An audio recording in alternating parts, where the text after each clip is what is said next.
All right. Hello, hello. God bless you all who are a part of my kindred people of God. Happy Sabbath to you all. Welcome again to another Iryna stream, but this will be a special one since it's a Sabbath stream. I hope all of you are well.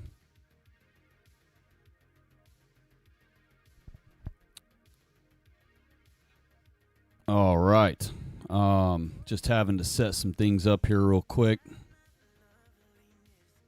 Okay.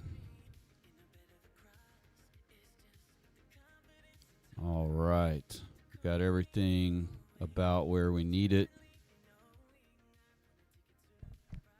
Let me check something real quick.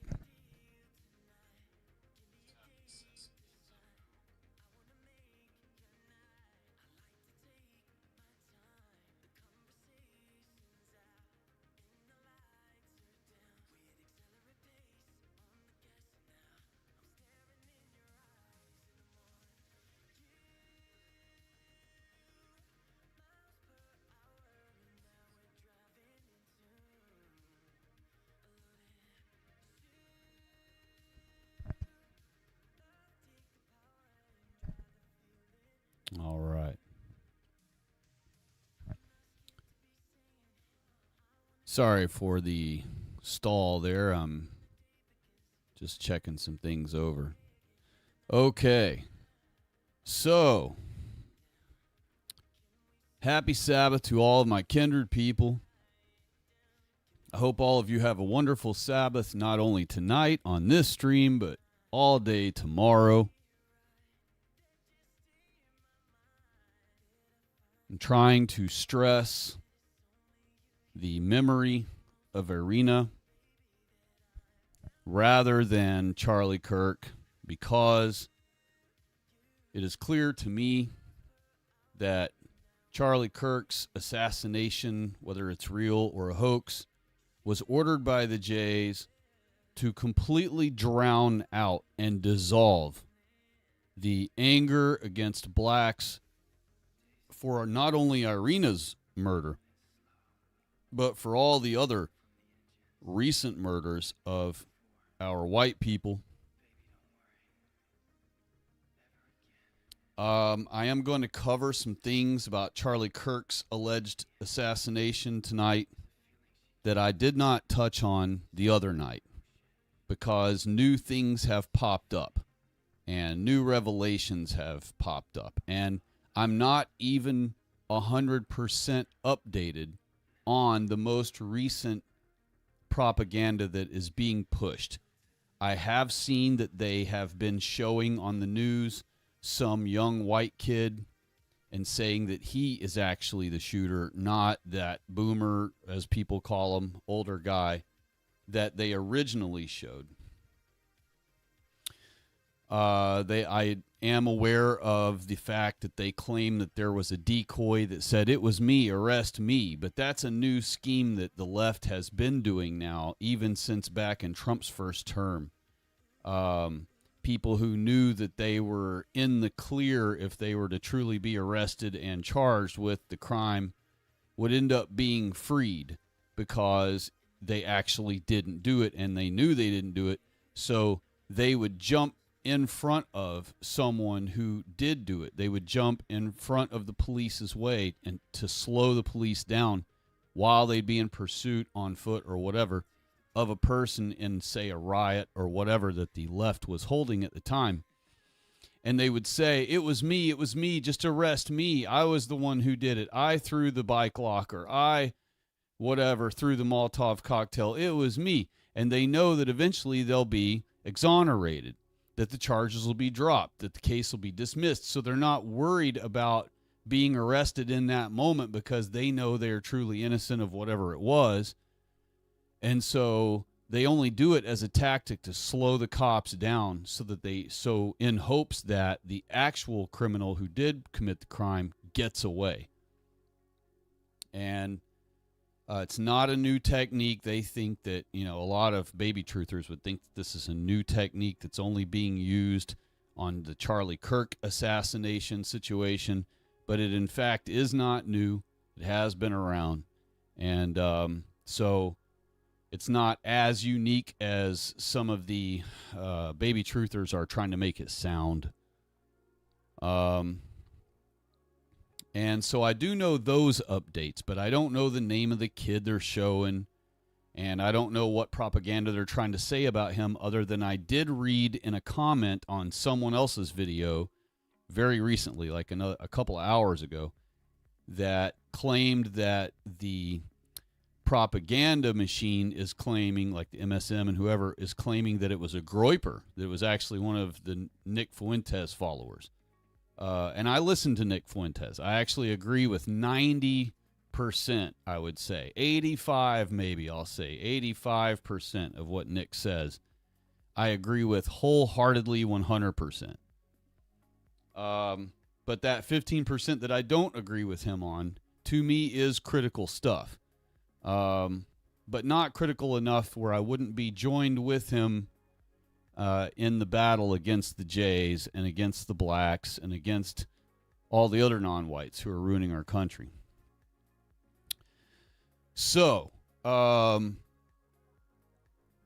let me kick off by, this is an Iryna stream. I want to stay focused on Iryna mostly, but I know people are trying to talk about the Charlie Kirk, or not trying to. Everyone's talking about the Charlie Kirk assassination. Everyone is having it crammed down their throats, or they are one of the ones participating in cramming it down everyone else's throat. You have all these supposed hardcore right-wingers like Nick Fuentes and like Elijah and like whoever else, who are all now super ultra sad about Charlie Kirk. And I don't want to see any white person killed ever, okay, by whites or non-whites, because I know that even when it happens by whites, it's happening because of Jewish propaganda, because of Jewish brainwashing, or brain dirtying, I should say. And so I don't ever want to see any white people killed, ever, including Charlie Kirk. I don't want his beautiful blonde wife and his 2 beautiful blonde children to have to grow up without a father because of some idiot who shot him, if that story is in fact true. But because of certain observations I've made and certain obvious situations of the circumstances already, I am not 100% convinced that Charlie Kirk was in fact assassinated. To review real quick, Trump hoaxed being shot in the ear, okay, and he's a pro-Jew, yiddy diddler obeyer, and Charlie Kirk is on that exact same team. He's a pro-Trump, pro-Jew, yiddy diddler obeyer, Shabbos Goy. And recently, only very recently, he made statements saying, "Oh, if I talk against Israel, they'll kill me." He supposedly said on one of his videos or in a speech or in a talk somewhere. I haven't witnessed him say that on video, but that is the claim that's going around on the internet, is that very recently he said that if someone kills him, it's Israel for talking out against them. But he hasn't really spoke out against Israel. And I know there is a compilation video that's out right now that, and I haven't watched it, but it allegedly shows the progression of him most recently starting to name the nose or notice the nose or whatever. And they're showing that video. They've posted that video. They made that video in defense of Charlie and in defense of the situation, to claim that he is definitely been killed and that it's not a hoax, and that the Jews are, of course, who would have done it. Now, again, like I've already been saying the entire time, whether it's real or a hoax, it was ordered by the Jews. And it was ordered by the Jews to completely drown out the rage that white people are supposed to be maintaining right now against blacks for Iryna's murder. And because even Elijah and even Nick Fuentes and all these other hardcore right-wingers have made a video about Iryna. They were raging about Iryna. They were raging at blacks about Iryna. But the next day, this comes. And now everyone's making videos about that instead. Everyone's focused on that instead. And of course, every YouTuber knows that if they just put his name on the title of their video, it's going to get thousands of views. I could get way more views if I just retitled this stream Charlie Kirk. If I just put his name in it any way, shape, or form in the title, and especially if I put his picture on the thumbnail, man, I'd probably have 15,000 viewers tonight on this stream because it's such a hot topic right now. But viewership is not my goal. Of course, it is ideal. Of course, that's the ultimate goal, is to have lots of viewership, because that would mean lots of white people, in theory, are hearing my message. But it's not important to me like it is for the same reason it is for other YouTubers. The other YouTubers are shecklers, and I'm not.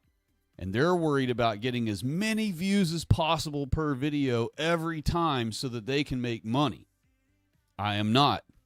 I don't have to care if I get 5 views or if I get 5,000 views. I get $0.00 if I get 5 million views on a video. So what do I care? I don't need to follow hot topics. I don't need to follow the trends. I don't need to toe the line. I get to focus only on what's most important, the truth and only the truth and nothing but the truth, and everything else can go to hell, because it's going to.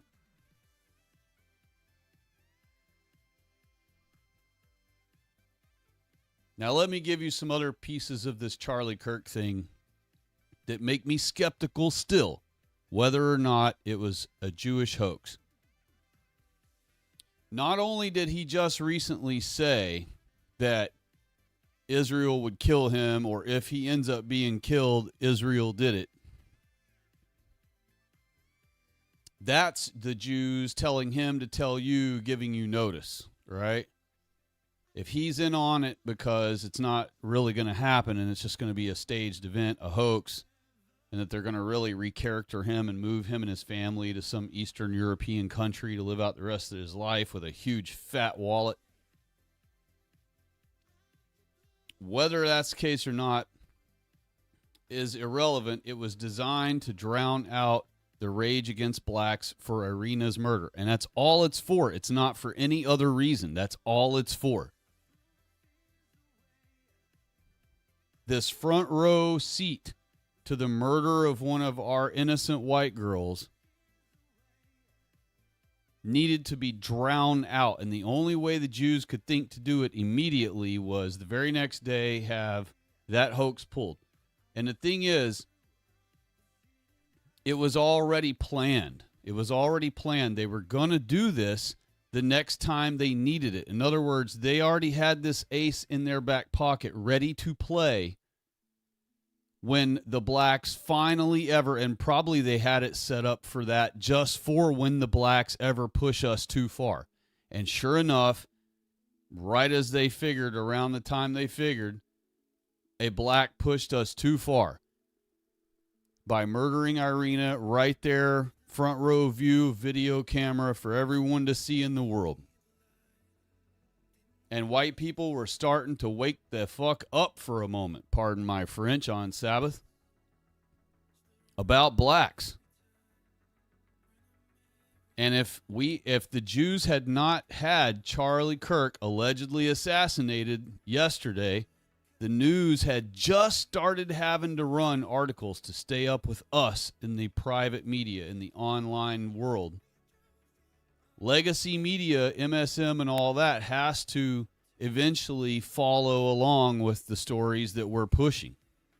They know that we are our own media now, and they hate it. They want to be the only media that we can have to consume. And so when they see us running the lead now, we are on the leading edge of all the news stories and all the things. We had already been discussing Iryna for an entire week and a half before the MSM finally started putting out articles about it. And it's because they never wanted to put out an article about it. If they could have, you would have never seen it on any mainstream media. If had it been up to them, if they had had their way. But because everyone online, on X and on YouTube and all these places, and on Facebook, were talking about it and posting pictures about it and posting videos about it on TikTok and Instagram and everywhere else, they know that they have to stay up with us. They have to eventually put out an article officially also. Otherwise, they don't look like a real news thing anymore. Their facade starts falling away. And so they were forced, basically, by us to go ahead, and I shouldn't say us because I didn't do any videos about her, but they were forced by all of you in the online community who did make videos about her and did post those things and force it down everyone's throat on Facebook, on X, on all these places. You helped force the MSM to have to each make their own quick little article about it. Do their own quick little blip about it on the news at night. And so they only just now finally did that. And the next day after they showed her nationwide on MSM being murdered by the blacks, white people, we only had 24 hours of white rage, and they they water hosed that shit down with Charlie Kirk. Now everyone's attention goes to the shiny new object. Let's see here. Stephen Crumley. Let me just check the chat real quick. Stephen Crumley has already stopped by and chimed in. God bless you and happy Sabbath to you. And he said, I agree with your sentiment about Nick. Well, thank you very much. I'm glad there are other folks out there who actually, see what I see plain as day. I mean, it's super obvious. It's not like I'm having to go into some deep trance of thought and all this crap, some deep thoughts mode to contemplate these things and deduce what's super obvious. It's just super obvious. I mean, and let me give you some more things. But you were saying about Nick. I was thinking Charlie Kirk, because that's what vibe I've been on this for a little bit here. About Nick, yes.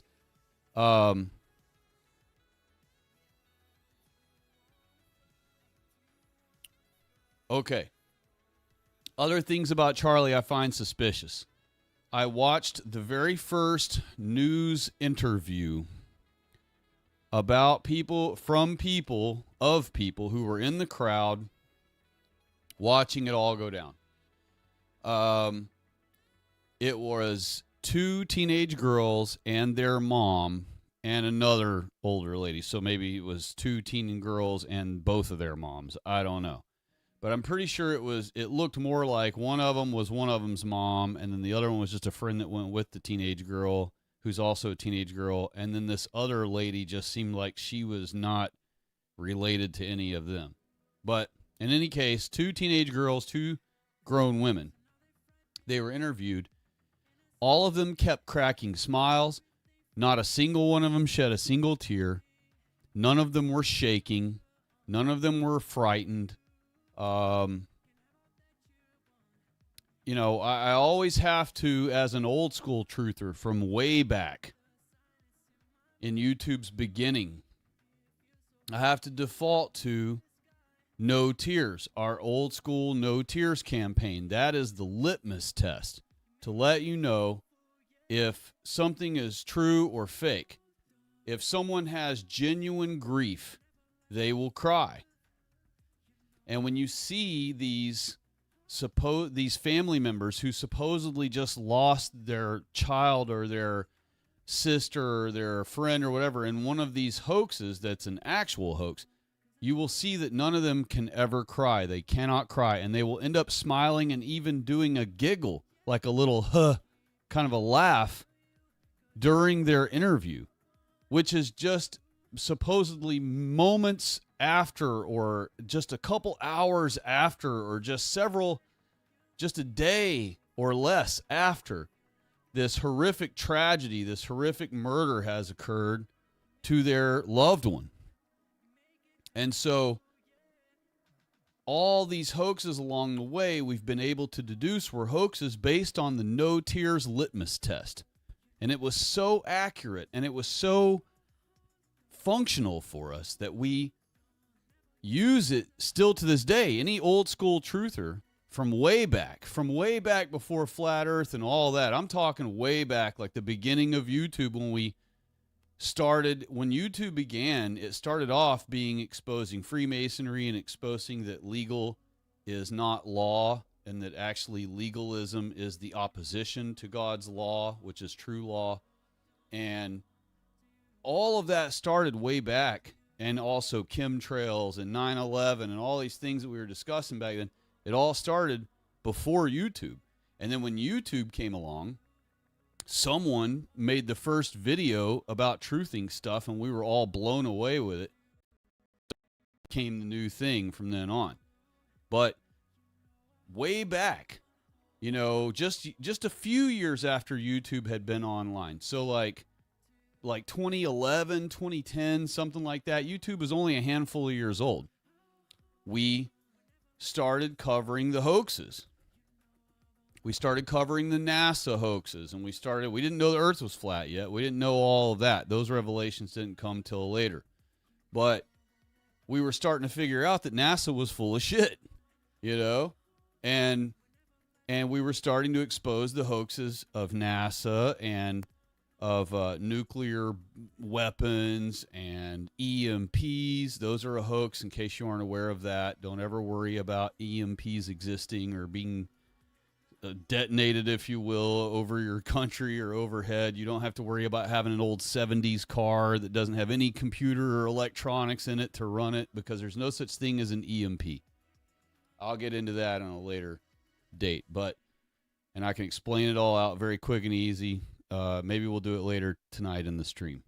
And it'll make perfect sense. I'll be able to explain it in layman's terms for anybody who's not aware of RF and electricity and the law of degradation and all those things. I'll be able to explain it pretty quick in layman's terms for you. But EMPs are a hoax.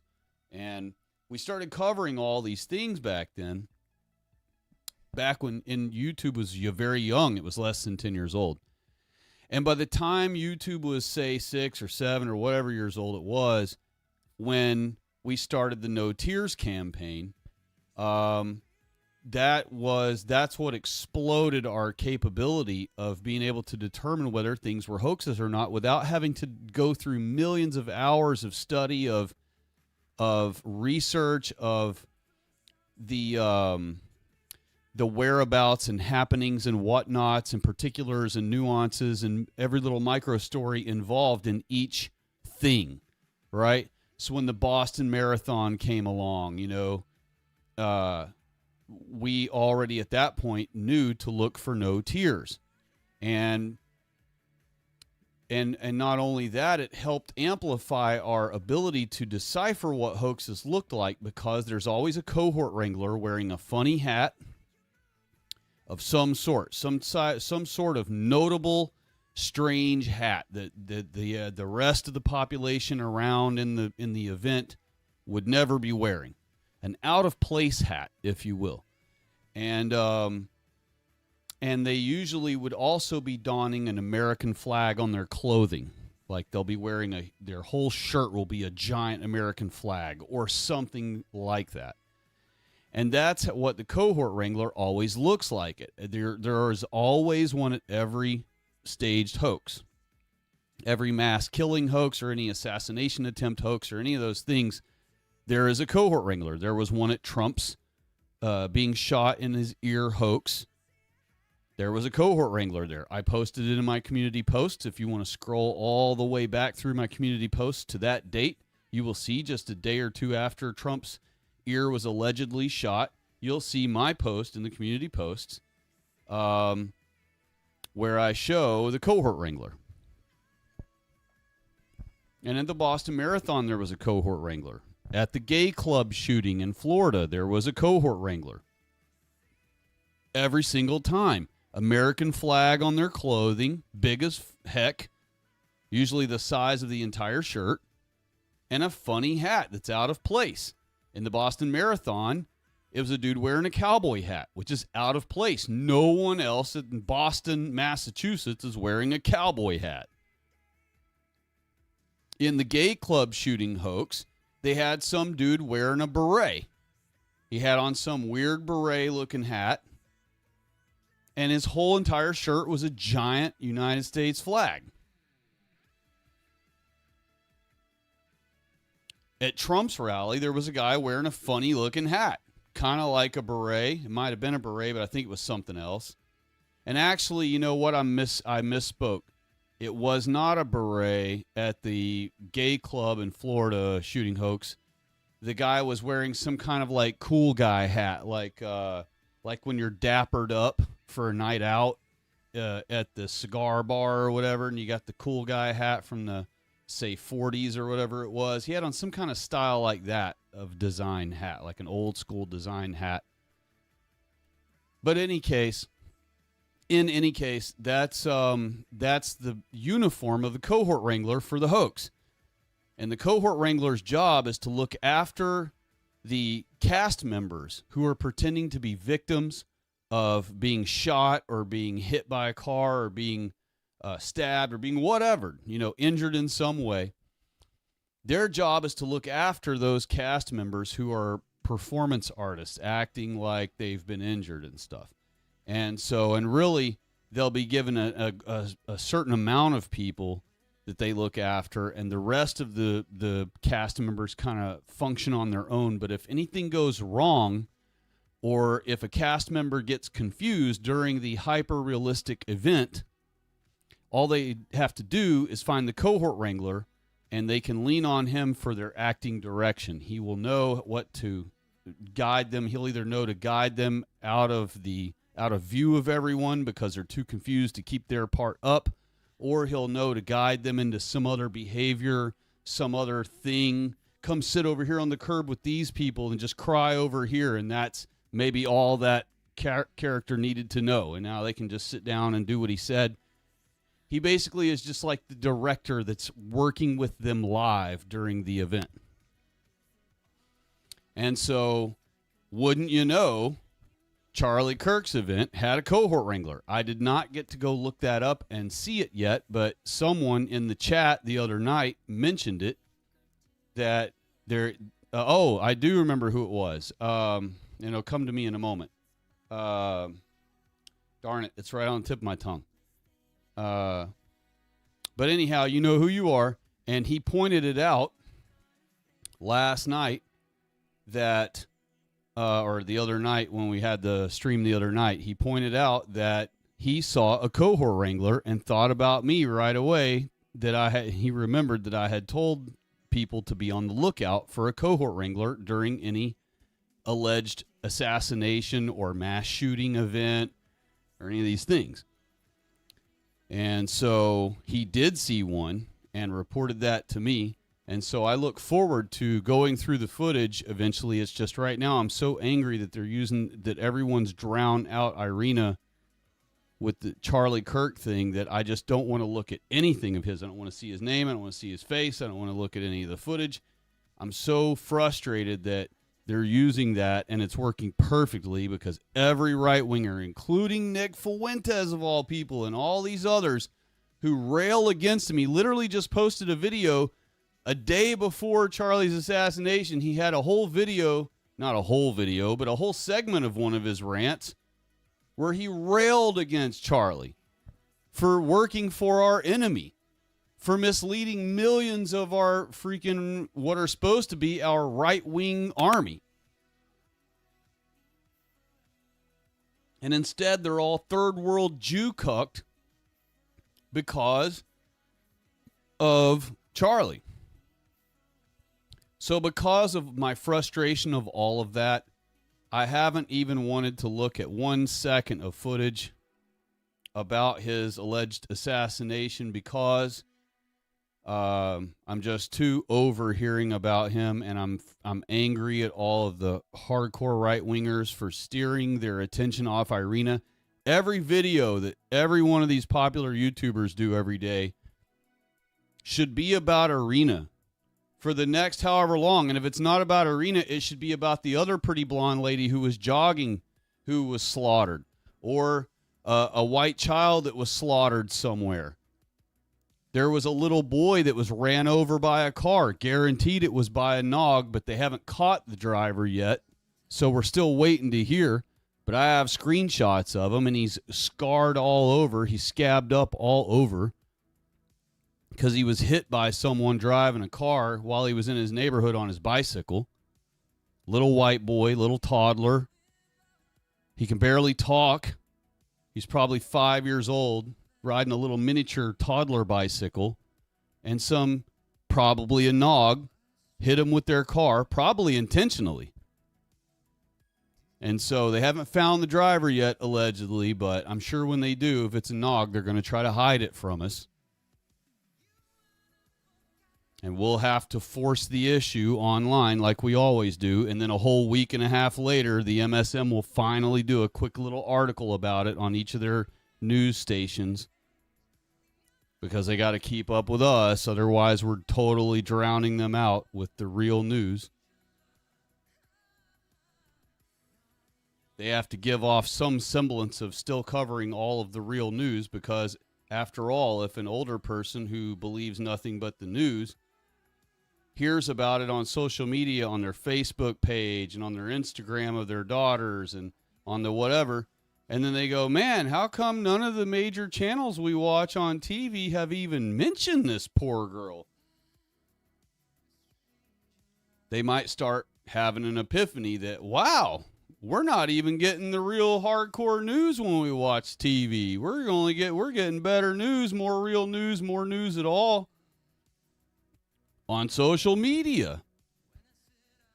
And that is what the MSM truly fears, because that's the death of them if that ever happens with the older folks of ours.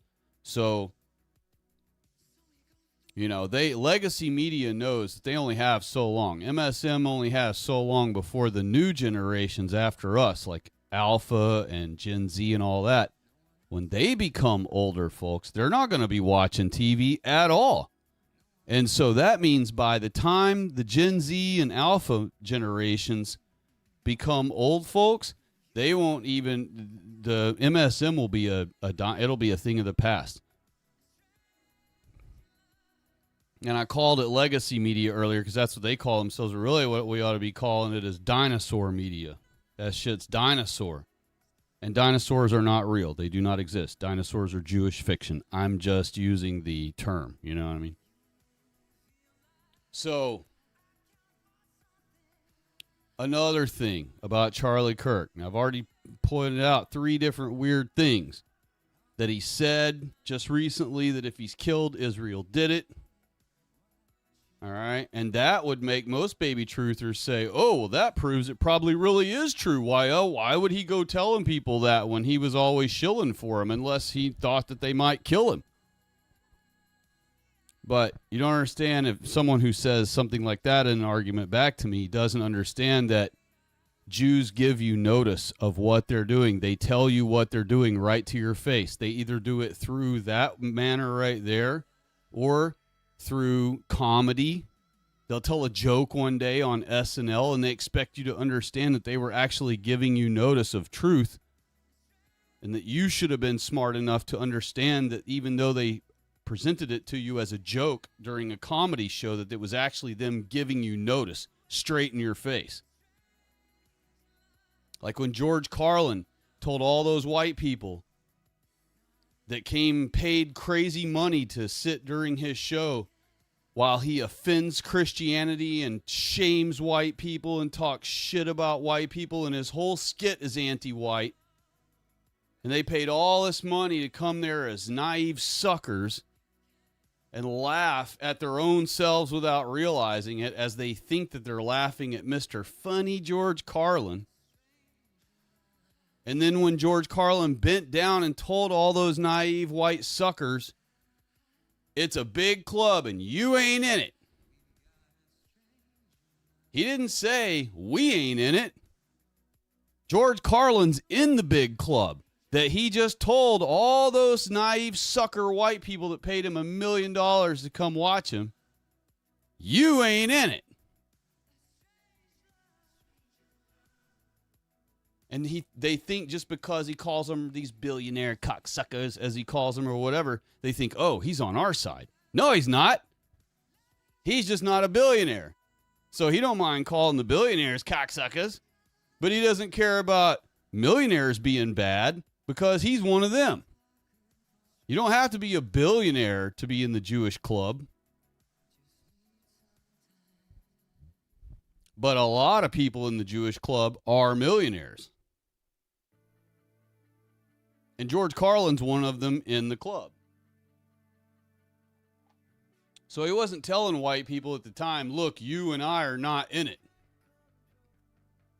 He was telling them they're not in it. And in that same spirit, that was basically him telling you, look, you know, you can laugh along with me and all this, but there is a club out there that's destroying you, and you're not in it because its whole design is to destroy you. And so he's literally giving you notice when he said that. And in the same theme as that, with Charlie Kirk telling you, oh, if I'm killed anytime soon out of nowhere, Israel's who did it. That's them telling you, hey, we're pulling a hoax. If you see that Charlie gets allegedly killed, we did it. And it won't matter whether it's real or a hoax. They're just letting you know that Israel did it. Meaning Jews. So, and who's one of the first people that posted? Here's another point. Here's another point that of argument that Charlie Kirk's assassination could be a hoax. Netanyahu posted condolences of his death to the family before he had been declared dead officially, publicly. So that's peculiar. Also, there was several different, but one publication in particular, I forget which company, whether it was New York Times or Time Magazine or People Magazine or somebody, already had made, hours before he was shot, the day before he was allegedly shot, already had a thing made about his death, a tribute to his life, and declaring that he was dead. And it was like, just like what everybody's putting out today and yesterday about him. Your typical, like, not obituary, but like, eulogizing him in their own way. And so that existed and was created an entire day before he was allegedly shot. And that article thing was definitely a eulogy. It was specifically saying that he had been shot and killed. And it goes on to talk about his life and everything, and it terminates his life at September 2025. So that was created an entire day, and it was already published an entire day before Charlie Kirk's alleged assassination. Then we have, and that's another point of argument. Then we have another thing I've noticed on the news, and I'm sure some of you might have noticed this too and thought it to be a little odd.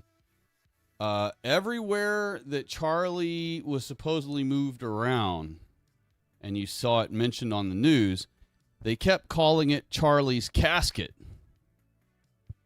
Not saying Charlie's body or Charlie himself is being moved around, Charlie's casket arrives in whatever place. So they keep calling it his casket. Well, you could be alive and well and living just fine in some other country and own a casket, and it could be your casket for whatever day you finally die, 30, 40, 50 years from now. People buy caskets in advance years before they die, all the time. It used to be a really popular thing until the 1990s. And then once white people started being flooded by billions of blacks and non-whites of every manner, we stopped having excess money, extra money, to be able to buy our burial plot in advance and our casket in advance.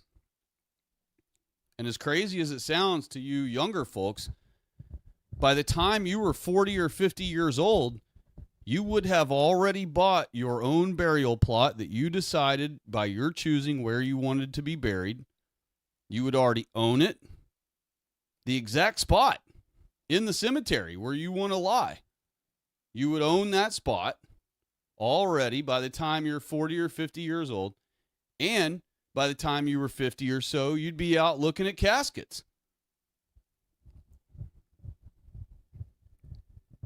And you would buy it, basically at your midlife point. And then that way, when you did die, everything's already figured out except your funeral. Your casket's already paid for, your burial plot's already paid for, all by you yourself. 20 years before you died, 35 years before you died.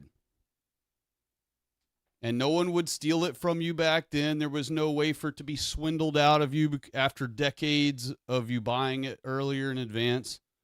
Nowadays, if you tried to buy something and expect someone to honor it 35 years from now, you could forget about that shit. But back then, the honor system worked properly like that. So people who bought their casket and bought their burial plot in, say, 1965, when they died in 1991, the cemetery still honored their burial plot that they had bought 30 plus years ago. And the company that they bought a casket from rolls that exact casket they bought back in the day out from its storage spot at their place and delivers it to the family 35 years later or whatever. You could never expect that to truly happen nowadays, but that is how all of our country operated until the 1990s. I used to own my own burial plot. My parents bought my burial plot when I was still young, when I was a kid. And that sounds crazy and morbid or whatever, but it's totally natural and normal back then. Some parents who had money and whatnot, they would just buy all of that for their kids to get it out of the way, to take that financial burden off of their kids, so that when their kids grew up, it was already gifted to them, that they didn't have to worry about their burial plot and all that, because the parents had already bought the whole plot that will hold them both plus all the kids in one place.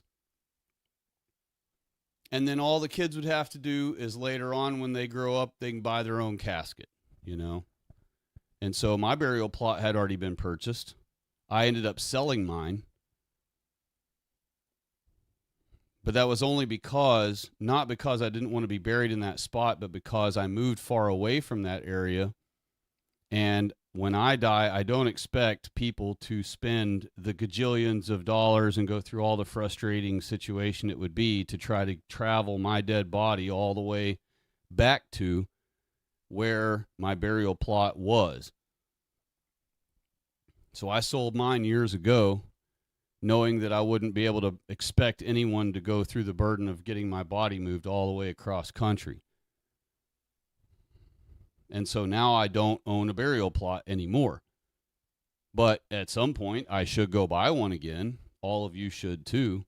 And I can't say it's going to be honored, though. That's the only bummer is, Are we really going to expect any place to honor what we've paid for, say 35, 45 years from now? I mean, it's not likely going to happen. So, to be honest with you, I guess none of us should ever bother with it. Let them just throw us off in a ditch or whatever, right? Anyhow, so I don't want to get off topic with that, my bad, but so the thing is with Charlie, I've mentioned at least 5 points or 6 points already. There are more. We covered the interview of the girls. They were all smiling, no tears, no fright, no crazy heartbeat, no erratic breathing. Sorry. Him mentioning that if he gets killed anytime, it's going to be Israel. He just recently posted that. Gosh,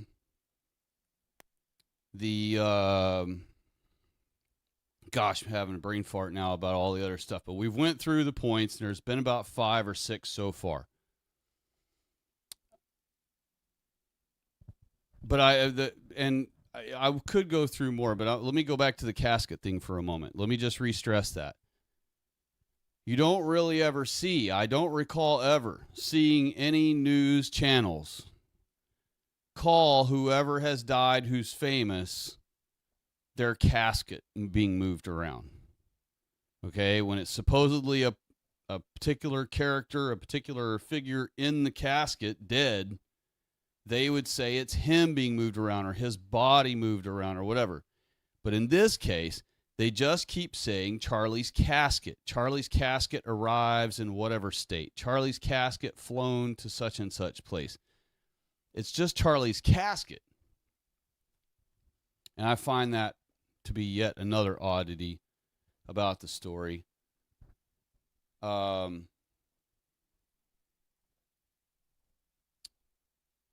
yeah, the publishing of from the one major publication declaring that he had died the day before he was ever shot, before that tent was ever put up, before the crowd ever came, before anything ever started of that event. A whole day before it, there was already a publication published from a popular household name publication declaring that he'd been shot and killed. And a memoriam, that's the word I was trying to think of earlier. And they have their whole article was a memoriam about him. So you add all these things up, and it just very, very much looks like Netanyahu tweeting about him before he was even declared dead publicly. I mean, it's just, you add it all up, knowing he worked for the Yids, knowing that he's pro-Trump and pro-Jew, knowing that Trump literally pulled the exact same type of hoax right in front of everyone.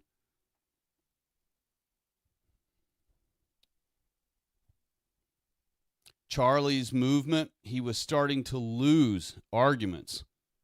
Not against, that's why he had to go back to the colleges and keep doing the college thing like Crowder and like Ben Shapiro would do, because arguing against our retarded, mentally brain damaged young people who don't know shit, on top of the fact that they've been cucked into believing nonsense their whole life, it's easy to debate our people like that, our youngsters and stuff.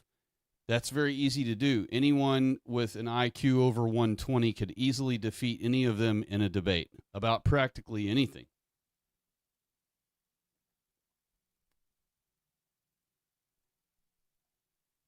So,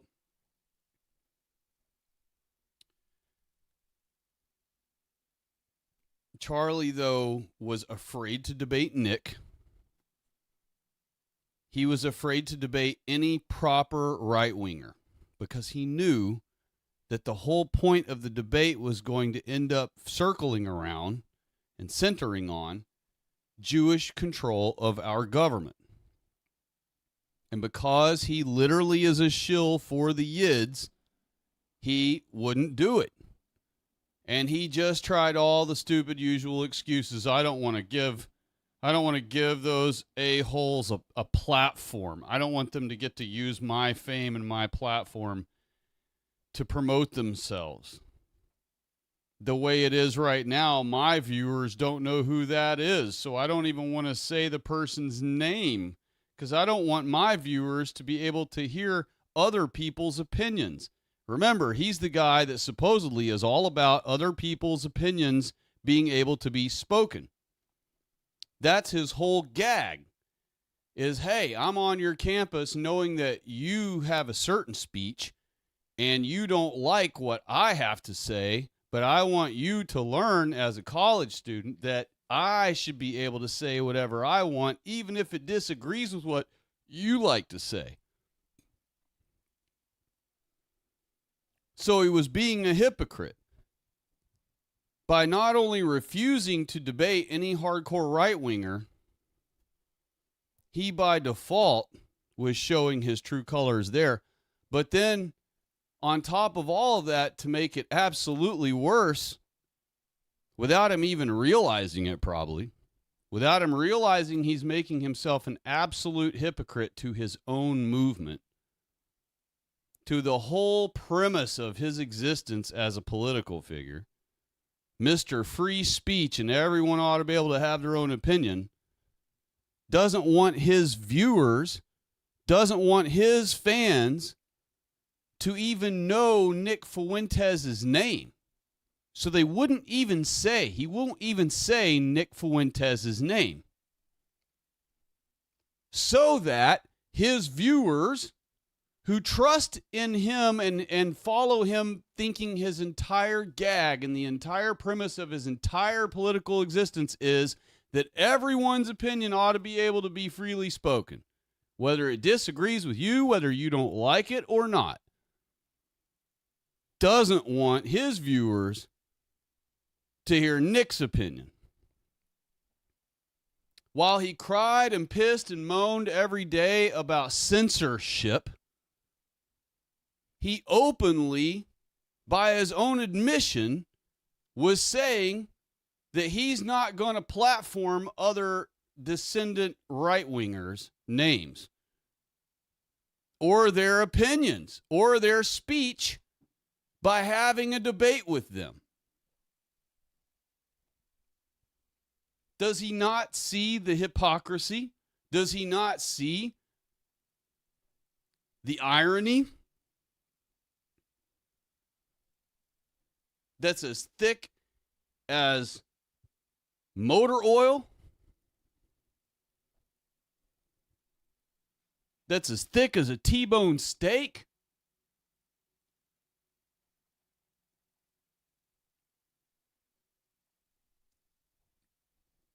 I went a long time on that first comment. Let me get back in the chat and say hello to whoever stopped by. But good to see you, Stephen Crumley. Thank you for chiming in first.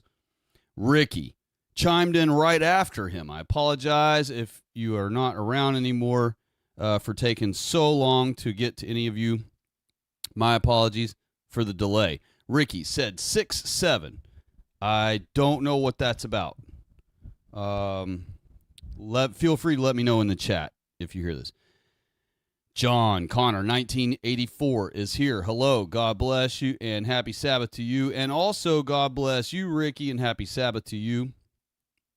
And he said, hello, Stay White. I'm at work. Well, God bless you, and make your money, buddy. I'm sorry you're there on Sabbath having to work. I wish that all of my kindred people didn't have to work on Sabbath, and I hope that at some point in your life, as you progress through your life, you will be able to enjoy your Sabbaths off. Kirk Long, I accidentally skipped over him. He had chimed in way earlier in the stream when I first started. Sorry for your delay, or sorry for the delay. I apologize for your wait. If you are still here, thank you for chiming in, and God bless you, and happy Sabbath to you. And he said, thanks for covering these topics, brother. Absolutely my pleasure, friend. This is what the channel is all about, is covering only the most important topics for white people's destiny, John Connor also said, the normalization of workplace surveillance has been crazy. White workers here are getting in trouble here for answering their phones on the job for half of a second. The non-whites are not bothered at all. That's absolutely how all things are going to go. Not just workplaces, but the law is already that way. It's already, as the UK and Europe calls it, two-tier. And so that is what's going on. It's going to be full role reversal. Like I mentioned in another stream long ago, the goal for the Jews is for us white people to be sitting at the bus stop in the hot sun, sweating, hot, thirsty, uncomfortable, broke as a joke, while all these billions of non-whites sit in their brand new Maseratis and in their brand new Hondas and their brand new Lexuses at the stoplight with their windows up, their AC comfortably keeping them nice and cool, and they're looking out the windows at us miserable, broke white people. That's role reversal. That's exactly what the 70s were like for white people. In the 70s and 80s, white people, and the 90s, white people would be sitting at the stoplight in their vehicle with the windows up on a hot day. They got their AC going to keep them nice and cool. And they would look out their window at the stoplight, and there are all the blacks sitting at the stoplight, sweating, hot, broke, miserable, waiting on the bus. Absolute role reversal. Reversal is what the Jews plan. So just as I stated earlier, the plan is we will be the ones out there at the bus stop, sweating, broke, miserable, waiting on the bus, hot, while all the millions of non-whites sitting in their cars at the intersection look at us and just shake their head, like,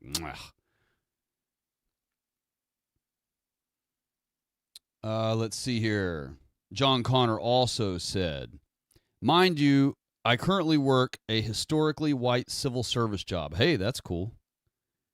He also said, kinda sad. They are spying on the white workers via CCTV, not the way civil service used to be. And he also said, I live near the Tops supermarket that was shot up. I haven't heard about that one. Or if I have, I'm just not familiar with which one it is based on the name of that store. Kirk Long said, there were two standing right behind Charlie doing funny hand signals. Yes, I remember seeing that also. I didn't see two guys, not saying there wasn't. I only saw someone post a YouTube short showing the one guy. It's kind of an older looking guy wearing a white ball cap, I think. And it was showing him doing funny hand gestures to someone far off in the crowd somewhere while standing behind Charlie.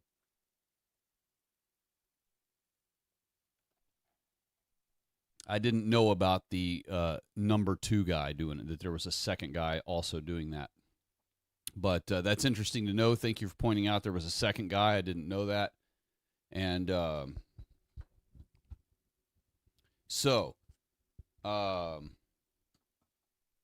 you add all those things up about Kirk, and I can't bring myself to accept that it's not a hoax. There literally is a lot of strange evidence that I would say points to it being a hoax. But again, we're not going to know for sure for a while. More things will have to take place. More revelations will have to be brought forward. And, over time we'll be able to deduce more so or not whether or not this is a staged hoax. It's definitely an orchestrated event that was ordered by the Jews on that specific day. But whether or not it was a real death, an actual assassination or not, And a lot of that we'll be able to tell by watching interviews of his wife if she ends up being interviewed, by watching other interviews with other people who supposedly really loved him, who were like his brother, his best friend, whoever, whoever's like supposedly mega close to him, almost as close as his wife. Once they start being interviewed, if ever, and they cannot shed a single tear during their interview, and they end up smiling and even doing the little laugh during their thing, that will tell us yay or nay. In the meantime, I am not convinced whatsoever. So, we're going to stick with focusing on Iryna and all of the other white people even though I don't have pictures of them ready to show tonight. I had to slam all this together tonight. I didn't think I was going to make it here in time to have this built. And I was feeling real guilty. I thought, man, I told everyone I was going to do a stream tonight at 10 o'clock. What if I have to start at 11 instead? Or what if I don't even make it home in time to get it done and get it started tonight? And then I, end up upsetting, one or two or five people because I made a deal and didn't keep it. So I try to be a man of my word as often as possible, as much as possible. And so I wasn't prepared. I wasn't able to look up all the other stories and gather pictures of them. I do have actually pictures of them. It wouldn't have taken me that much more time, maybe another 30, 40 minutes. I could have got them all pulled off my phone and put in a folder and got it ready in the list or something. So maybe I could have done it if I had just stalled my stream, say 30 minutes, but I wanted to start as close to on time as possible. Of course, I like to be punctual, but I actually did start late tonight. My apologies for that. But on the whole, typically I'm punctual because I operate on white people time, non-white time. And so I just went ahead and hurried up and got started. And so even though this stream is about all of the white people who've been murdered very recently by blacks and by non-whites in general, we're staying focused mostly on Iryna because of the video footage that shows the true horror and what it looks like and the terror on her face. And that's what our girls experience in the face as they're dying every time one is slaughtered by them.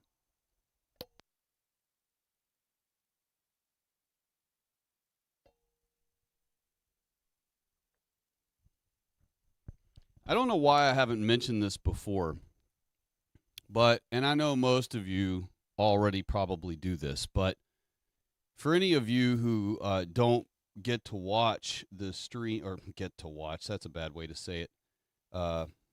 It's like it's some privilege to get to listen to me. For those of you who don't end up being able to tune in during one of these streams live that I do, and you watch it later on your own time, because I talk so slow, if you want to get through my streams much quicker and easier, just speed the play speed up to like 1.5. And then all the pausing I do in between where I'm trying to gather my thoughts, I don't run on notes or anything. I just do everything off top of my head every time I talk with y'all. And even every video I've ever made, I do it all off top of my head. I don't have notes. Notes actually mess with me, believe it or not. They throw my mojo off. You would think they wouldn't, and they'd help me flow along, but they actually don't. So I just do everything off the cuff, top of my head. And so, granted, I'll lose my place sometimes. Once in a while, I'll forget what the hell I was talking about in the middle of talking about it. But I've gotten better with that, and it usually only happens now if I've been up all day and then I do an 8-hour stream and I start getting loopy at the end. But the bottom line is, if you go back, if you watch one of the streams after it's over with, then you can just set it to like 1.5 speed, and I'll basically be talking slightly fast, but at least you can zip through the stream much quicker and easier, And it'll cut off like 2-3 hours of listening time when you do that, when you're running at 1.5 speed, Just a thing to throw out to everybody who may not have thought to do that.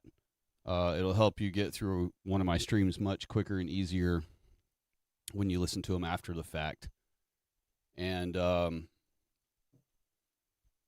lot of times it's because not only am I trying to make sure I articulate what I want to say the way I want to say it, but I'm just making sure that I'm staying on the point that I'm trying to get at and things like that, because I know I'll add 2 and 3 sub points in the middle of something I'm making a point about and sometimes that'll throw me off. So I got to make sure I'm still going the direction I wanted to go when I do some of these longer, a lot more elaborate, strung out explanations. But Iryna is the focus because Iryna doesn't have millions of dollars of Jewish money like the Kirk family has. And Iryna's murder definitely happened. It's definitely not a staged event like Kirk's could be.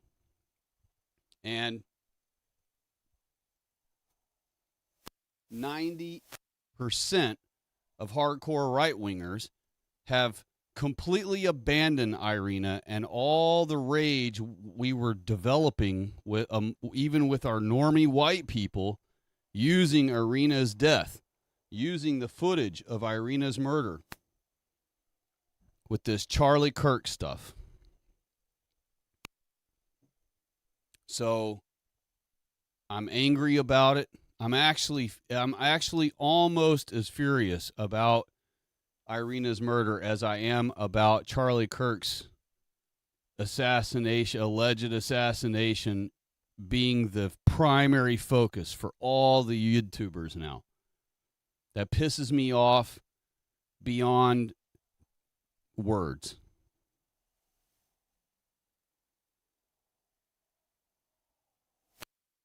I mean, literally focusing all of your care and concern and tears over that guy rather than Iryna, to me, is no different than if they were crying and boo-hooing over Ben Shapiro being assassinated.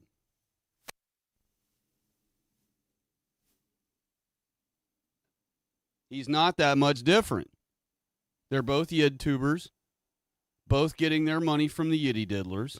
Both are Israel first. Both go to college campuses to argue against dumbass, brain-dirty 20-year-old college kids because that's the only people they can intellectually defeat. It's the only ones that they can make themselves look intelligent and able to stomp someone down in a debate.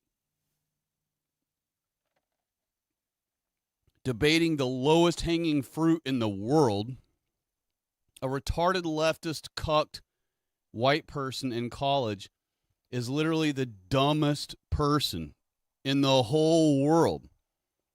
Remember, non-whites are beasts, so only our people are persons. And the dumbest examples of our persons, the ones who know the least about anything in the whole freaking world, are leftist college kids.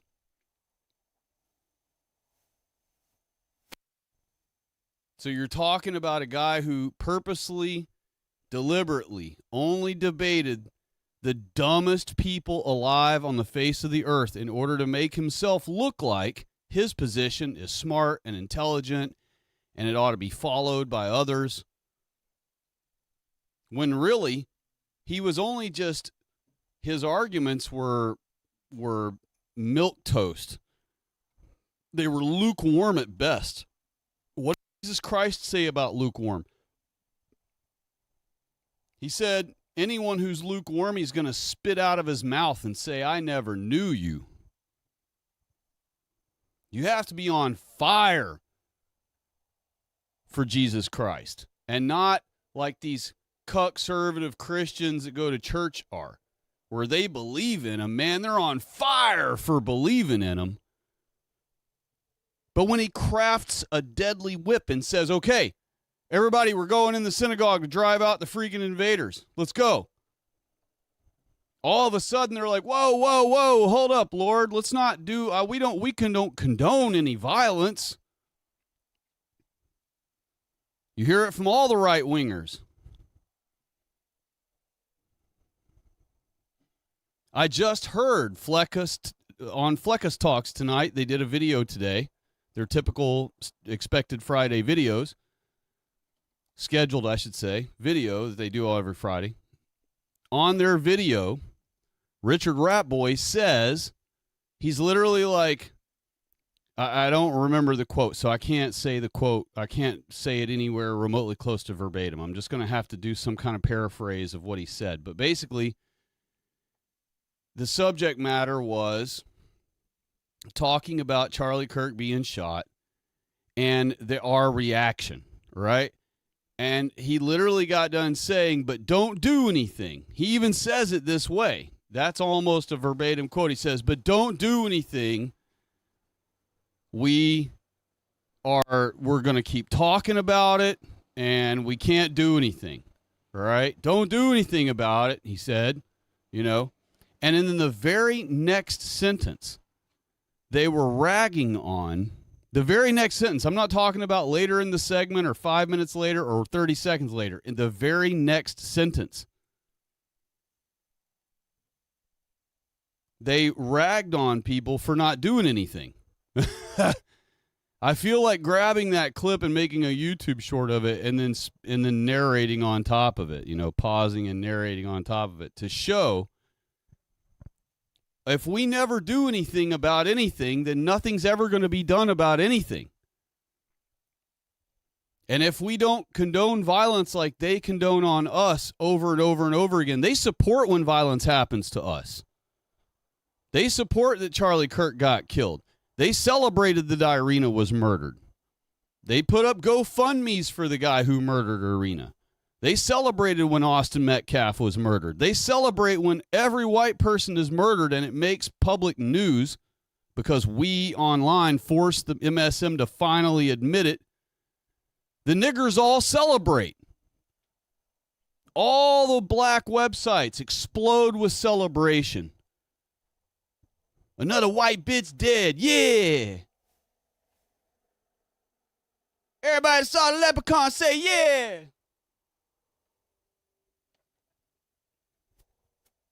They all celebrate.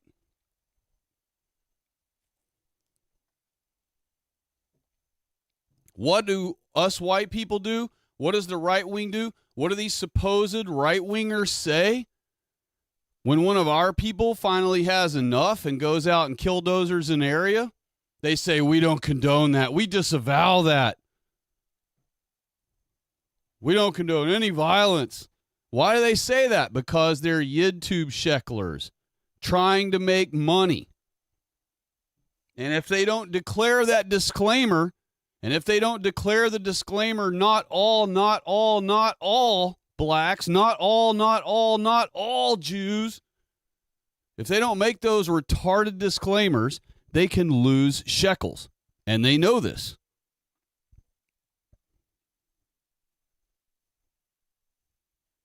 And that is why you hear them all the time. Don't do anything like the guy said tonight. Richard Radboy literally said that. And then in the very next sentence, they were ragging on someone else for talking about not doing anything. I can't remember exactly the concept of it. I'll have to pull it up and point it out on the next stream. I'll recover that on another stream. Because it was just so glaring obvious. I'm like, how did you not catch that, bro? How did y'all not watch that in playback or something before you posted and realize that part and edit one or the other pieces out? Man. Let me get back here in the chat. I know somebody's probably said something since then. Let me have a look. Okay.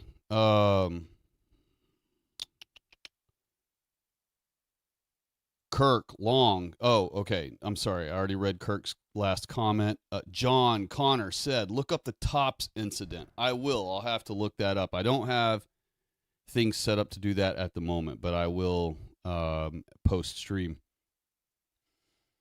John Connor also said, oh man, my girlfriend tried getting along with these college retards in school. I told her there was no point. Then they ended up turning on her when she mentioned her views. Yeah, I mean, that's the expected thing. If your girl has true common sense, if she's a proper white woman that's not brain dirtied to worship non-whites and self-loathe her own race and all these other things, she's definitely going to get grief and be turned on, stabbed in the back, double-crossed. All right. Shambhala Ninja is here. Hello. And God bless you and happy Sabbath to you. And he said, or she said, whichever that name is, I apologize. I can't tell.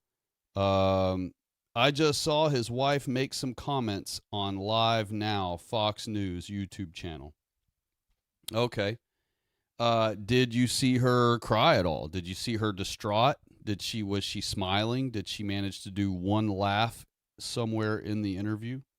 Just a quick huh while she's in the middle of talking. John Connor said, also, I may have mentioned this before. Marijuana has dumbed down our people quite a lot. It made them susceptible to being brainwashed by dino media slop like Fox. I'm not going to disagree with that because pot obviously does cause younger people to sometimes become too into it and become actual potheads. Some of the smartest, most go-getter, awesome people I know are pot smokers, but they don't let it rule their life. It's no different than if they like soda. They don't have to be guzzling a soda every 5 seconds. They simply like soda. They have soda every day, but it doesn't rule them and it doesn't control their emotions. Whereas when you're in your teens, especially late teens, early 20s, mid 20s, not only pot, but many other things can control a young person at that age group. And it's mostly because, a lot of youth at that age do not have a career yet. They don't have direction. They graduate high school, don't know what they want to be. They may do the college thing, they may not. But at some point, they just get to a point where they don't know what they want to do in life, and they end up just working at a restaurant or the mall or some other meager job. And by hanging out with the meager job types, those types tend to put pot ahead of other priorities. Like, in other words, they don't have their house clean or in order, but they've got pot. They don't have money to pay all their bills, but they got a fresh bag of pot. They had stuff they had to accomplish that day, but they woke up and hit the bong, and now they've been laying around all day and never accomplished any of it.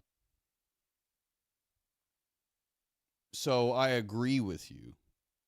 It's just that it doesn't affect all white people the same. So let me do the not all white people, not all white people that smoke pot are affected so severely by it as others are, there are plenty of go-getter people who smoke pot but are still go-getters.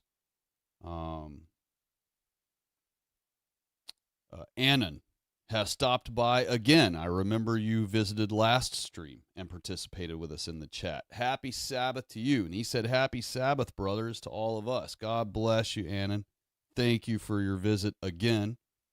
And happy Sabbath to you. Hope you have a fantastic Sabbath tomorrow. And then Shambhala Ninja had posted something else, but then retracted it. So I didn't get to see what that was before he retracted it. My bad. Okay. And so now that I've covered the rest of the chat for the moment until other folks have something they want to say, I'll go ahead and continue on with ranting. Iryna has made, not Iryna herself, but her family, we have generated up to this point. Let's have a look here. Whoops. Here we go. There we are.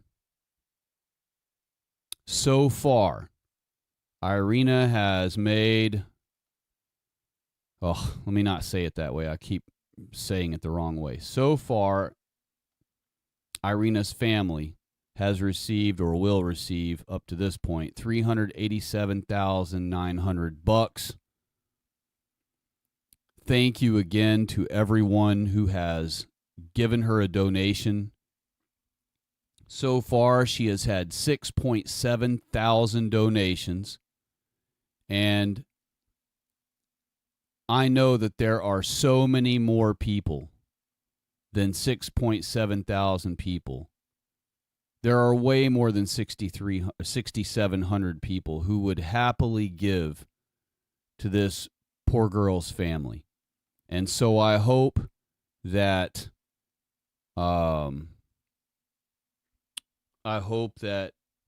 of you will find it in your heart to send her family $5 or $3 or $10.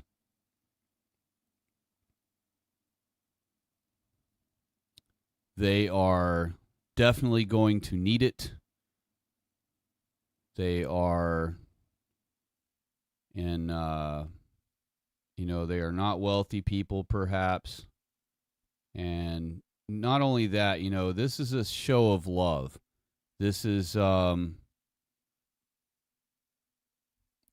only to cover the loss expense-wise, to cover the funeral, to cover everything involved. But it's also, for us, it's a digital bouquet of flowers to her funeral. It's to let Iryna and our holy God and Iryna's family and friends know that all of us white people, and even some non-whites, feel terrible for her tragic murder and want to show our love to her. And so I thank you to every one of you who have already donated. And you can see here that people, you don't have to donate a lot. Look here, this person donated $14. Thank you, Alexander. Your $14 matters. And I've seen folks in here who donated $3. Thank you for everyone who's donated just $3. Your $3 are appreciated.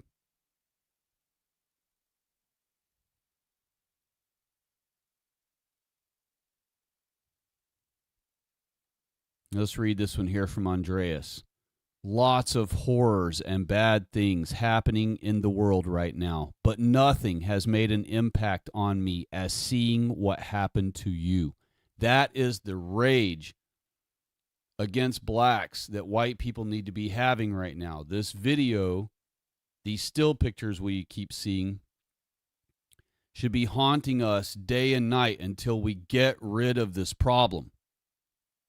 We have to round the Jews up out of our government. We have to remove Jews and non-whites from our country. Period.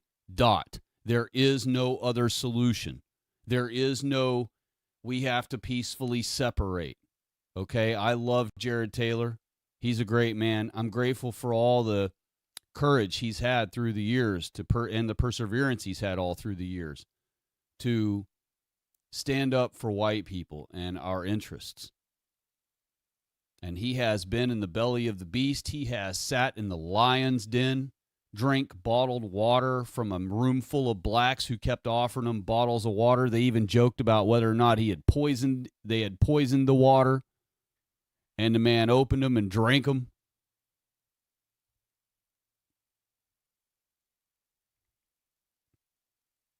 But his position of peaceful separation is not ever going to happen. And he's such a high IQ individual, it's hard for me to comprehend that he doesn't understand that.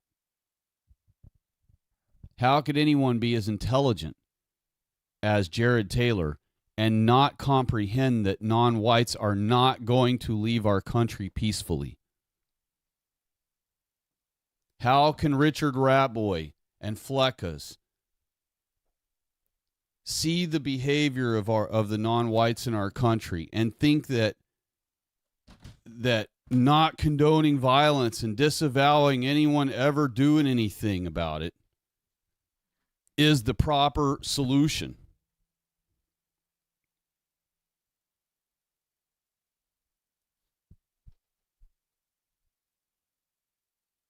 All of you should know by now that the only thing that non-whites and Jews, and the thing is, they don't succumb to anything. They don't bow to anything. They will not be subdued by conversations, by logic, by reason, by the temptation of being able to stay around whitey. They already get to do that. They already are in white people's country. They already have white people's cars. They already have white people's houses. They already have white people's society to live in. And now they just want us gone so they can enjoy all that we've created.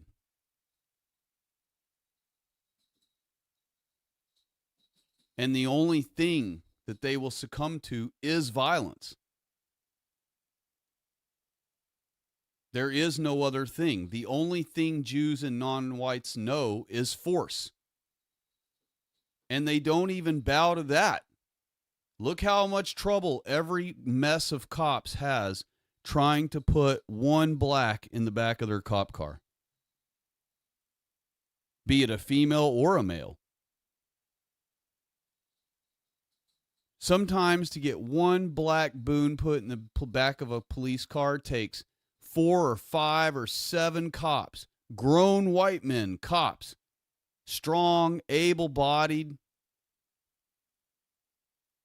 regulars at training and fighting they're having to fight blacks all the time, and it still takes sometimes 5 or 6 or 7 of them to get one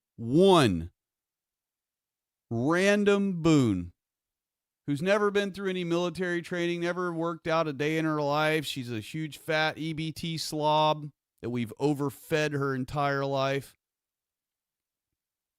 But it'll take 5 grown white men to get her in a cop car. So they don't even succumb to force until the force is great enough. The violence is great enough to outpower their violence. And we all know this.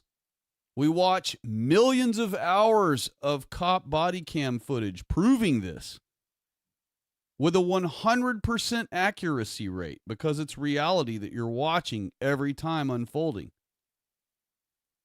And 100% of the time, you have to use excessive, violent force. And they have to use it on muzzies. They have to use it on freaking Indians. They have to use it on Mexicans, Puerto Ricans, which are the same freaking thing.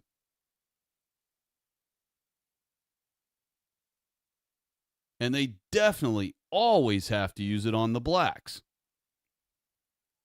And yet, every one of our supposed hardcore, pro-white, right-wing YouTubers, one of the first things they always start off with is their retarded disclaimer that they don't condone any violence. Then how the fuck are we supposed to ever win anything? How many more white people and white girls and white men have to be killed? How low do our numbers have to go before all of you right-wing YouTubers finally say, you know what? Fuck that bullshit disclaimer. Get fucking violent. When you see some nigger harassing a white woman, you get in his shit and you get violent. You chimp out on him before he gets a chance to even start chimping out. You Daniel Penny his sorry ass. And don't worry about being, quote, the bigger man or being, quote, the better person When you get that piece of shit on the ground, you stomp his fucking head, just like he would have done yours. Or that pretty blonde girl that he was harassing that caused you to step in.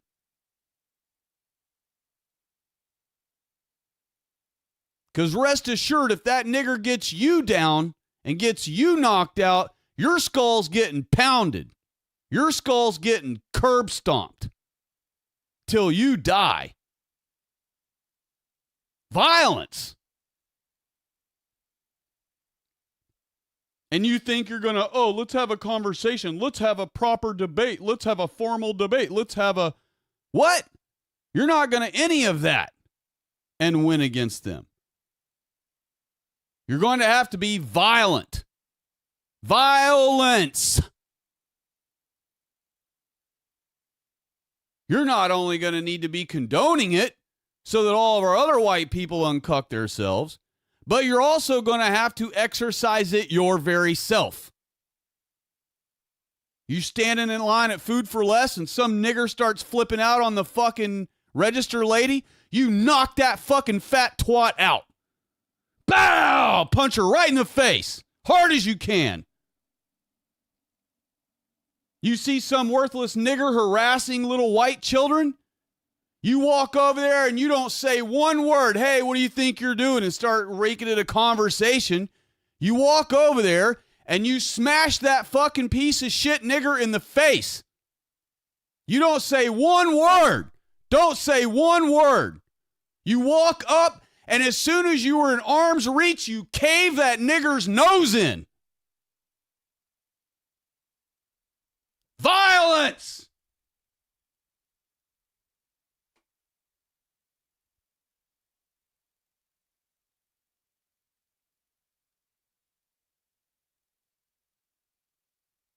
You think these pieces of shit give two fucks about killing you? They don't.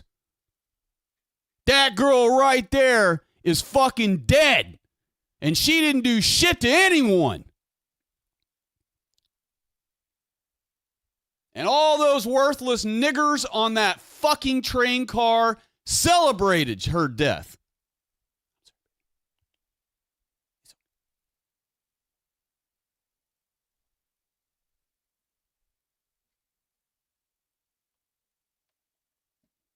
Don't condone violence. What a crock of pussy shit that is. Then what the fuck? Why don't we just bend over and let them win?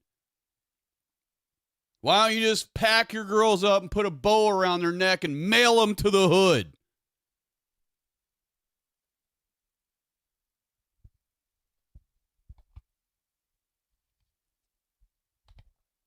You imagine if our founding fathers heard the cuckery coming out of the right-wing people, the supposed pro-white, supposed right-wingers? What a crock of shit. We don't condone any violence. Well, then you don't condone winning the battle. So you might as well cancel your whole fucking channel. Oh, wait. You care more about getting shekels every day because you want to make that your gig and your income so you don't have to have a real job like all of us other hardworking white people. I get it. I forgot. So that's why you got to not condone violence. Got to make sure you keep making shekels so you don't have to get a real job, so you don't have to have a real career, so you don't have to study and become a real specialist, a real expert at a real, actual, usable field in this world and help our white people progress forward in humanity. Nah, go ahead and stay a college dropout and just be a YidTuber for shekels. And make sure you always say your "we don't condone violence" fucking disclaimer so that you don't get your video demonetized, God forbid. Don't want to lose any shekels because that's more important than us winning the fight. If we win the fight, what the fuck do we need your channel for, right? So there would be no need for it, right? Just like if there's not crime happening against white people, what the hell would Salty Cucker do?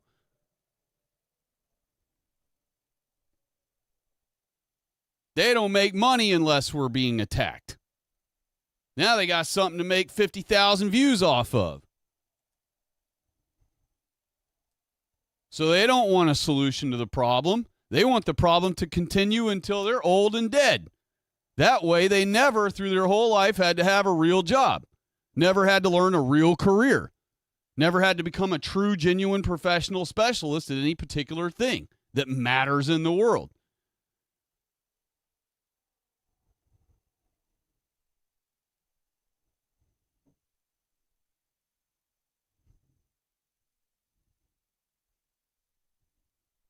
Austin, Richard Ratboy, do you two seriously think that you're ever going to help white people win any fucking thing at all by always saying your conservative bullshit that you don't condone violence and don't do anything about it like you said tonight? You really think that that's ever going to get us anywhere?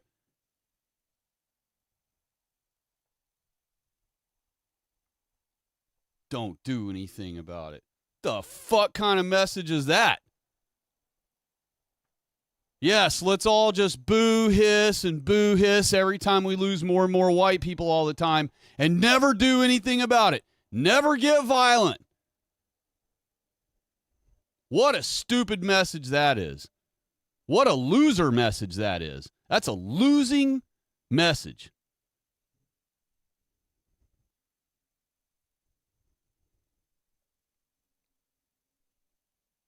I hate that fucking disclaimer as much as I hate the not all disclaimer. It is all of them. It doesn't matter if they can make it till they're 55 years old before they chimp out. They will at some point in their life. So it is all of them. Whether they chimp out in your lifetime when you're around them or not.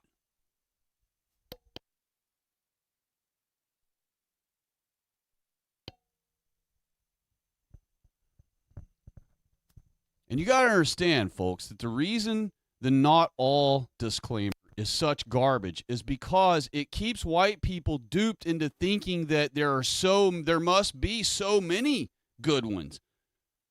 After all, not all blacks want us dead. Not all Jews want us dead.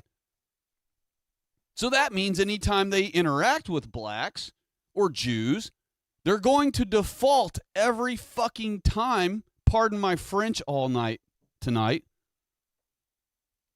they're going to default to giving the black or the Jew the benefit of the doubt, which causes them to be stabbed in the neck, ripped off, framed, blackmailed, falsely befriended, and then doxed later on, double-crossed, betrayed. And that's at best. At worst, you end up raped and dead. This pretty white girl was taught all her life, don't judge a book by its cover.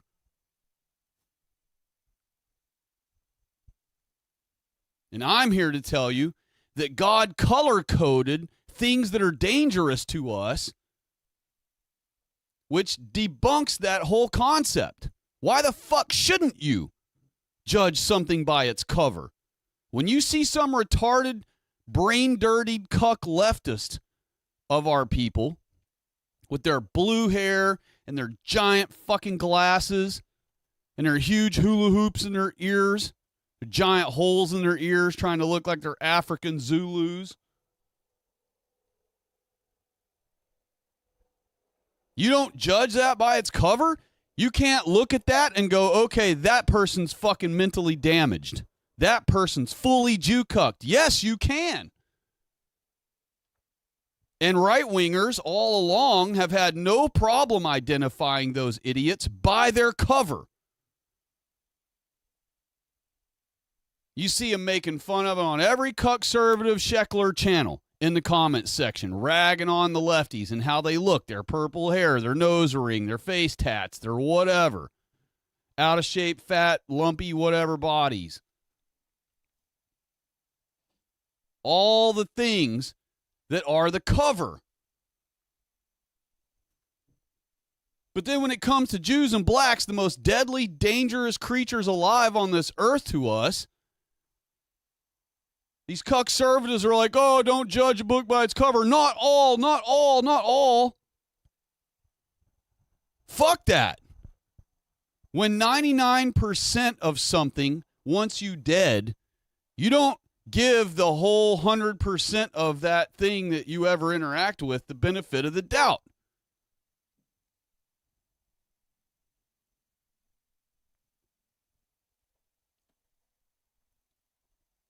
If 99 out of every 100 blacks want you dead, and that is the case, then that means out of every 100 blacks you ever see in public, only one of those 100 don't want you dead.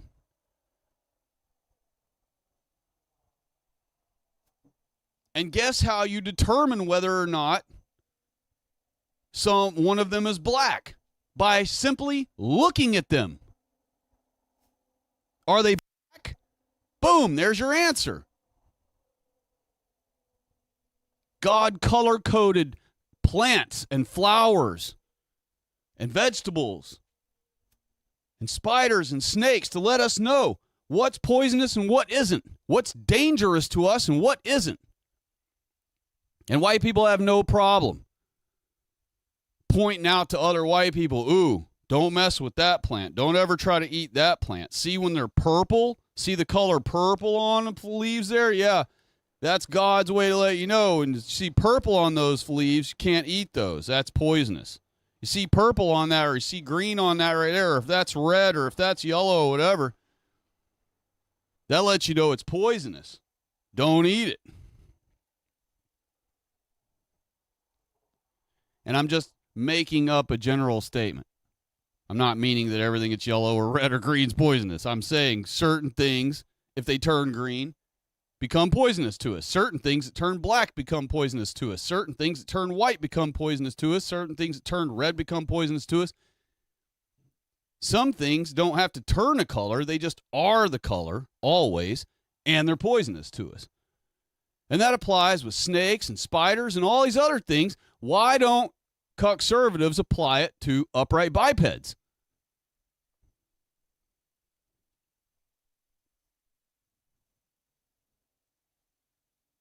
And I guess the reason why is because they look at all types of dogs, right? And they only think of it as the breed. They don't care what color the dog is. So you could have, you know, a brown dog or a yellow dog or a white dog or a green dog, or not green, but a gray dog.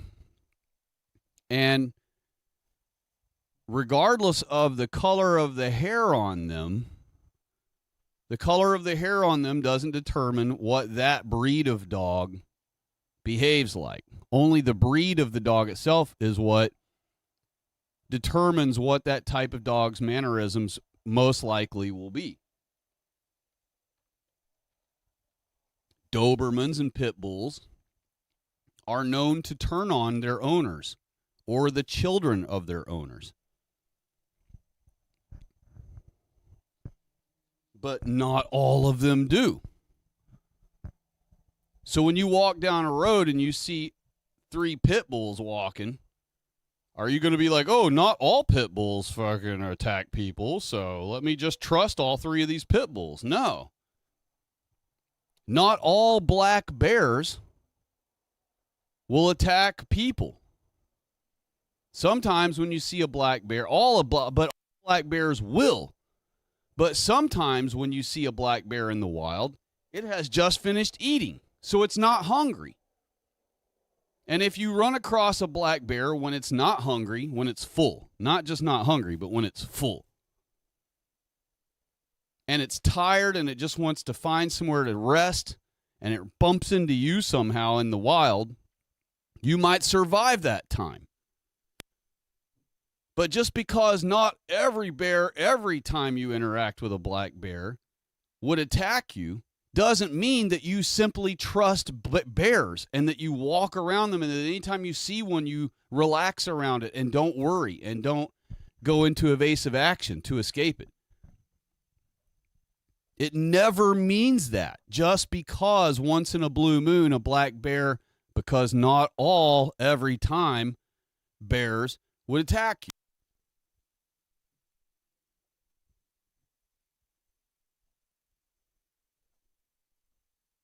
When 99% of something will attack you or wants to you dead or would like to see you be gone from the earth,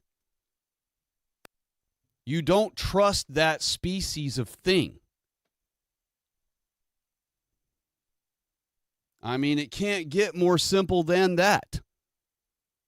When 99% of a creature of any type is dangerous to you, be it a wasp, a snake, a spider, and it's color-coded by God to let you know just from a quick glance whether or not it's a dangerous species to you. Whether it's a plant, a flying insect, a creature that creeps on the ground.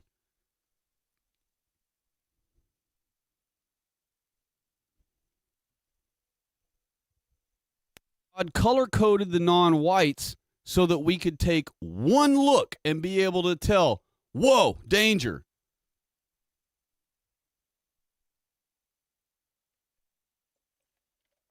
And all the supposed right-wing, supposed pro-white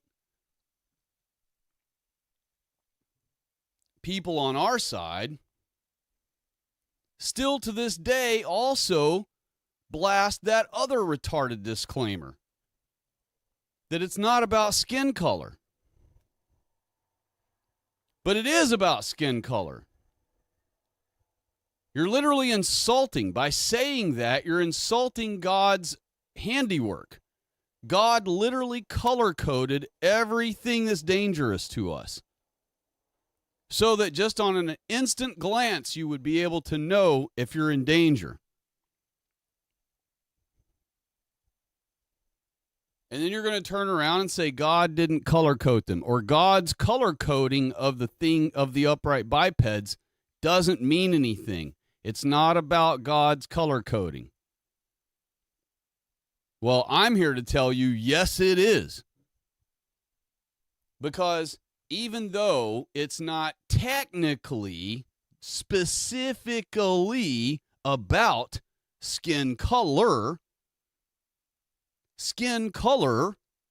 is the indicator, the instant, immediate visual cue that God installed on them to warn you not to trust them and not to have them living among you and not to allow them around your children or your women or your elderly or your country and especially your government.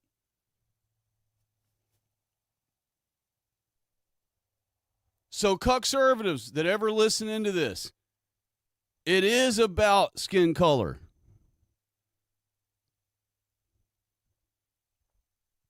And you need to condone violence, and you need to celebrate every white person who ever stands up. Don't ever let anyone ever hear any of you ever again disavow any white person who stands up and who takes matters into their own hands.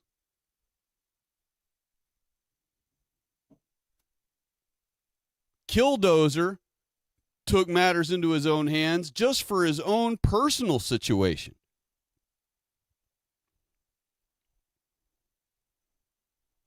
It didn't even have to be a worldwide phenomenon for him. All anybody had to do was mess with him and his business personally. And he spent who knows how many thousands of hours and buying no telling how much steel to weld all over that freaking machine, that bulldozer, in order to go show that you don't mess with just everybody and expect to get away with it.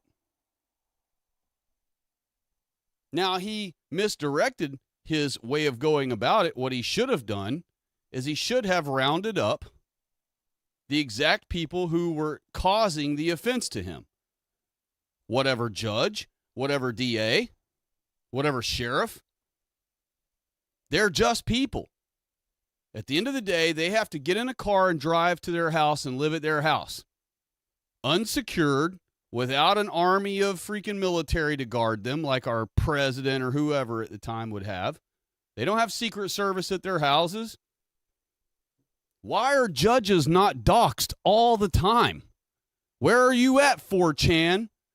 You motherfuckers are always bragging about how you can take just the background tree of an image that someone posted, and then you can put it in your database of trees of that type, and they're only available in these certain areas of the world. And I went database and blah, blah, blah, blah, and they show all these steps they do to finally determine exactly where someone was standing who said, you can't figure out where I'm at.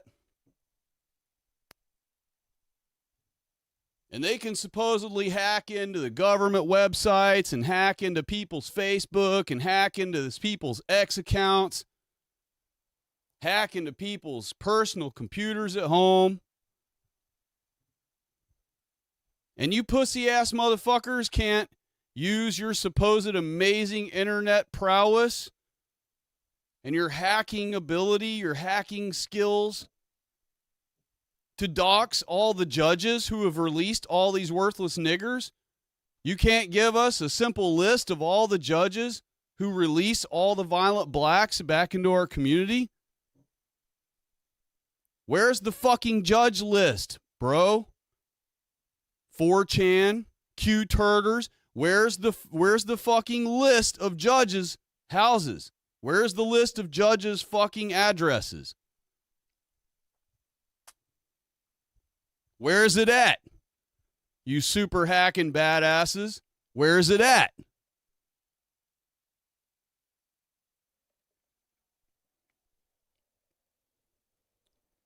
Y'all think you're so badass? You think you're whatever? Where's the fucking list of judges' addresses who release all these pieces of shit after they murder white people?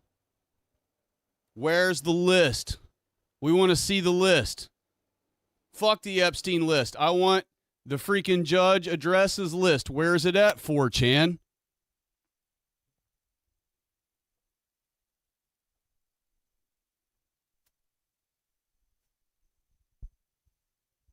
You realize those judges are okay with all of you being doxxed. They're okay with me being doxxed. They're okay with all of you who ever listened to this being doxxed.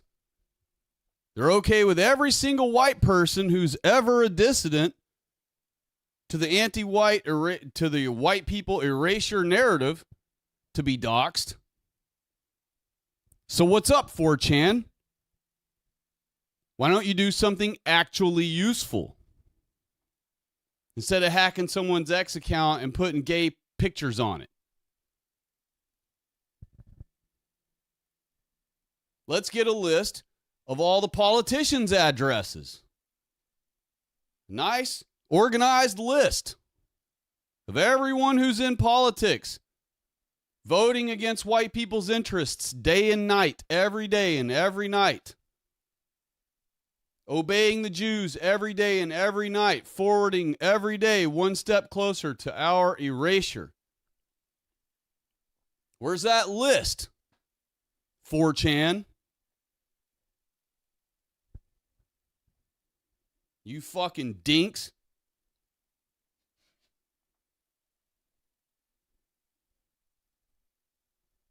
I'm tired of all these fucking people who supposedly have all this badass skill, this badass shit. Where are all these ones who hack the scammers online? Okay, I appreciate that you save our elderly white ladies from being gypped out of thousands of dollars. I do appreciate that. But could you steer your skill to actually help white people save ourselves? That would be nice. Instead of saving one elderly white lady, how about save the entire white race and save the United States?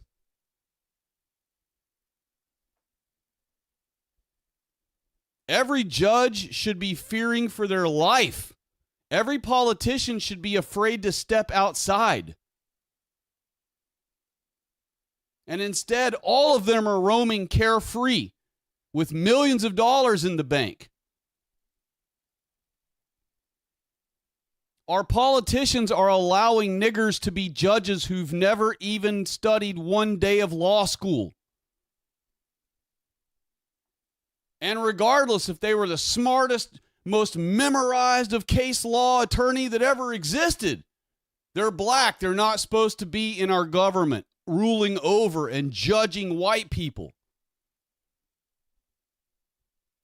And your politicians put them there. Because your politicians all obey the Jews. And the Jews want them there. So where's that list, 4chaners? Where's it at, Q-turders? You go to the ends of the earth to freaking defend Trump. You'll hack anywhere in the world to try to save Trump's reputation.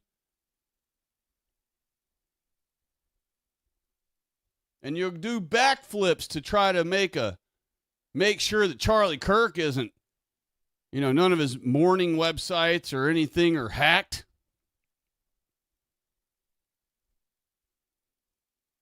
So where's the fucking address list of all the politicians and all the judges? Where's the address list of all the people who run these 4,500 NGOs that freaking grift our government out of billions and trillions of dollars of our money? Where's that address and name list? You motherfuckers play around like little kids. You don't hack anything important. And even when you do, you target it on one person or one little group of Indians at some call center. And I appreciate that you save even one white person. I appreciate that. But right now, you could be saving millions of white people with the exact same skill you already have. Using all the same tools you already know how to use. If I could save all white people in this country by one specific skill that I'm an expert at, you best believe I'd already been done that long ago. It'd have been the first thing I did on day one. So what the fuck is y'all's problem? What's taking all of you so long? Have the epiphany already and use your hacking skills to save white people and to save America and to save Europe from the billions of non-white invaders being flooded in here by the trillions of dollars stolen from us every year to pay for blacks and pay for Jews. Use your skill to get rid of the fucking Jews out of our government, out of our country.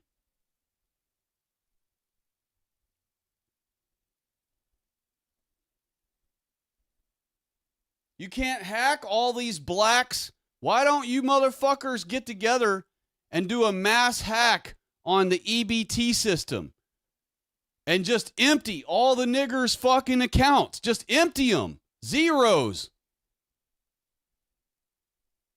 One of you motherfuckers knows how to do it.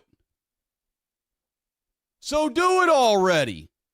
Quit dicking around with Indians at a call center and fucking hack the EBT system and dump it out. Drain it. Take all that money and put it in something else like the Veteran Affairs account. Even though they won't spend a dime of it on the veterans either. But just take all the money and give it somewhere else. Give it to Iryna's freaking donation. GoFundMe. Take the $1 trillion out of it and give it to Iryna. And give it to Shiloh and give it to all the other families of white people who've been murdered. You could hack that into their bank accounts, so do it. Drain the EBT system on the EBT system's website. Dump it to zero. Every nigger in the country, every non-white in the country, every Pajit in the country, every Arab in the country, every freaking non-white in the country. Get on their account and zero that shit out. Send them a thing saying they're disqualified, ineligible, Or fuck it, just corrupt the entire main frame of the EBT distribution system so that none of it works anymore. Corrupt it where it can't even function at all anymore, where it's ruined forever, and would force the government to immediately start building a complete new program from scratch with all new hardware and all new software. Those are real monkey wrenches. Those are real weapons being shot back at them that you motherfuckers could be doing.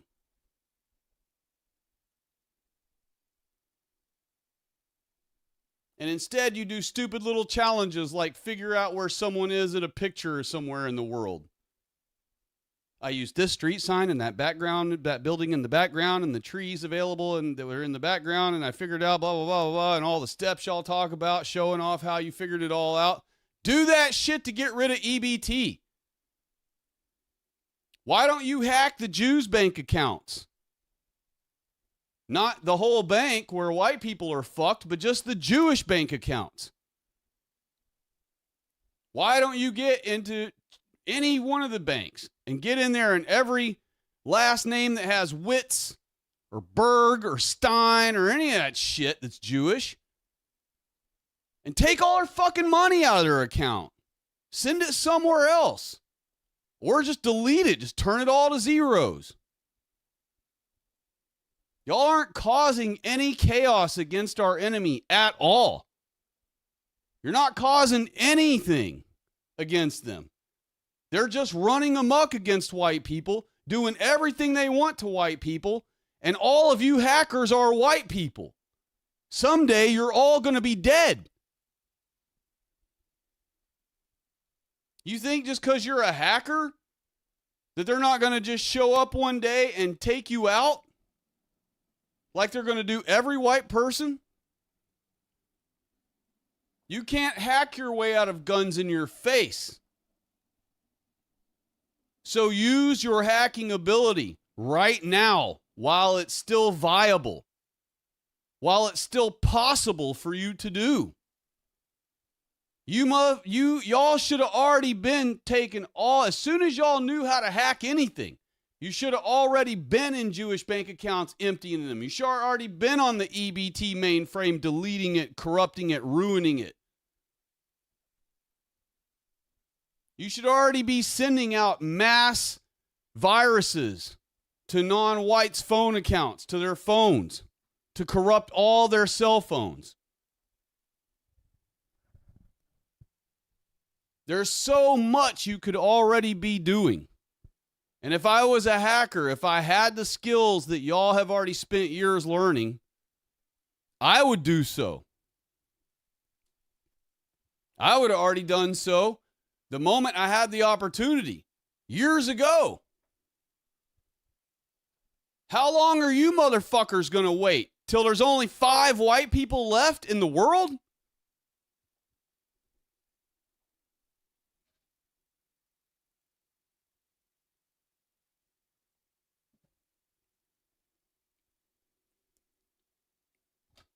I don't think you hackers realize,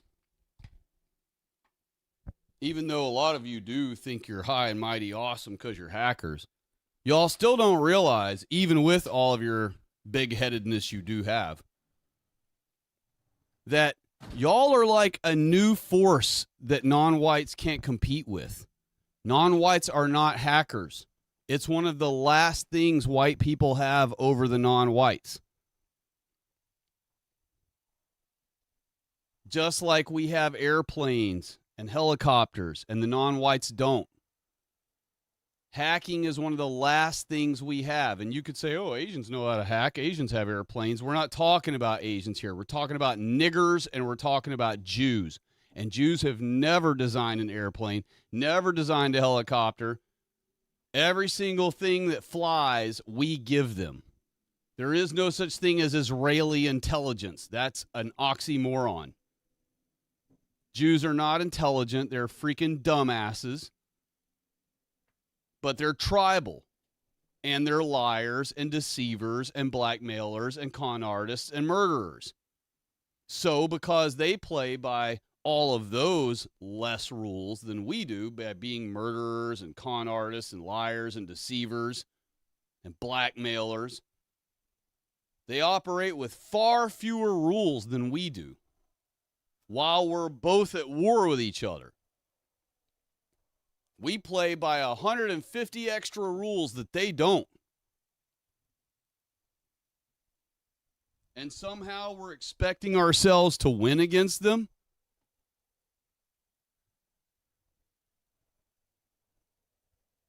Since we are expecting such a tall order of ourselves, we need all the help we can get, including and especially from hackers. You all are like the Air Force for white people. You can attack people without them even seeing it coming, like the Air Force can from high in the air above. And you can attack them in such a way that they're already destroyed. Their infrastructure, their computer mainframe, their whatever is already destroyed before they knew it was coming. Just like the Air Force. When the Air Force shoots missiles at someone or fires guns at someone, the munitions arrive at the target and destroy the target, kill the people intended to kill before they ever hear it coming. So they're walking 1 minute, they're doing whatever one moment, and bow, they're blown up, and they never knew it was coming. They never heard a thing coming. The sound from the munitions doesn't arrive till the target's already been destroyed. And that's the same type of benefit we could be enjoying from you hackers. You could be wiping out their mainframes. You could be wiping out their computer programs, corrupting their hardware, where it all has to be replaced, billions of dollars of it. And knowing our government, really, the entire EBT mainframe is probably running off one bullshit laptop.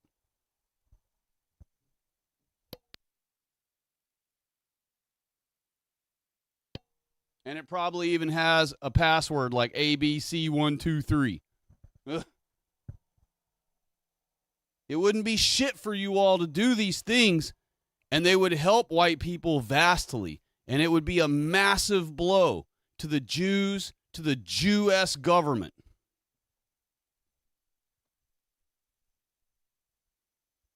And it'd be a savage blow to the blacks and all the other billions of non-whites, the Indians and everybody else that lives off our freaking welfare.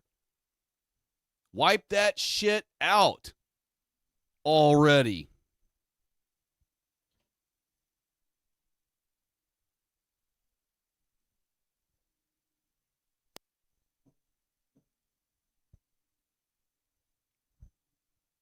I will not be okay with Iryna's death being drowned out by Charlie Kirk's assassination, alleged assassination. Fuck that. Her murder matters more. She wasn't shilling for the Jews, duping millions of our white people that are supposed to be on our side, into saying not all blacks, not all Jews. Oh, Zionism and Judaism are two different things, even though they're completely not at all. They're absolutely the identical, exact same thing. Those words are just synonyms of each other. If you're a Zionist, you're following Judaism. Period. Dot. If you're a Freemason, you're following Judaism. Period. Dot. If you're a Catholic, you're following Judaism 2.0. Period. Dot.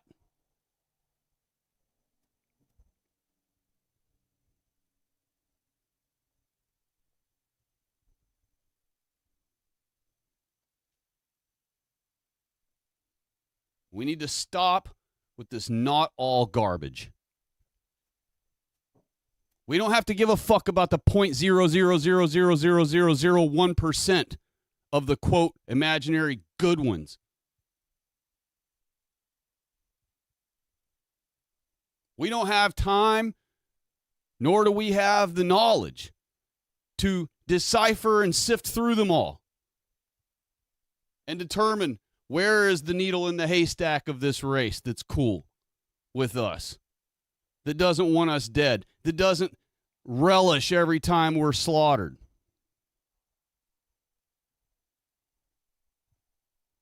Forget looking for needles in a haystack of each race. That's stupid. The entire pile of them in front of you hates you and wants you dead and celebrates when you get murdered and won't help your little white child when they see them being abducted by a freaking black.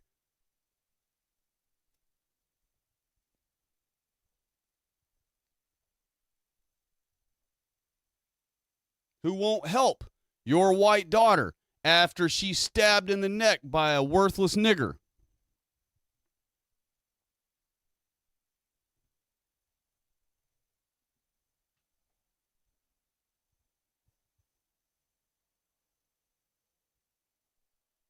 And we have to stop this bullshit, conservative nonsense about not condoning violence. You better start condoning violence. You better learn to get violent yourselves. And I am condoning that the next time you ever see a nigger doing something against a white person, you fucking attack them.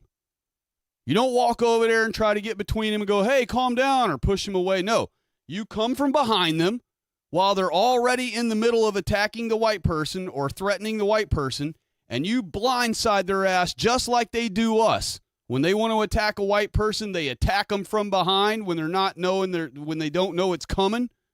You do the same fucking thing. You don't walk up going, hey, hey, hey, don't attract any attention to yourself. Don't make one sound. You walk up from behind them and you freaking slug them in the face, or you slug them in the side of the head. You knock their ass out as hard as you can. And after you hit them, you keep hitting them. When they're on the ground, you stomp them. You do everything that you see them do to us.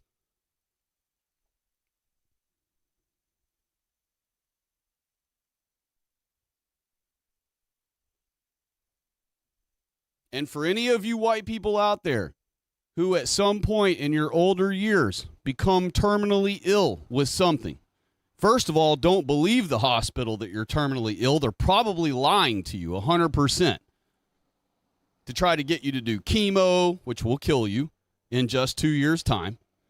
Even if you, quote, survive it, you will still die 2 years later from the treatments. And most of the time you die due to complications of the treatments while you're going through the treatment. But if you survive it, you're called a survivor if you last a measly 2 years and 1 day. And if you die 2 years and 2 days later, you're still classified a survivor. So that when the next white person comes into the hospital and they want to make $100,000 off their family, they go, look, we found a spot on the x-ray of your lungs. We found a lump in your boob. They're not going to bother to tell you that, oh, by the way, that little spot we found in your lung on the x-ray, or, oh, by the way, that lump we found in your breast, yeah, you can live another 900 years with that without it being a problem. So it's never going to be a problem. You're going to make it all the way to 95 years old, and that lump on your in your breast or that spot in your lung we found is not going to kill you. But they're not going to tell you that. Instead, they're going to say, we saw a spot in your lung on the x-ray. We need to start treatments on you right away for lung cancer. And then you're going to die due to the treatment of the cancer. It's a hoax. It's a lie. And everyone that, quote, survives it usually only lives 2 to 4 years later. But if you live just 2 years and a day or two after 2 years, you stay classified permanently as a survivor. And so when the next white person comes along that they tell all that shit to, they can say, look, we have a 75% survival rate. And that what they're not telling you is, oh, by the way, all 75% of those people almost died 2.5 years later. Because if white people were told that, they would say, you know what? I'd rather take my odds against live without doing the treatment. And then the doctor doesn't get to keep putting his kids through Purdue. He doesn't get to have the big, nice house, the millions of dollar house. and the Beamers for his wife and him and the kids, and the big boat that costs $4,000 a month. And he's still paying off, the building that for his private practice. He's got another $300,000 to go on that. Maybe $2.5 million left to pay on it. He needs your family's $100,000 plus dollars. And so you go in there for a broken arm and they do an x-ray and go, oh, we saw in the x-ray you got a spot in your lungs. We need to start treatment right away. You tell them, no thanks, I'm here for my broken arm. Please fix my arm and I'll be on my way. And they'll shrug their shoulders and huff and puff and be all mad that you don't want to listen to them and do the stupid lung cancer treatment and da-da-da they want to recommend. But they'll treat your arm and you'll be out of there and you will live for another 30, 40, 50 years. Whereas they would have killed you and your family would still owe them the $130,000 that they wanted to charge for all their effort. And after it's all said and done, they'll say, sorry, we did everything we could. That'll still be $130,000, please. Imagine if you took your car to an automotive repair place and you say it's not running right. It's running. I can drive it. I drove it here, so it's functioning. But there's something wrong with it. Figure it out. And imagine you come back a week later and they say, sorry, the car is destroyed. It's completely totaled. We sent it to the crusher. That'll be $8,000. And you go, $8,000 for what?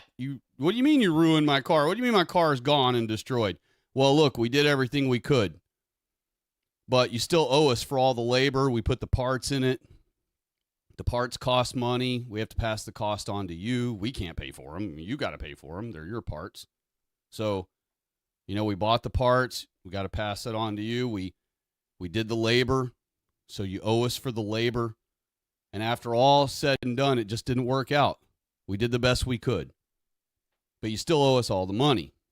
And your car is gone. Imagine that exact scenario. How retarded that would be if that's how the automotive industry and automotive repair industry worked. That's exactly how cancer treatment works. They charge your family $100,000+. They do a poisonous routine to your body that some strong people can survive. And then 2.5, 3 years later, you die from it. And all the while, you went through misery and millions of doctor appointments and being sick as hell the entire time and losing your hair and losing your muscles and losing your strength, losing your energy, losing your immune system, losing all of your quality of life, and then you die.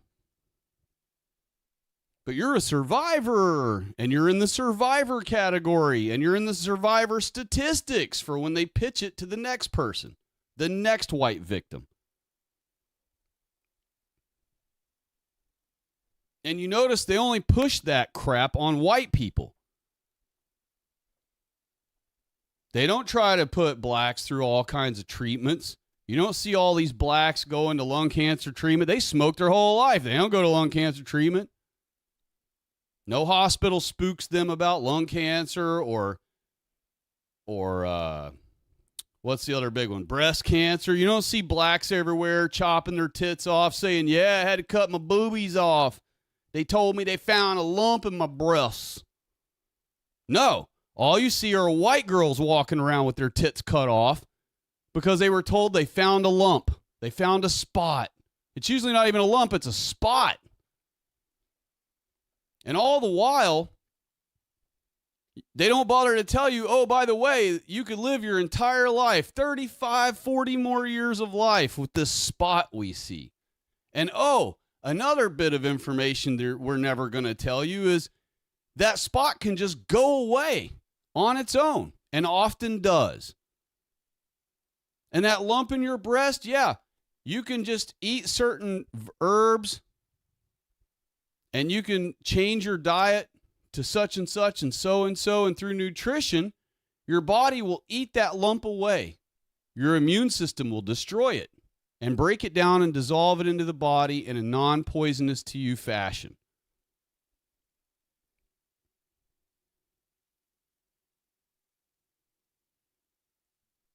Let me get back in the chat. I know I've been going for a long time. I see that other folks have chimed in. I apologize for your wait.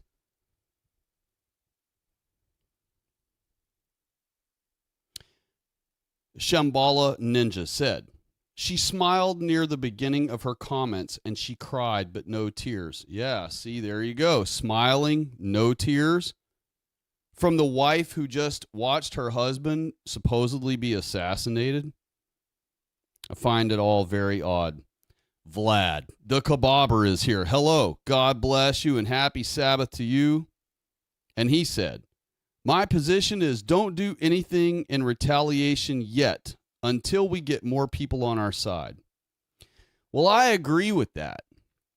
It's just that when we keep telling everyone that we don't condone violence and that we disavow any white person that ever stands up and does anything, and all these little disclaimers like that, not all Jews, not all blacks, Judaism isn't Zionism, which it is, and all these things, white people will never do anything. We will just spend the next 20 years talking online until the last 5 of us are dead.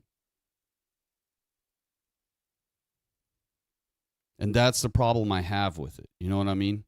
God bless you and thanks for chiming in. John Connor said, and I'm talking about pot addicts, potheads, as they say. I'm very almost 1980s style anti-drug person. That's just my view. I view it as improper. If you smoke marijuana, stay white, I won't judge you. You're a very smart guy. Well, it isn't about me. I could care less if people thought that I do or don't, or what they would think of me, whether I do or don't, based on whether I do or don't. But the bottom line is, you know, not all, to go back to that disclaimer mantra that I've been bitching about tonight, not all white people turn into potheads who smoke pot. In fact, there are a lot of successful people that you would never in a million years think would smoke pot that actually do. And that's including cops and judges and politicians and all kinds of people. Vlad, the kebabber, said, once we have more people on our side and it goes mainstream, the war will come naturally. I agree. It will happen eventually naturally because white people will have no choice anymore. The problem is when it goes live naturally, it'll be because the Jews have successfully flooded our country with 1 billion non-whites. That's their goal number, is 1 billion additional non-whites. So there will be 1.2 billion non-whites in our country when the war goes totally official, where the last white person finally has to go along and go, yeah, you know what? We're being fucking shot at. We got to start shooting back. When it finally gets to that point, Jews will have already flooded our country with 800 million more non-whites, at least, than we have right now. And all this horse shit about 0 invaders crossed our border last month and the month before, that's 100% horse shit. 100% horse manure. Non-whites are being flooded into our country every single fucking day. Pardon my French, y'all, tonight. I'm hot tonight. I apologize. It's Sabbath. I don't like that I'm having to use unkind words, but the time for being weak and being wimps and being cowards and being submissive to our destruction is over. We have to stop with all of these cuck-servative, Jew-cucked disclaimers. It is all Jews. It is all blacks. Judaism is Zionism. Zionism is Judaism. There is no separation between the two. There is no such thing as Jews who do not support Jews conquering the Palestinians and taking over all of Palestine and making it their little country. All the Jews you see that are supposedly at the riots, fighting against the cops, getting supposedly hurt, protesting against the Israel and creation of Israel, the forcing of Palestine to be converted into Israel. That is all controlled opposition. They're just actors, dressed up in their yitty diddler outfits, pretending to be against Jews conquering Palestine, using us white people to conquer Palestine for them, I should say. It's all an act. There is no such thing as one Jew anywhere who is unhappy about the fact that Jews are using white people to conquer the Palestinians and take over Palestine. There is not one Jew anywhere that's not happy with it. So it is all Jews. And there is not almost any black anywhere alive who is not happy about the fact that white people are being exterminated by blacks like hotcakes. So it is all blacks. And I'm tired of those Jew-cucked disclaimers. And we do need to promote violence. We do need to condone it. And I know that they're trying to use the legal word incite now. So I'll avoid using that word. But we should condone it. The left openly incites violence, not just condones it, they incite it. We've had those retarded black boons like what's-her-face that wears a wig and looks like she's a Picasso painting because like her face is melting off of her. Whatever her stupid name is, that idiotic baboon hyena chaser. She got up and said, and she's a politician. She got up on stage and told all the lefties and all the non-whites, you get in their face and you tell them they're not welcome here. And you push back. That means put their hands on you. That means get violent with you. You see them on X. Kill every white person. Does X delete it? Does the ADL recommend to Elon Musk to delete it? No. There are millions and millions and millions of X posts of blacks and Jews celebrating white people's, any random white person's murder and saying, more please. Inciting violence, openly, purposely inciting violence. And every one of these same supposed pro-white, supposed hard right-wingers on YouTube tells you they're inciting violence. And then in the very next breath, the very next sentence, they say, but you don't do anything. Don't you do anything. We don't condone that. We disavow that. Why? We're at fucking war. Do you not comprehend what war means? Do you not comprehend that war means we have to be violent back? We're being shot at. We have to shoot back. How fucking hard is it to understand that? Could you imagine Fleckas? Could you imagine Austin and Richard Ratboy on the front lines with you? Walking around going, hey guys, don't be violent. Hey, don't shoot. Don't shoot. Don't be violent. We don't condone that. All white people are on the front fucking line right now. Every white person, even a rich white person, is on the front line. Because guess what? His daughter going to college is surrounded by a sea of niggers.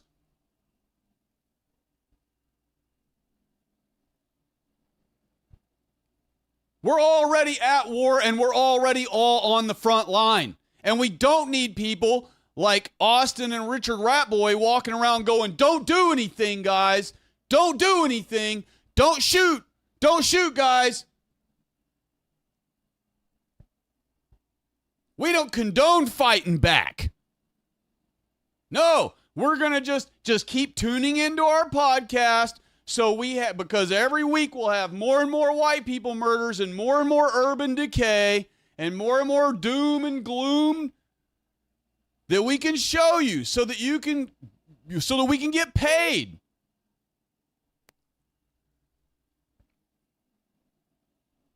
We've got a money grift going on here. And if you go out and you get violent and you conquer the country and you retake it and you conquer the non-whites and you round up the Jews and you round up the niggers and you round up the Arabs and you round up the dots and you round up the freaking everybody and you get them the fuck out of our country, we ain't going to have nothing to talk about. What will we do on the show?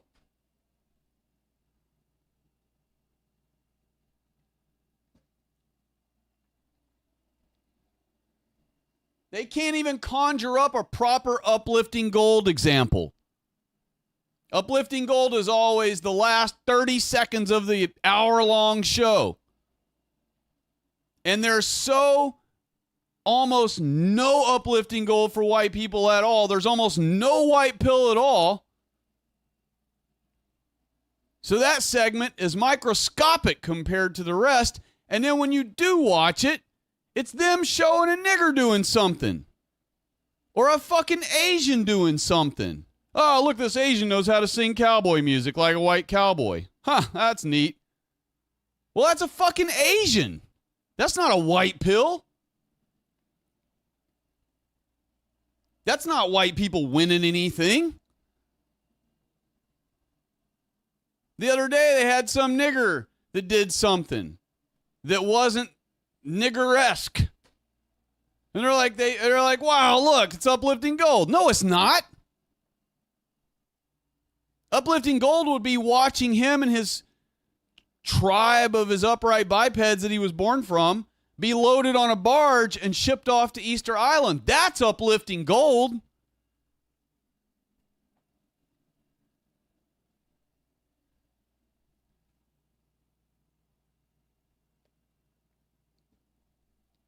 So I guess I'm saying all of this tonight to say to you folks, in case Austin and Richard Ratboy never listen in, that when you're on those conservative Sheckler websites, when you're on their channels, on their videos, in their chat of their live stream, whatever, and you hear them say these retarded Jew-cucked disclaimers, correct them, please, in the comment section.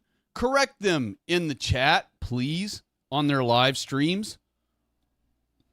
Please correct them for the sake of your own family and yourself, and for the sake of all white people. Excuse me. Oh, I'm having a burp a little bit here real quick. Excuse me. For the sake of all white people, would you please correct them in the comment section of their video or during their live streams? And I don't just mean Fleckus Talks. I mean all the conservative channels. They all say that same garbage. Not all Jews, not all blacks. Judaism and Zionism are two different things. Not all Jews are happy that Jews are using us to destroy Palestine. We don't condone violence. We disavow any violence. Don't do anything about it. When you hear any of that Jew-cucked horse shit, please correct them. Whomever it is. Whether it's Elijah, Fleckus Talks, Mark Dice, The Backlash,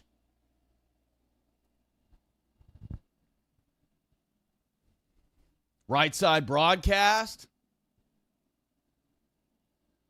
any of these supposed right-wingers, the YouTubers that are supposedly on our side, when you hear them say any of that Jew-cucked garbage, please correct them. They read your comments. They've literally modeled their show around what the commenters demand of them. So make it so. Force the issue by being one of the commenters that corrects them. Vlad, the kebabber, said, agreed, no mercy in self-defense. Exactly. When you see a white person being threatened by a non-white, you fucking attack them. And you do so stealth mode. You come right up from behind him while the nigger's focused on the blonde lady that he's ready to attack and rape and kill. And you fucking smash that piece of shit in the side of the head in his temple so hard, and make sure you use a frogger. That way, when you frog that dude right in the temple, he gets maximum impact, maximum damage. And don't just stop with that one hit. You go fists of fury on that piece of shit. You beat that worthless nigger to a pulp right in front of everybody. And when you get him down, you kick him and stomp him and curb stomp him and stomp him and kick him and stomp him just like he would do you if he won. And if any of you are ever standing around and you see a white guy attack a non-white who you can see is clearly in the middle of threatening a white person, you jump in and help beat that nigger down. You help beat that Pajit down. You help beat that fucking Arab down. You help beat that fucking Jew down, whoever it is. Because guess what? If there are two blacks in the area and one sees you fighting the other one to defend whoever they were threatening, guess what's going to happen? That black's going to jump in. So make sure you're aware of that before you attack someone who is threatening one of our people, because you will have that other black jump in. So if you see another black in the crowd, just know you're going to have to fight them too. And that you're going to have to start fighting them immediately after you attack the first black. So you got to make your attack on the first black count. You got to put him down, and you got to get enough stomps and kicks on him that he isn't getting up, so that you can immediately turn around and address the one who's going to be coming at you with flying fists. So that means that when you see a random nog being attacked by a white guy, but you can tell that the white guy is doing so because the nog was literally standing right in front of a white person threatening them, you jump in too, and you help stomp that nig to the floor. And once he's down, you don't both stand there and be the better person. You kick and kick and kick and stomp and kick and lynch that fucker, just like they do us every single fucking time.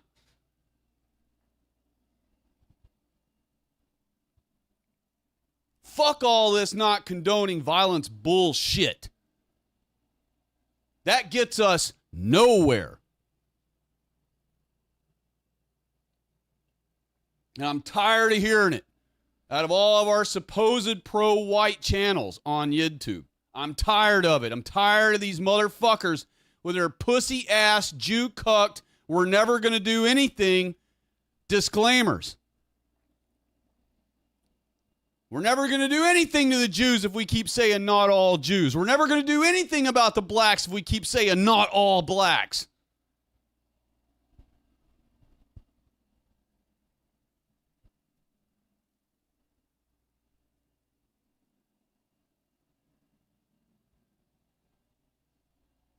And I'm sick of seeing the fatherless in the home excuse.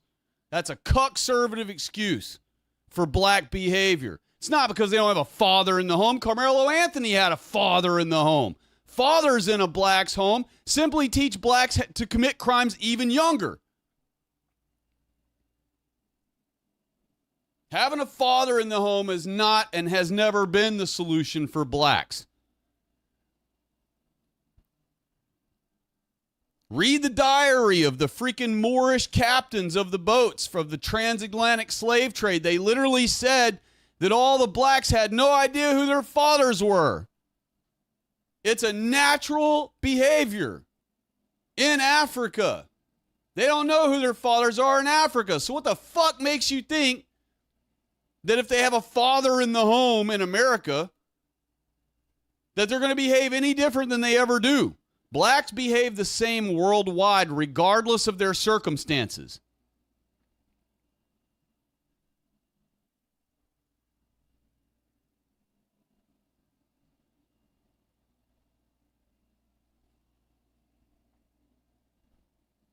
Colin Kaepernick, look at his sorry fro-headed ass.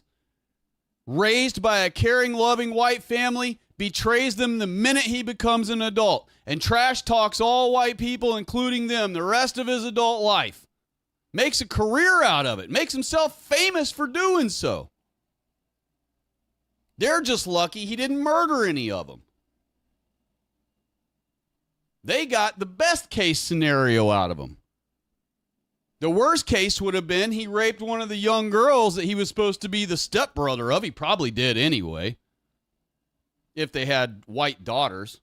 And if they did, I hope God makes them burn in hell for forcing their white daughters to have that nog living among them.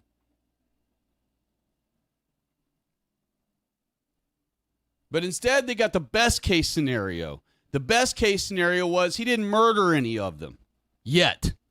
He's still alive, and so are they. So there's always a chance he could still end up murdering them at some point. But as of yet, he hasn't done so. So they got the best possible scenario out of him. That all he did was betray him, turn his back on him, talk shit about him, and make a career out of talking shit about him. So they got off easy.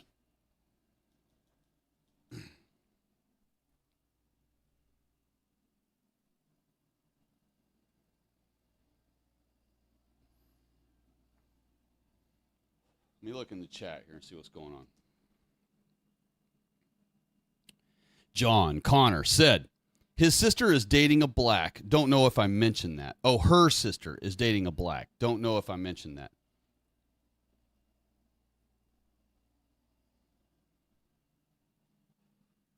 I don't know whose sister you're referring to. I apologize. Vlad the Kebabber. Oh, wait, let me scoot back and maybe I can figure it out by what you were talking about a moment ago. Or a little bit before that. So, John is who said that. So let me go backwards. Okay, John was talking about potheads. Then he was talking about if I smoke pot. And then he put her sister's dating a black. I don't know if I mentioned that. Okay, well, I'm sorry I don't know who you're referring to. Whether you're referring to Iryna or someone else. Vlad,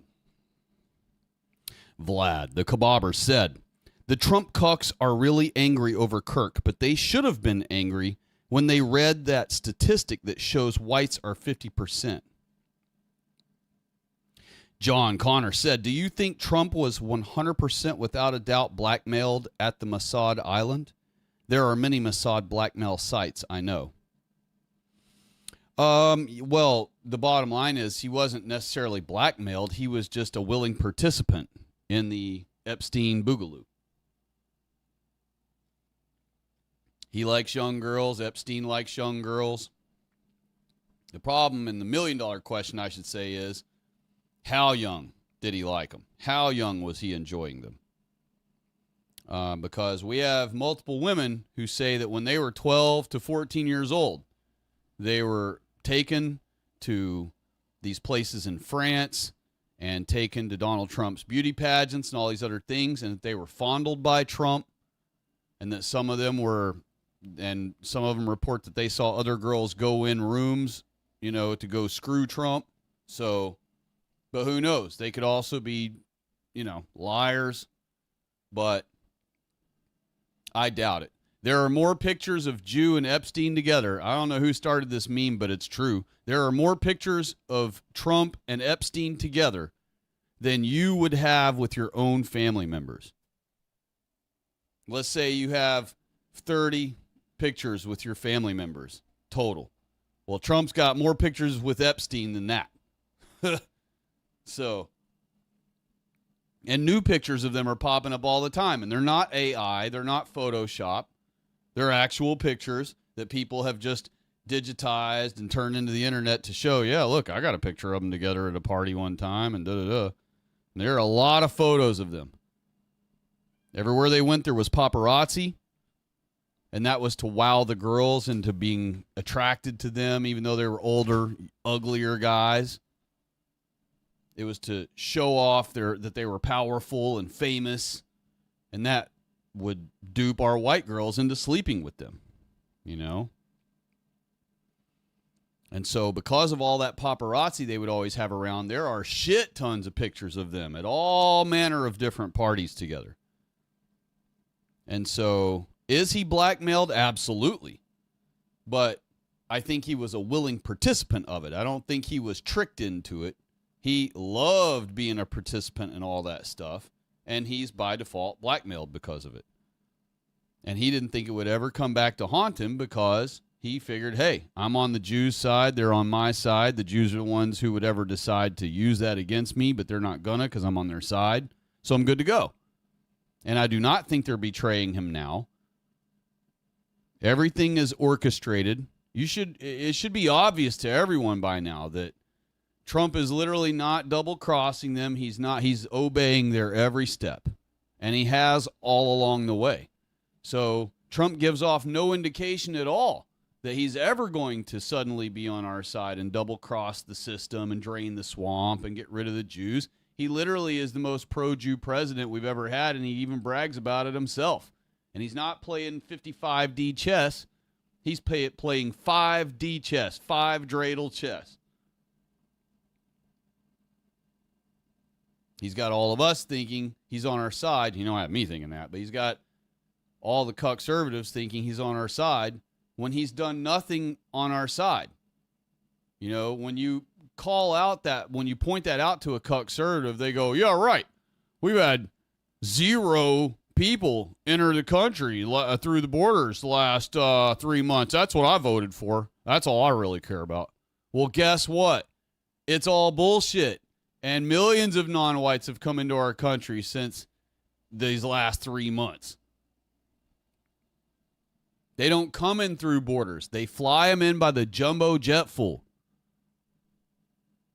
They fly into all of our airports every fucking day. Every airport in America has at least one jumbo jet full of niggers from Somalia or a full plane load of Arabs from Saudi Arabia or some Arab land.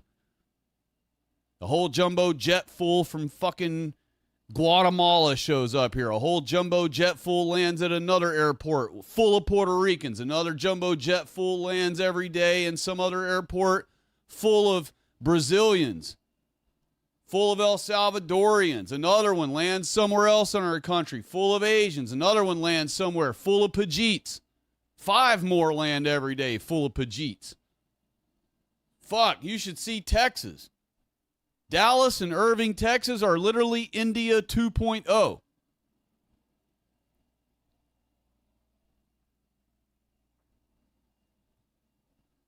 Every airport every day has multiple jumbo jet fulls of non-whites landing in our country. And they don't have to sneak them off the plane like they were doing, a few years back. They don't have to do any of that no more. Now, they just let them walk right off the plane with their brand new iPod or earbuds and freaking their brand new iPhone that you paid for them and their Hollister jogging pants that you bought them with your money, your tax money, and with their hoodie they're wearing, and they just look like any other passengers on an airplane.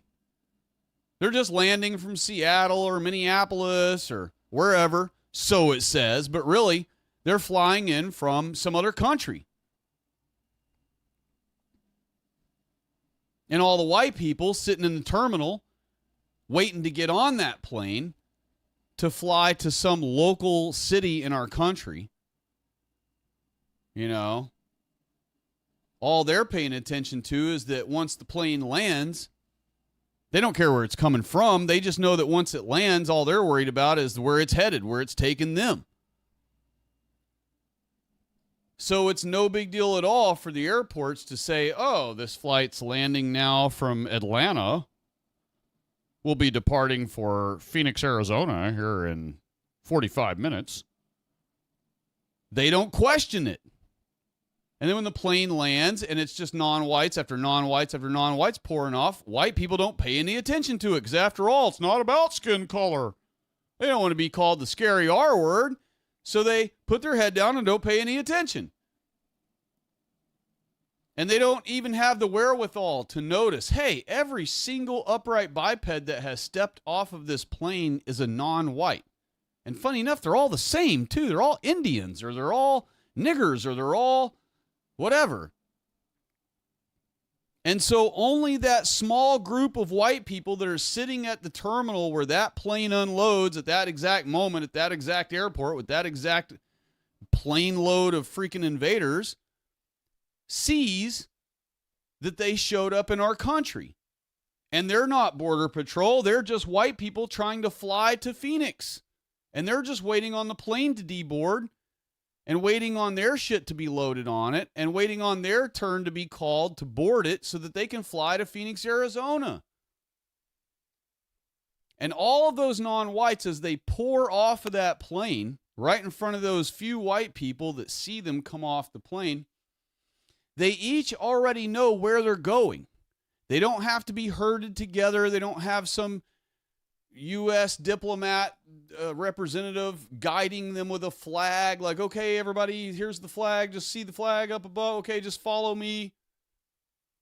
We're all going to go this way now. That would make it too obvious to white people. So instead, they've all been given every creature comfort in advance that white people have in America. Cell phone, modern clothing that white people wear, earbuds, backpack to pack a bunch of their crap in.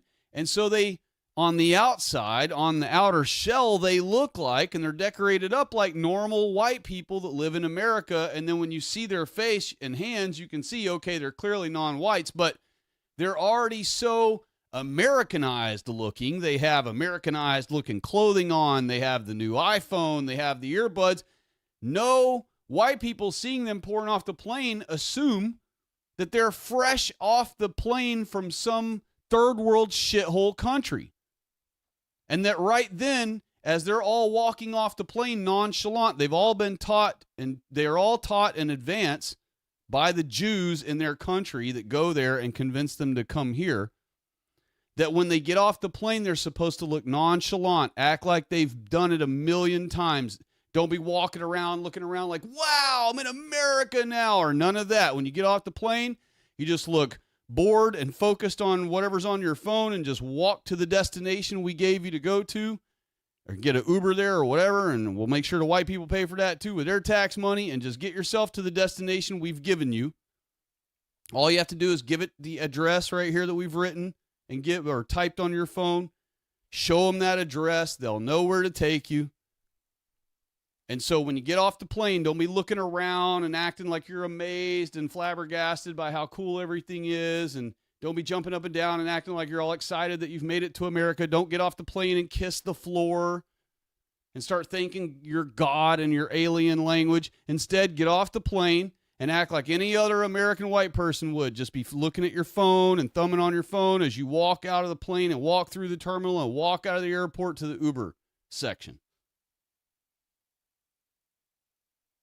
And so when they come off the planes, the handful of white people that are going to board that plane after the fact pay no mind to the fact that this entire jumbo jet full of Pajeets or niggers or whoever just got off of it into our country, because they don't realize that they're coming from another country and they're just stepping foot on our country soil illegally for the first time ever.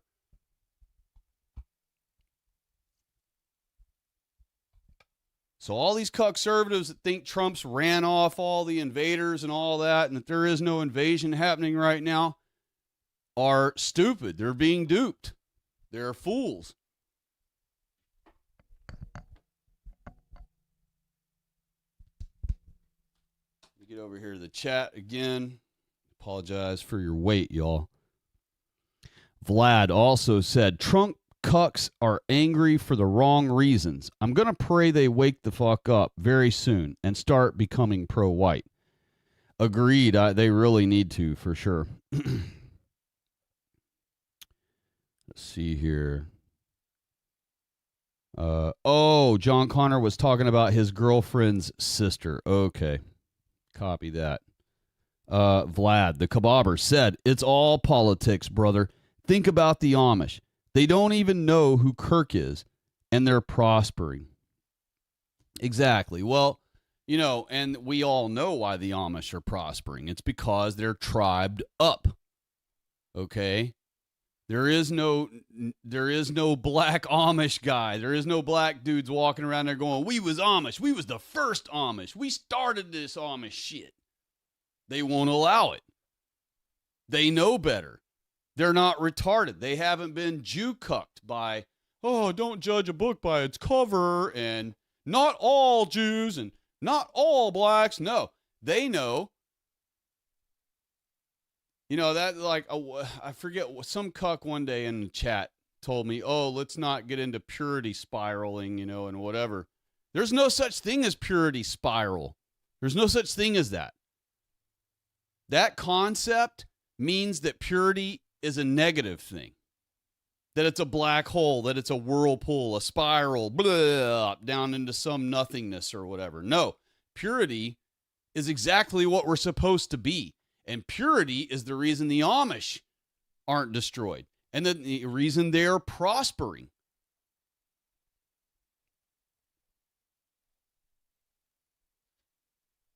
They've even started accepting using technology and automobiles and all types of modern things that used to be very against them. And a typical baby truther would say, aha, to me, that seems like signs of being Jew-cucked. They're starting to give up on their principles. The pressure of the modern world and all the cool toys the world has to offer is convincing them to abandon their ways. But no, they should be able to use technology and automobiles. They shouldn't have to live in the Stone Age.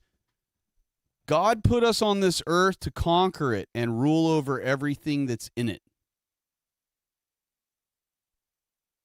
And meanwhile, white people, God's favorite creation, have created all these amazing implements. And for the Amish to deny themselves all of those implements, technology, AI. I mean, they could use AI to figure out how to do better with certain, pest control for their crops or whatever. They can be creative like we are. They're highly intelligent white people. Just because they've never seen an escalator or whatever, they're highly intelligent. They're high IQ. And so by the Amish embracing white people's modern inventions, which they have every right to be enjoying, they will prosper even more. Does it open Pandora's box up for their youth to have access to porn and other things they shouldn't dabble in? Yes. But Amish are disciplined, and so a microscopic percentage of Amish will ever break their moral principles just because they have access to the internet or automobiles or electronics. You could give every Amish up in wherever, Michigan or wherever they live, a cell phone just like yours with all the same internet, all the same apps. You could just give them your phone and give them the security code so they could get in it all they want and be like, enjoy. And 99.9% of them will, even with the temptation and the knowledge that they could right away go to some porn site and look at porn for the first time, they will not. And they could own the phone for years and years, and they will deny that temptation all those years that they have a cell phone with internet on it. You think to yourself, no way, but you don't understand the discipline if you would think that. I'm not saying you, I'm not talking to anyone listening on the stream, but I'm just metaphorically speaking the word you. If anyone, I guess I'll say, If anyone were to believe that, they would be wrong, because they would not understand the true discipline that Amish are raised with. And morals really do mean more to Amish and their principles really do mean more to them than some luxury or some access to be like everybody else in the world, having access to something, whatever it may be. But white people's inventions are not morally destructive. White people's inventions are all usable for good. Automobiles can be used for good. Internet can be used for good. Lights are obviously not a bad thing. Anything electric, cooking devices, stoves, microwaves, refrigerators. How can a refrigerator be ungodly, for goodness sakes? So all of these things like electricity and electronics and the internet and AI and automobiles and all these things, they should embrace them, and I hope they do. It will not be degrading their character. It will not be ruining their traditions. Think of how much better Amish would be, how much faster they would be at building their buildings if they used power tools, if they used modern heavy lifting equipment like small cranes and things. The Amish would be building castles, and they'd be building them in like 3 days' time. I hope they embrace technology. I really do. A lot of them already have started to.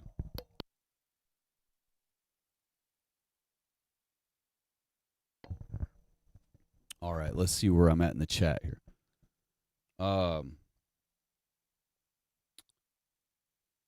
Vlad also said, we have to defeat the Jays, though.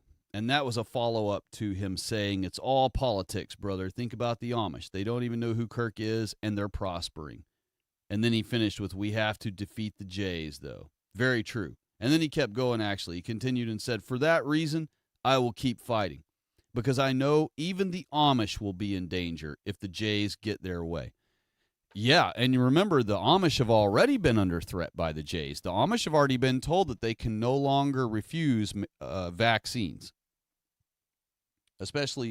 particularly mandated vaccines. Like, in other words, when the government, and you know this, but I'm just explaining for other viewers.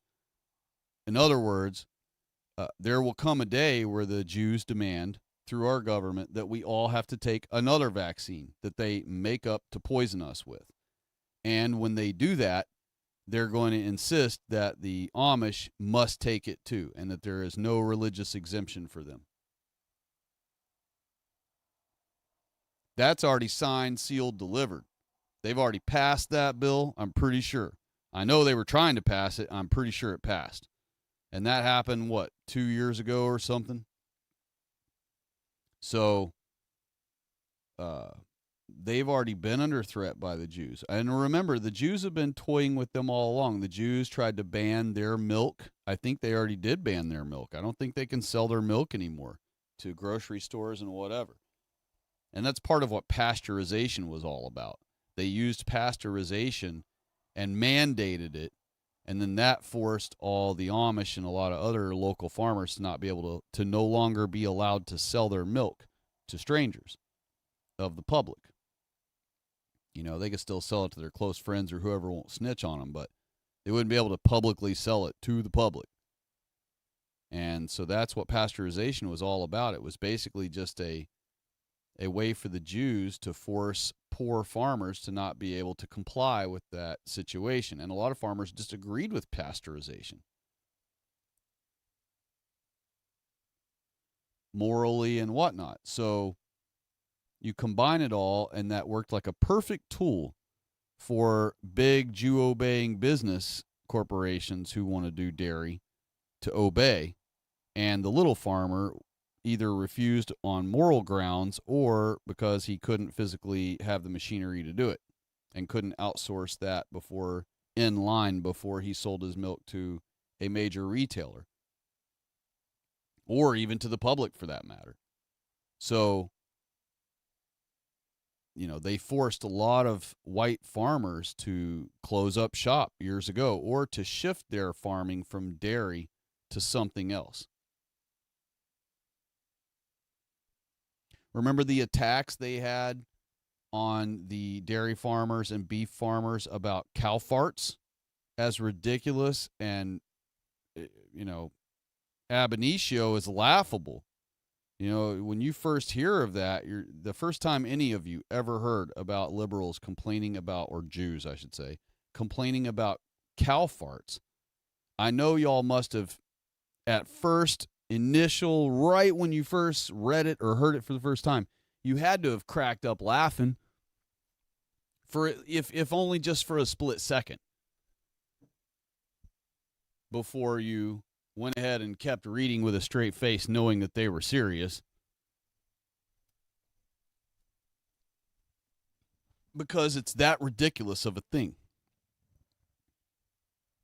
But guess who it threatened? All of our white farmers who have cattle, and that includes the Amish. They created building codes so that white people like the Amish couldn't just build a shed when they need one, build a barn when they need one, build a house when they want one. You got to get what's called Jewish permits. Permits is just Yiddish for Jewish permission.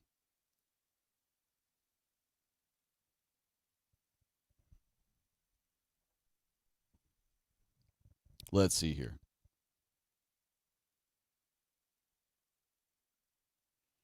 Deb of Christ chimed in. Hello, dear, and God bless you for visiting again. Happy Sabbath to you. I apologize for your wait of me getting to you. And real quick, I see Gello way down in the comments or further down in the chat. Hello to you. God bless you and happy Sabbath to you. And I'll get to you in a moment. Deb of Christ said, the pictures of the young lady that was stabbed looked so afraid and young, almost like a child. Just horrible.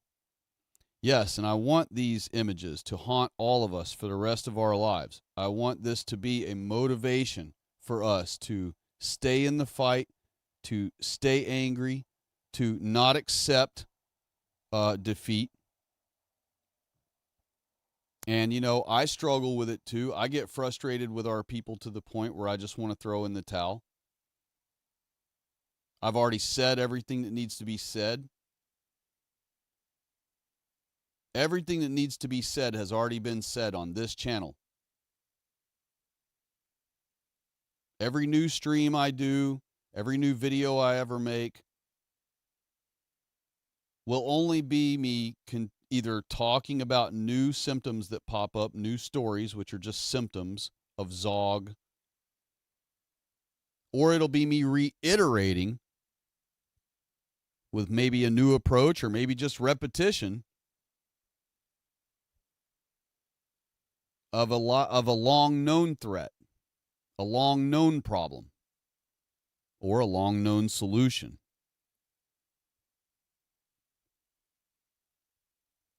So I've already said everything that needs to be said on this channel. I've already told you who's who of the Holy Bible.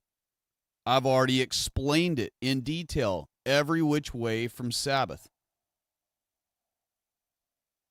I've explained Sabbath. I've proved it 15 different ways biblically.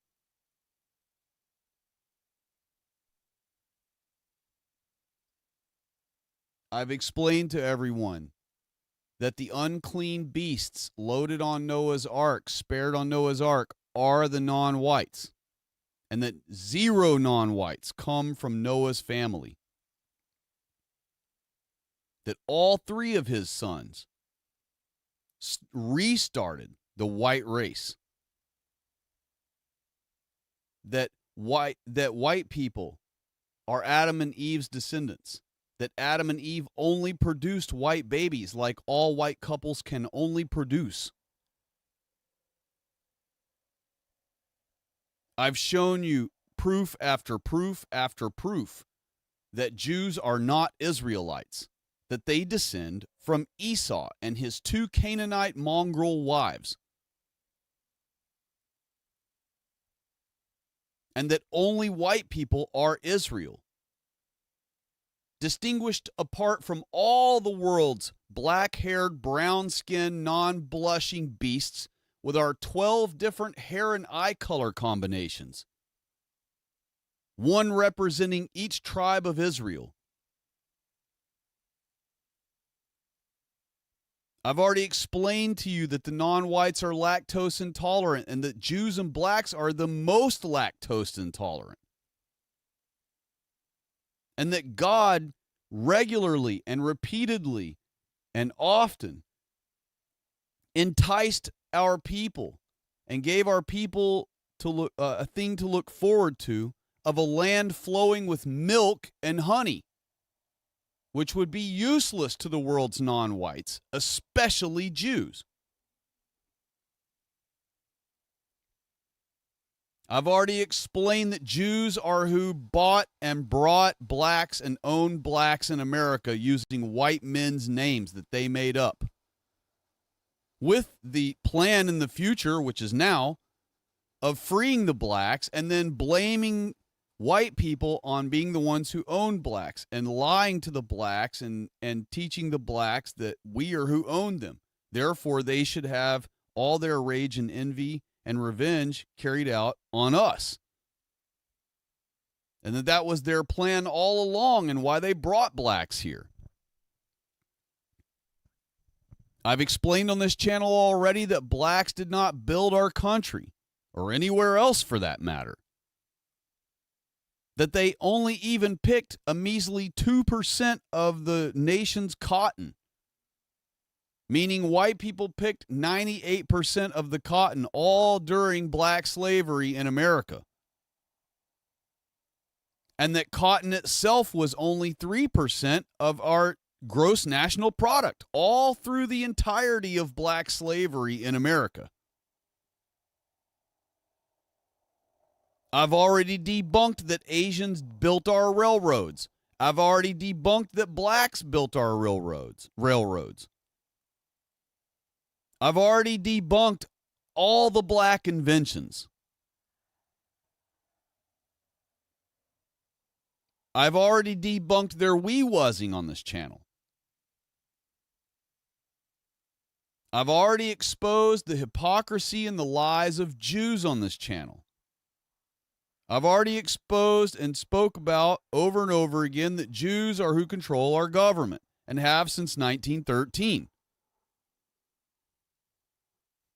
I've already covered on this channel that Jews are who used our U.S. government to demand that every white person in America surrender all of their gold to the Jews in 1933.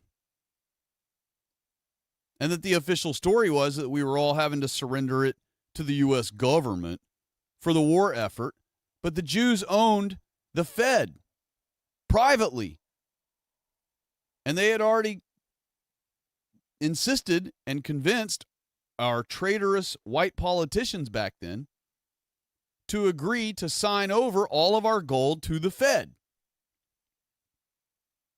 to the IRS. I've already covered the 1965 scam, civil rights scam, that the Hart-Celler Act was a scam, that civil rights are a scam. I've already covered that women shouldn't be in positions of power or in positions of leadership of our people in church or in government, that they shouldn't be police officers. I've already debunked all the anti-white made-up Jewish lies about Germans of the 1930s and Uncle A.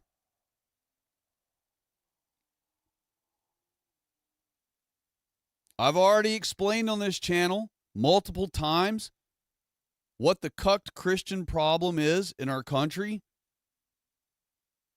That they're listening to pastors who won't even tell them the who's who of our Holy Bible. And worse yet, they're telling them that Jews are the only Israelites and that we need to all honor them as God's chosen people, the exact opposite of what every Holy Bible, every version says. I've already covered that the Scofield Bible from 1920 is what has duped many of our people into start believing that Jews are Israelites. I've already covered that Jesus did not say to white people for us to pay our taxes.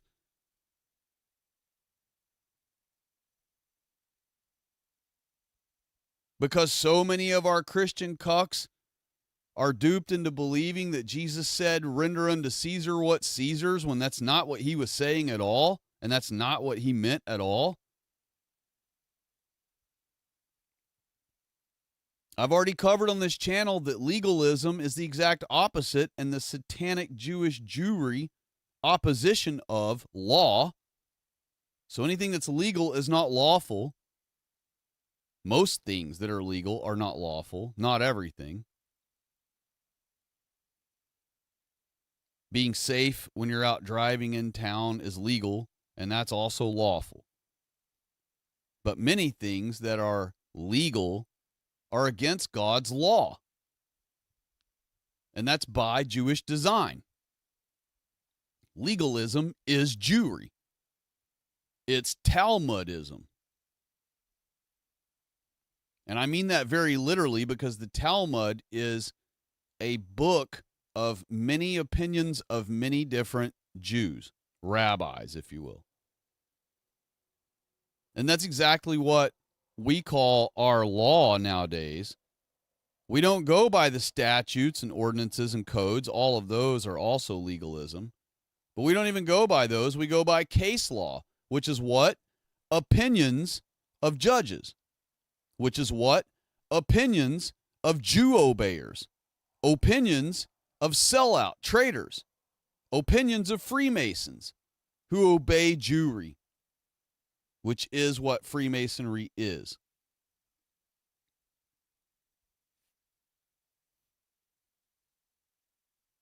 And I've already pointed out that white people and baby truthers are duped into blaming everything on Freemasonry instead of Jews. I've already covered that all roads don't lead to Rome. All roads don't lead to the Vatican. All roads actually lead to Tel Aviv. I've already covered on this channel that the IRS and the Fed are both privately Jewish owned. And then America has no gold at all because it's all immediately since 1933 surrendered to the Jews. And they're a privately owned company called the Fed, which is no different than CVS or Jack in the Box or Walmart. It's a private company, privately, 100% privately owned by them. There's nothing official or government or United States or white people or constitutional about it. And that it's actually anti all of those things.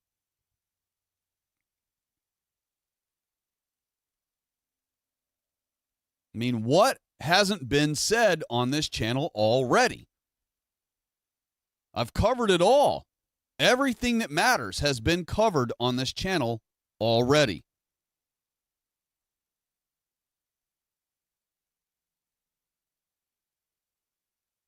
So there have been many, many, many thousands of times where I've been so fed up with our people, so overwhelmed with frustration with our people, that I felt like just posting a community post saying, forget it.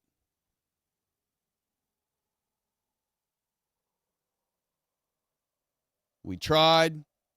I've tried. You've all tried. We've all been trying.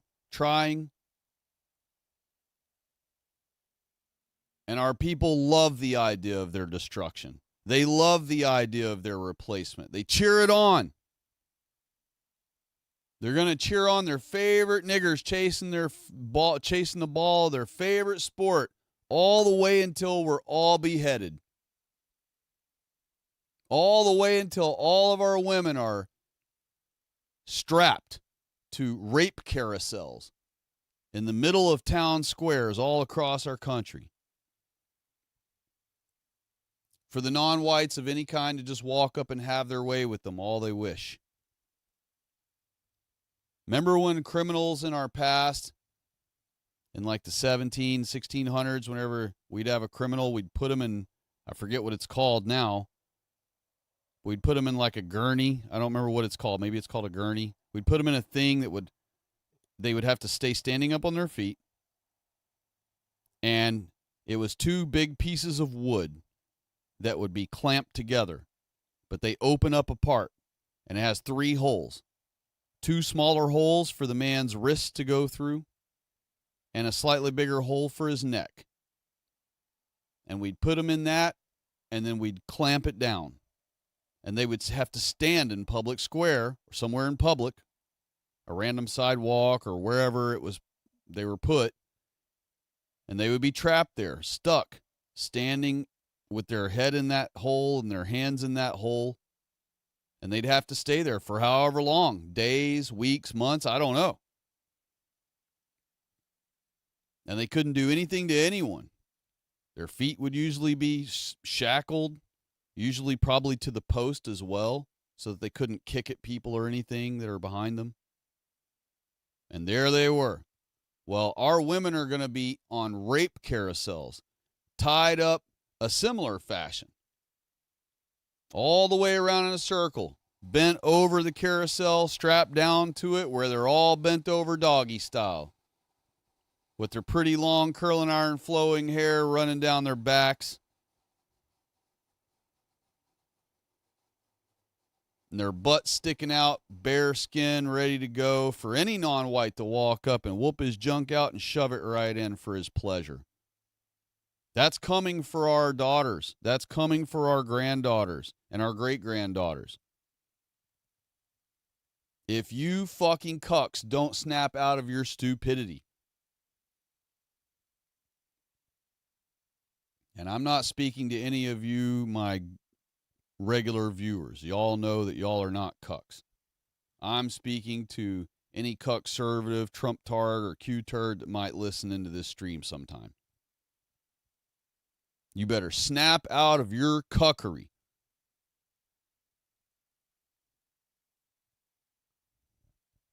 We are way past time, 70 years past time, to overthrow this government, to round up every Jew in our government, to round up every Freemason and Jew-obeyer in our government, which is all of our government, by the way. And it can't just be that we round up every politician in D.C. We have to, at the same time, we have to simultaneously round up every nigger in government all across our country. Every judge, every police chief, every city commissioner, every mayor who is not white, and even the white ones who have been selling us down the river.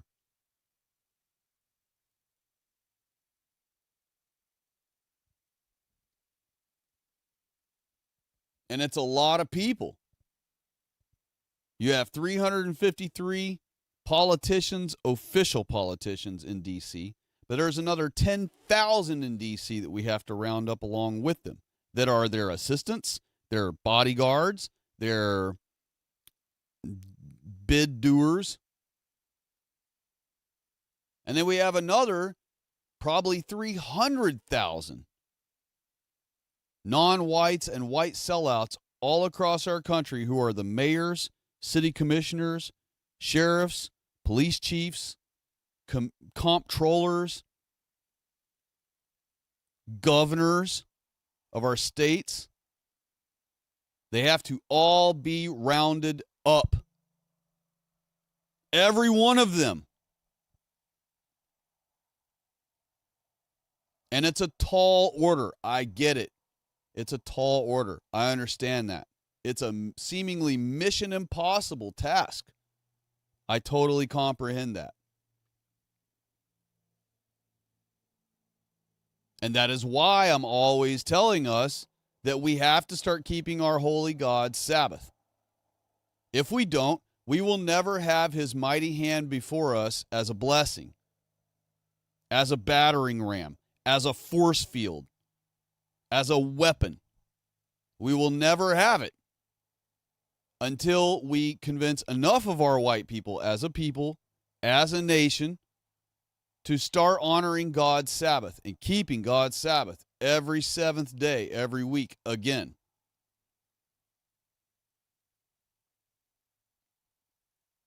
We will not win this country back, and we will fail until we start keeping Sabbath as a people. We will not win. Everything you're doing online is all for nothing for white people. If you don't keep Sabbath and you don't teach your family to keep Sabbath and you don't trick your friends to start keeping Sabbath, and you don't help us convince all other white people in our country to start keeping Sabbath, everything you're doing is for nothing. You might as well just go turn on Nigger Ball and watch that. You might as well just go watch a Jewish fiction movie. Might as well read a Jewish fiction novel. Might as well just go be a blue-haired leftist and embrace it all. And embrace our ruin. And embrace our destruction. Take your daughters and drop them off in the hood tonight. Tell them to bang the scariest looking nog they can find. You might as well. Because if you don't keep Sabbath and you don't teach your children and you don't teach your parents and you don't teach your family members and you don't teach your friends to keep Sabbath and you don't help us convince all other white people to start keeping Sabbath, as many as possible, then you might as well just go be a blue-haired leftist and let niggers bang you in the ass. Be a faggot, be a mud shark, be a blue-haired leftist. Just embrace the doom. Because that's what you're doing anyway. If you're not keeping Sabbath. And you're not imposing the teaching of keeping Sabbath on all of our other white people. You should be more passionate about that than anything else that you're passionate about. Be it online or in person. Why? Because it's the only way we will win. We will not win against the billion non-whites that will be in our country before white people finally have been uncucked enough to stand up for ourselves. It will be way, way, way, way too late. It has to happen now. It was supposed to happen 70 years ago. It was supposed to happen in 1933 when the Jews used our government to demand that all white people surrender their gold to the government. Meaning the Jews.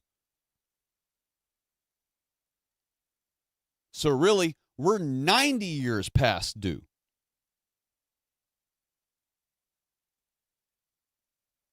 To rise up and take our country back and take our destiny back and please our God again. And enjoy our beautiful white utopia we used to have again. All of you want that. All of you are always longing for it. So why can't you just help us have it? Why can't you just obey God's way? Why do you want to insist on keeping God's 9 commandments, which doesn't exist? It's not a thing. God has 10 commandments, and God expects all 10 of them to be obeyed by the white people whom have God's law, that means his 10 commandments, all 10, written on their heart. God's laws are not written on any non-white upright biped's hearts. God's law is only written on white people's hearts.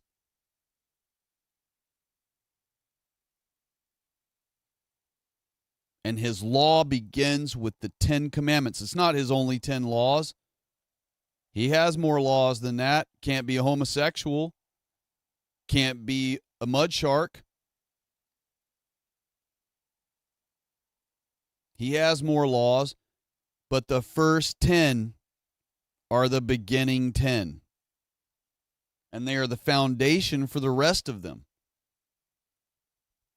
Being a homosexual is against God's commandment to honor your father and mother.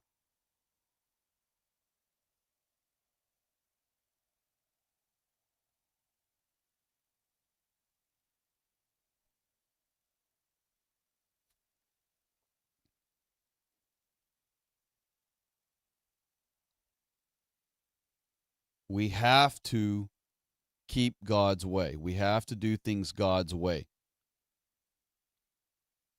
All through history of white people, every time you read about God-fearing people who were about to go into battle, what did they do? They prayed. To who? Our God. In whose name did they pray to him to? Jesus Christ's name.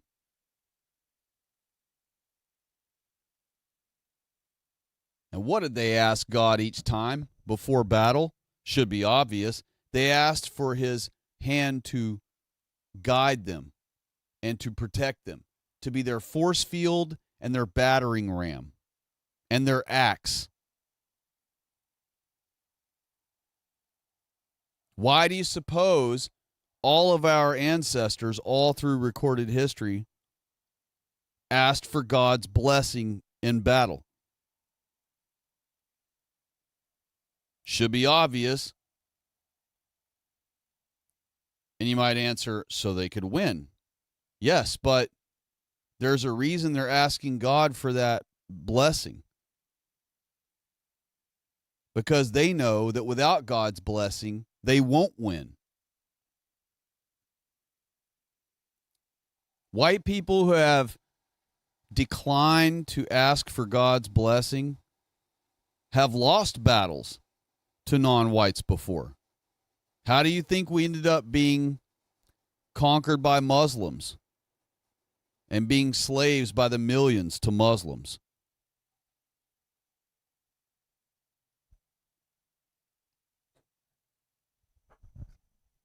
How do you think we were kidnapped? We're conquered, overthrown, and kidnapped and taken into captivity in Assyria and in Babylon. How do you think we lost victory and were captured and conquered by the Egyptians and held in captivity for 400 years by them? Because our people had betrayed our God, had turned their backs on our God.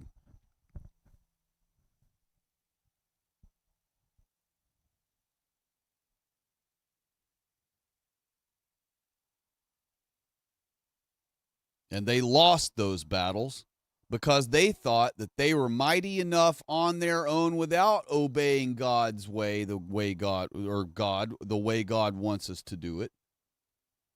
You can say you love God and believe in Jesus and not do anything the way they say to do it.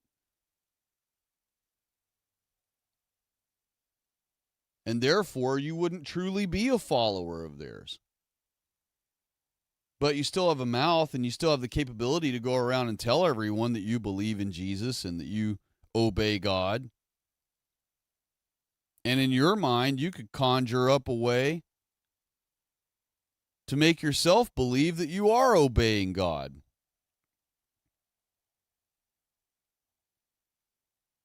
When really you're not at all. We have to not only obey God, we have to obey God God's way, that he says we need to obey him.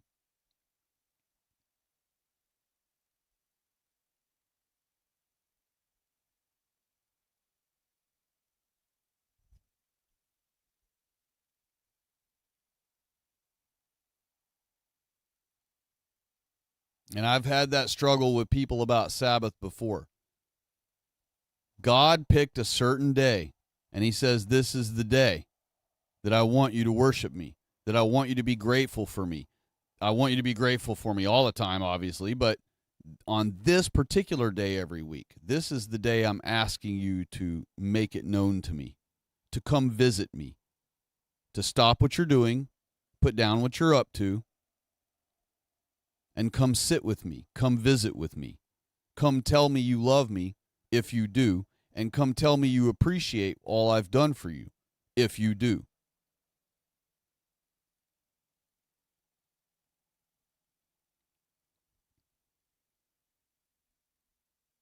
So all these white people that know that and go, I like doing it on Wednesday, though, or all my family does it on Sunday, so I'm going to stick with that. You're telling God, no thanks, God. I believe in you, and I'm going to worship you, and I'm going to obey you, but I'm going to do it on the day I want. I realize you picked a day, and you're commanding me with one of your 10 commandments. That's the day. But that day's not going to work for me, God. I'm going to do it on this other day. Or I'm going to do it the same every day. I'm going to worship you every day. I'm going to honor you every day. That's not what God said. God picked a day of the 7-day week that he created. And the last day of that week, that's the day he picked.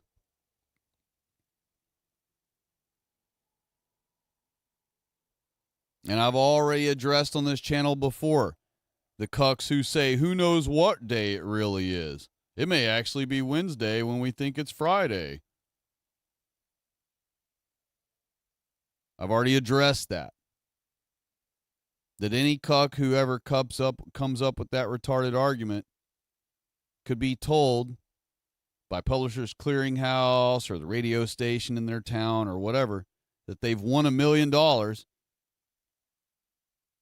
or they could buy a lottery ticket and win the Powerball and win whatever it was the other day, $2 billion almost. And if the Powerball company, when they called them, said, come here on Tuesday and collect your money, they wouldn't be like, oh, yeah, but what day is Tuesday really anyway? You know, Thursday could actually be Tuesday. What day should I really come? Because after all, who knows what day Tuesday really is? No, they would show up there on Tuesday.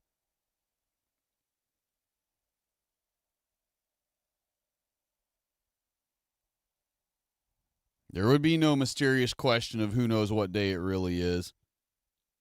They'd show up on Tuesday. And so there is no confusion about what day the 7th day is. It is what people have been cucked into calling Saturday. The 7th day, the last day of every week, is Sabbath. The first day of every week is Sunday. And the Gregorian calendar change, I've already addressed that on this channel too. That all they did was change the number, the date, the number on the calendar. The day of the week was not changed. On the day, if it was a Wednesday, that they changed the calendar date, they didn't change the day of the week. They didn't say, okay, Wednesday is now Friday today. No, it was still Wednesday, and they only changed the number date. The day of the week has never been lost.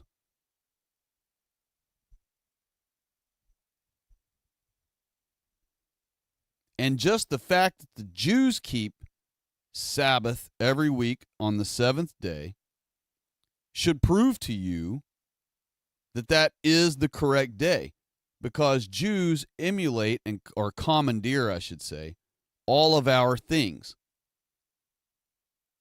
And they cuck us out of those things so that when they commandeer them, it looks like it's always been theirs and only theirs. And that's why so many white people are duped into thinking that Sabbath is the Jewish day, not white people's day. And that's not the case at all. Jews have never been Israelites, can never be Israelites, therefore they never will be Israelites. And that means some other race are the Israelites. And I've already explained how it's white people, every which way. And so since white people are Israel and Sabbath is Israel's day, because God that we know of the Holy Bible and Jesus Christ of the Holy Bible are only concerned with Israel, and the entire Holy Bible from the beginning to the end of it is only concerned with the instruction, the well-being, the prospering, and the salvation of white people, Israel, Adam and Eve's descendants,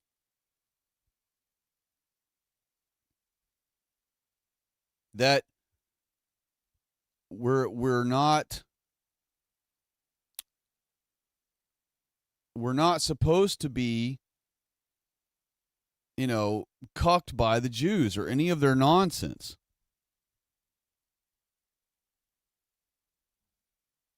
And since it's only for us, we are supposed to keep that day. And we've already been knowing that Jews steal our exact things and commandeer them for themselves. We created fascism, so they created fascism for themselves, and then they created anti-fascism to destroy all of our fascism.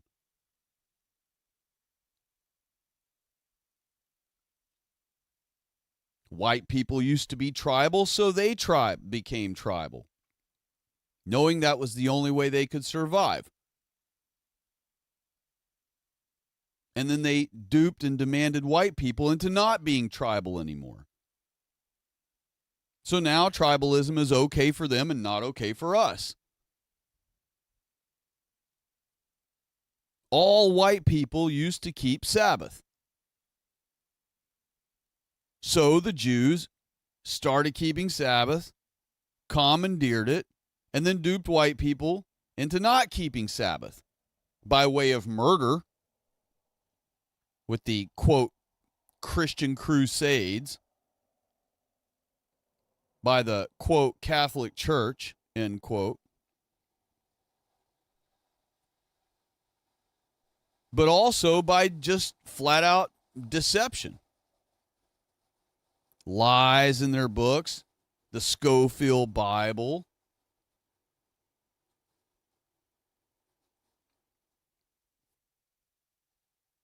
And so just seeing that the Jews keep Sabbath every seventh day at the end of every week, that alone tells you that we definitely know which day of the week is which.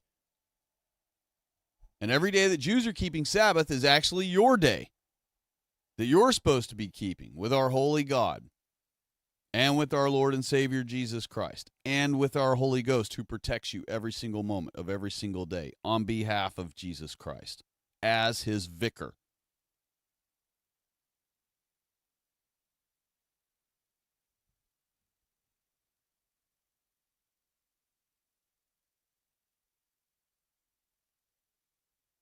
I've already explained on this channel about the protocols of the elders of Zion. I've already explained on this channel and spoke about Emanuel Rabinovich's speech to the World Jewish Conference in Budapest in 1952, which you can download on CIA.gov right now. I've already explained what he says in there in his last few paragraphs of his speech, how their plan is to create what they call control commissions, and that they will ramp up rage by the blacks against whites. And then in the midst of all that chaos, they will say, look, there's so much racial animosity between races that all of you whites are forbidden to mate with other whites from now on. All of your white women must mate with blacks. It literally says that in their plan, in his speech. He says we must forbid whites to mate with whites. White women must mate with the dark races.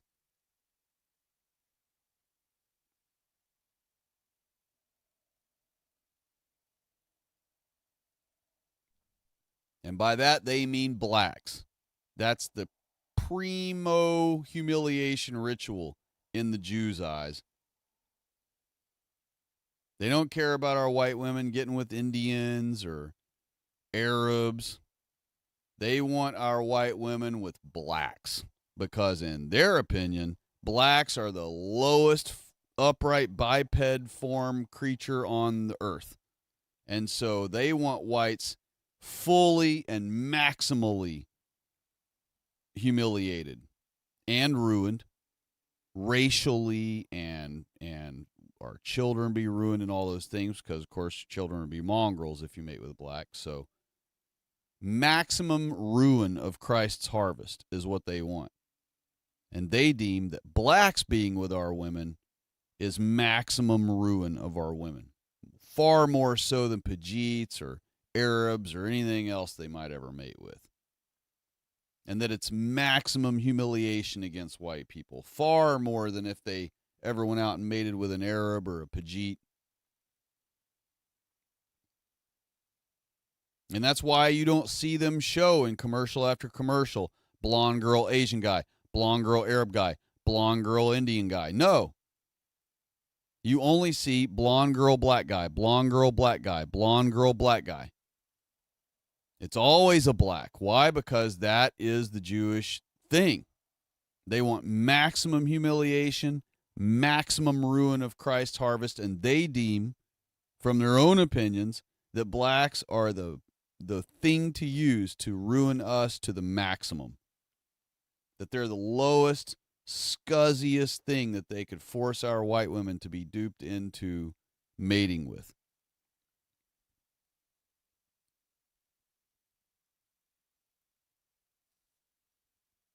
And we've covered all these things on the channel.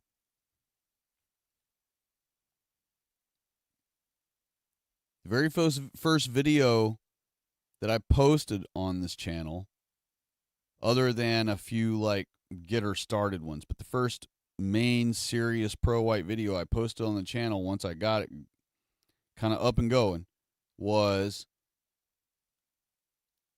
the video showing how all of our people dispersed in the diaspora into Europe from Assyria and from Babylon.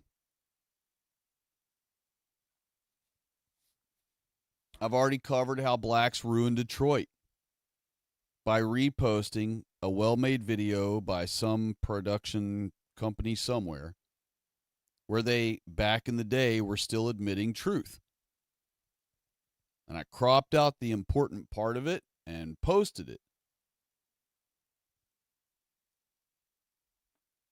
Because back in the day, there were still honest things being taught on television.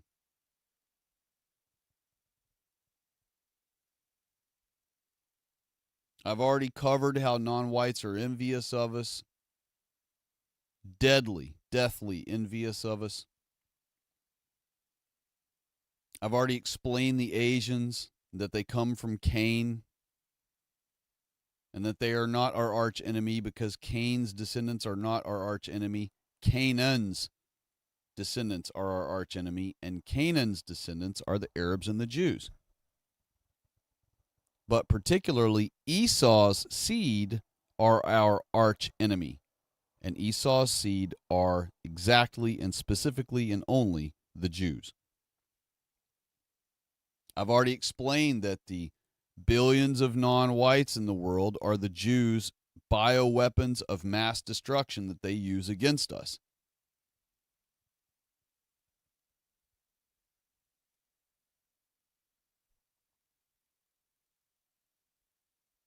I've already explained their modus operandi against us, whether it's in politics or in the corporate sector or in the private world.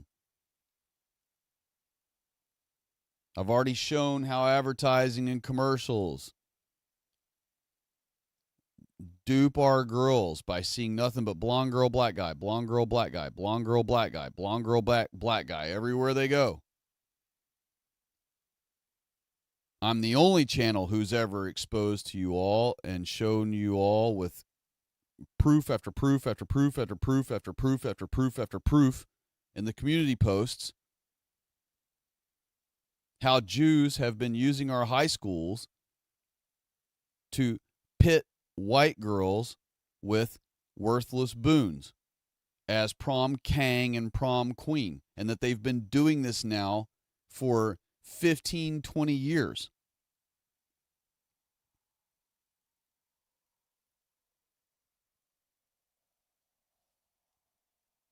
I've already covered on this channel. Sports cucks. And how they are worse than just duping their own self into and contributing to the benefit and well-being of blacks in our country, and the artificial importance being made about blacks in our country by being ball chasers, but also that by being sports cucks, they dupe their own white girls into being mud sharks. They cheer them on to become a cheerleader, to cheer for the blacks on the side of the field, on the side of the basketball court. They pay for them and cheer them on to get into dance where all they do is learn how to twerk and booty dance for niggers to rap music.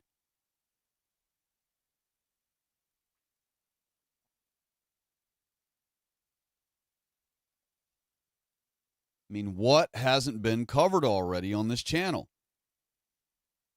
I've covered every important topic already. And so I have been to the point many times, so frustrated, so over it with our people, that I end up saying to myself, fuck it. Our white people love their destruction. They love their doom. Read Jeremiah or any of these books where they talk about how our people love their ruin. They relish in the destruction of themselves.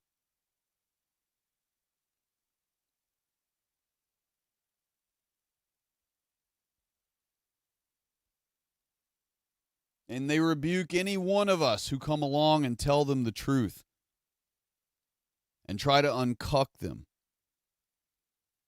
Try to snap them out of their stupidity, their suicidal stupidity.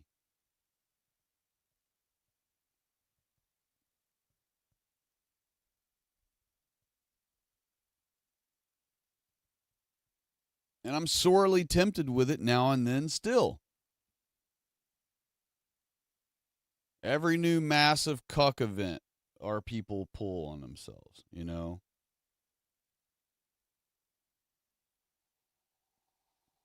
I know I've already said everything that needs to be said. It's all still here for anyone to review and learn.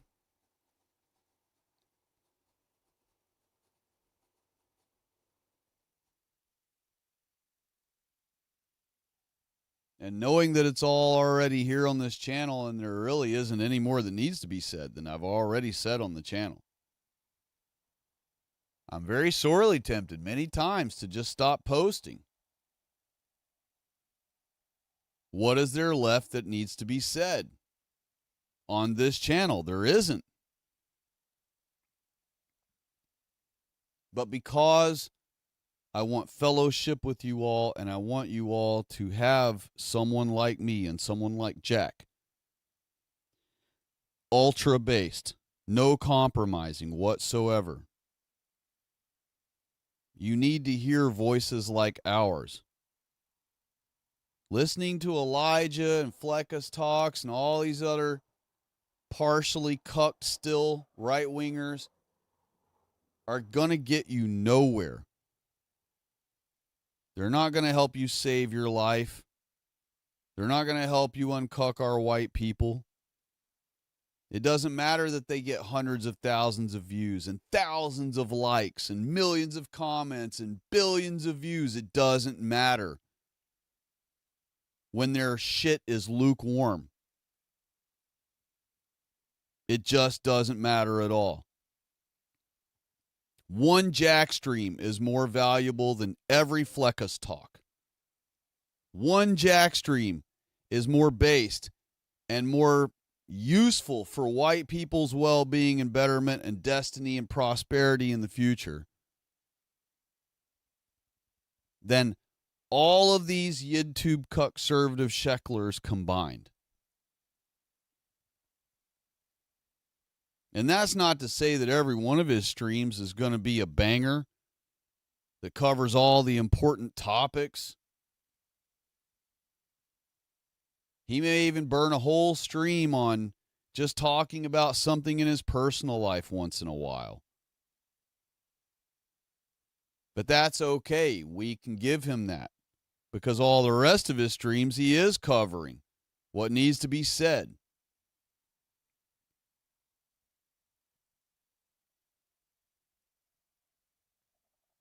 And because voices like his and mine, who are absolutely truly based, uncompromising in any way, they need to be heard by people on YouTube.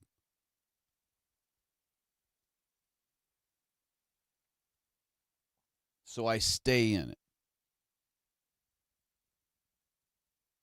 And my love for our God and my love for our people and the love I have for my family, my friends, my coworkers, my white people in general, my kindred people in general, drives me to go ahead and do it again and post again and post again. I have so much stuff screenshotted and that I got to go through and edit, crop out all the gack from around each picture and start posting 5 pics every post of black crimes against us, 5 posts every community post of the Calorgy plan, Calorgy advertisements. I have so much more to post. It's so much to edit so that I can finally post that it's over an overwhelming amount. And that's why I've just lately I've been so angry and upset about Iryna and the other pretty blonde that was murdered, and these children that were shot, if it was true, and all these other things that have been going on. I've been so in a rage, mostly though, about blacks murdering these 2 different white girls and all the other white girls that have been murdered, that I've been busy, and you just add it all together, and I didn't have the mental wherewithal or the time to really prepare ahead of time to do a stream until the other night, finally, for the first time in a while.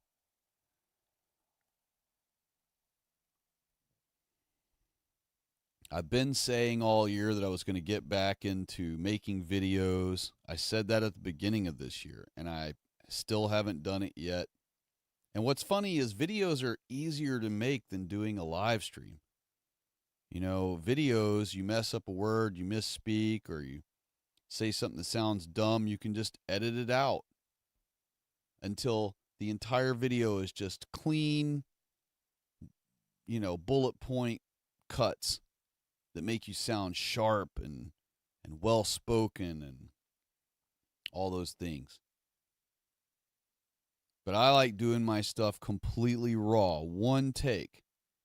So live streaming for me is not only easier, but I actually prefer it.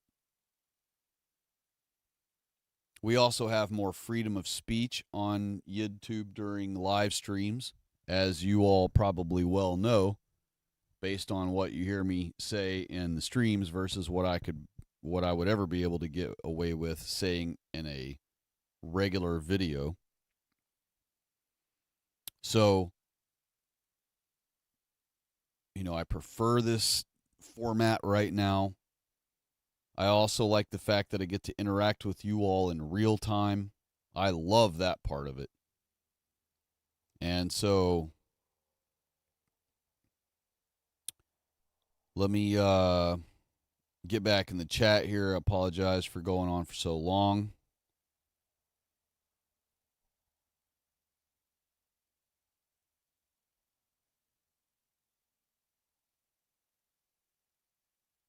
Vlad, the kebabber, said the Indian government sponsors hacking, I'm pretty sure. Oh, I'm sure they do. All the non-white governments are busy trying to hack white people at all times, trying to figure out new and more clever ways to scheme white people in any way they can, any way, shape, or form, by any means necessary. So I totally agree. Vlad also said, hacking and scamming. I yell in those Jeet scammers' eardrums. Good. Steel toe boot their shit. steel-toe boot their shin bone. Yes. They get in your face, steel-toe boot to the shin bone. Yes, absolutely. Vlad, the kebabber, said, also said, and that can apply to our European brothers. Steel-toed boots are legal over there. Ooh, good point, bro. Very good point, because they're so limited in what they're allowed to use at all over there. They can't do anything to defend themselves. They can't even speak anymore. And I giggle, but it's actually horrible. And I giggle because it's like I can't even believe that white people, especially over there, have allowed themselves to become so pussified. It's just unbelievable. Let's see here. Gello, I've finally gotten to Gello. Happy Sabbath. God bless you. And he has a rather interesting comment saying, I'm committing suicide tonight. Well, if you're hoping to stir up a bunch of attention from me where I spend a whole 2 hours begging you not to do so, you've come to the wrong channel to try that. And I don't mean that in any kind of abruptly harsh way or insensitive way, but what I'm saying that and why I'm saying that, the reason I'm saying it that way and the reason I'm saying it at all is, first of all, you know this is a Christian channel, I'm sure, and we Christians denounce the idea of breaking one of God's laws, which is you are not supposed to end your own life. Now, if you would rather start off your comments telling me what you're going through, I'll be glad to discuss those things with you. But to start off your comments saying I'm committing suicide tonight, typically when someone puts that, they're wanting to stir up a bunch of attention from everyone, including the streamer himself, to, coddling your thoughts and emotions about it all night and everything. And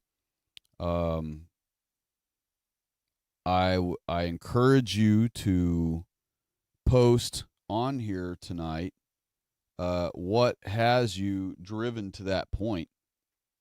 But to say only that comment and not support it with reasons why and all those things, I'm not going to entertain it yet.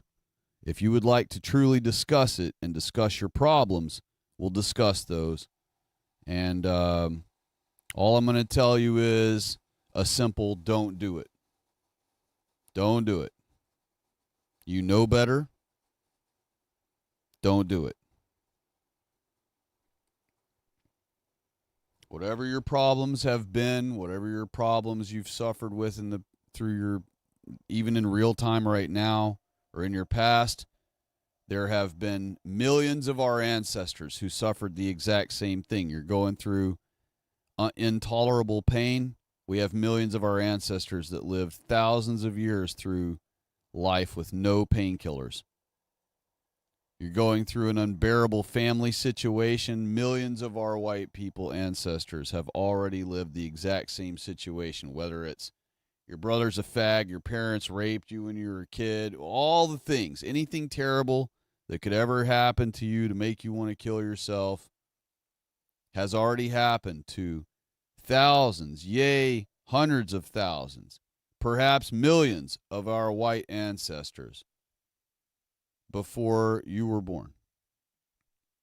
They powered through those things. They suffered and survived through those things many times with God's help, and sometimes with God's help without them desiring it or asking for it even. God looked out for them even though they were cucked and didn't want to ask for help. So you need to pray. You need to pray for God's strength.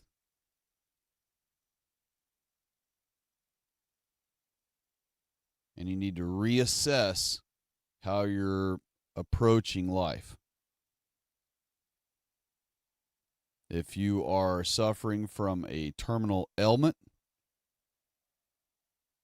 we can discuss that. But to just come on here and say I'm committing suicide tonight, that's a little abrupt. It's a little extreme with no explanation. And I'm willing to discuss with you the problems you are facing that are causing you to feel that way. But I'm not going to beg you not to all night.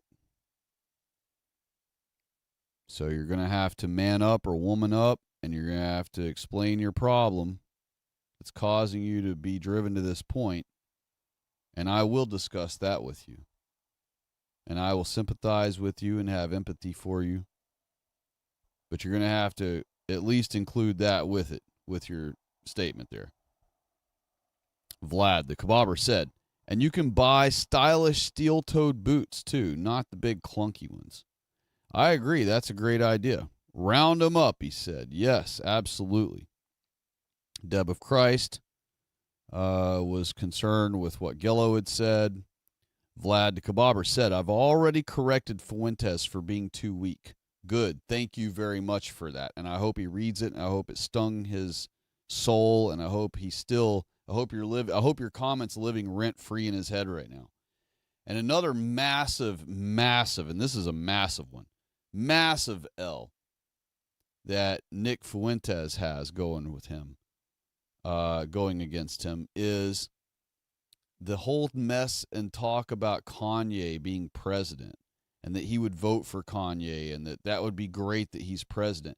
That is retarded. That is absolute unbiblical, anti-biblical cuckery. This dude claims he's a Catholic, which he declares as Christianity and all this. And there's nothing more anti-Christian than supporting a stranger, a non-white, to rule over millions of our white people, to be the most powerful seat in the world, ruling over the greatest country that has ever been, ruling over our new Jerusalem that's supposed to be only for white people. It's retarded, asinine, insane, bonkers, massive L cuckery that he even entertains the idea of that, much less thinks it's a great idea. I don't know what the hell, knowing all that he knows, I don't know how the hell he could ever in a billion years deduce that would be a great idea in any way, shape, or form. He literally is going off on the blacks after Iryna's murder, and to think that one of them should be president is retarded and stupid at the highest level imaginable. So another massive L for him on that. And thank you for the corrections you've given him. I appreciate that. And on behalf of the rest of our white people, I can say that we all appreciate that.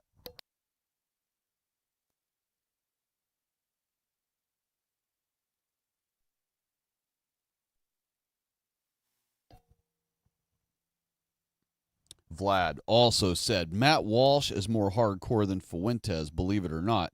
Matt Walsh was basically Fed posting while that little gay kid from Chicago was kvetching. Well, I have seen that he's had some pretty base takes recently and all that, but honestly, like Fuentes said, I'm actually going to side for I can't talk tonight, with Fuentes on this him versus Matt Walsh thing.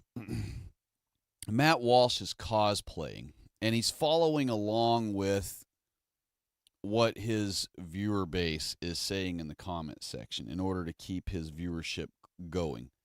Now, I'm not necessarily against that. I think that it's a good thing that he's been Fed posty, if you will, like people accused me of, and like someone accused Jack of earlier tonight. I'm not against anyone who posts any of the stuff like he's been posting anti-black, pro-white stuff. That's awesome. And I hope it's sincere, but I don't think it is. I think he's cosplaying. That's why he's always wearing a flannel and he rocks a beard and all this stuff. He's trying to look like an all-American, good old white guy.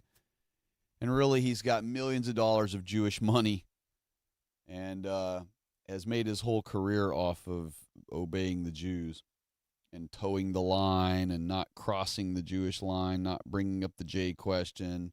He's only just now, because his viewership is starting to demand it, essentially, that he's starting to pick up talking about these pro-white things and being anti-black. Now, not anti-black, but, exposing that blacks are a huge problem and murdering white people like hotcakes and all that stuff. I think Nick's right. I think he was cosplaying for the most part, and now he's he's being forced to follow in order to maintain his viewership. He's being forced to play along with his white-based viewers who are more based than him. And now he's starting to post these based takes. His post of this girl's picture right here on the screen, he put, that blacks are murdering whites like hotcakes or whatever. He alluded to all of that in plain words. It even read as a very base take. And so it's, knowing his past all the way to right now, up to this point, I would consider him to just be cosplaying along. But I hope he really does have a change of heart and really does believe that and really does feel that way and really does start posting pro-white stuff, meaning it from the bottom of his heart for real. And even against his Jewish handlers' wishes. Do I believe the chances of that are very great? No. But I hope that's the case. I hope that ends up being the case at minimum. And let's see here. But, hopefully he will become more and more genuinely based and that his takes will actually be sincere, and that would be awesome. Vlad also said Trump should say goodbye to his real estate properties if he doesn't turn on Jews. And before that, he said Trump better be on our side or it's over for that cuck. I agree. The thing is, Trump thinks that he's a part of their club and they're on his side and all this shit. And you and I both know, and so does everybody else that watches this channel know, they are not. They are not on his side. They are not on any white person's side. He's literally being a useful idiot for them. That's what he's being. He's being a Shabbos goy. And, in his mind, he's probably thinking, well, even if they hate my guts, hey, I'm rich. My kids are set for life. My grandkids are set for life. And, again, I want Trump to be the guy we needed him to be, the guy that all the Trump conservatives think he is. I want Trump to turn on the Jews right now, tonight, in the middle of this live stream, and double cross and flip the whole thing upside down and truly drain the swamp and round up all the Jews and all their minions and all the politicians and all the non-whites and get them the fuck out of our country. Right now.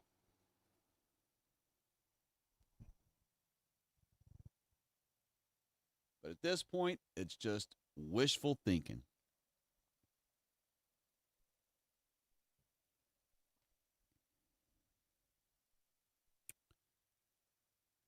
Vlad also said, how hard is it for these mammon worshipers to get with the program? You can't worship mammon and expect results. Right, you can't worship two masters. The whole idea of us having dual citizenship is the most retarded, stupid, anti-constitutional, Jewish-created legalism bullshit thing that I've ever heard of. Dual loyalty? There's no such thing as that. And God specifically taught us that in our Holy Bible. You cannot serve two masters. And this is how we know that the politicians are not on our side. They're not serving us. They're serving their Jewish masters.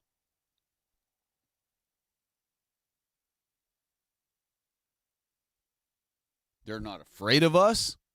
They're not afraid of we the people. They go against every single thing that we the people demand.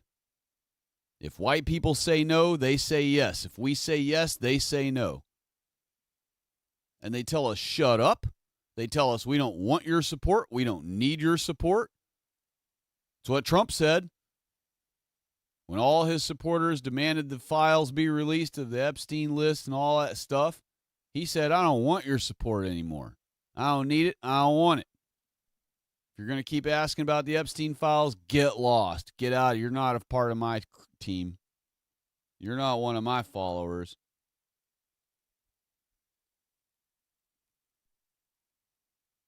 And he typed that in plain words, plain as day. We don't want you. You're not a part of us. You're not a part of MAGA if you keep wanting to see the Epstein files. Meanwhile, he ran his whole election on that. He ran his whole campaign on it. Actually, let me not say that. That's speaking a little pedantically, but he did allude to it.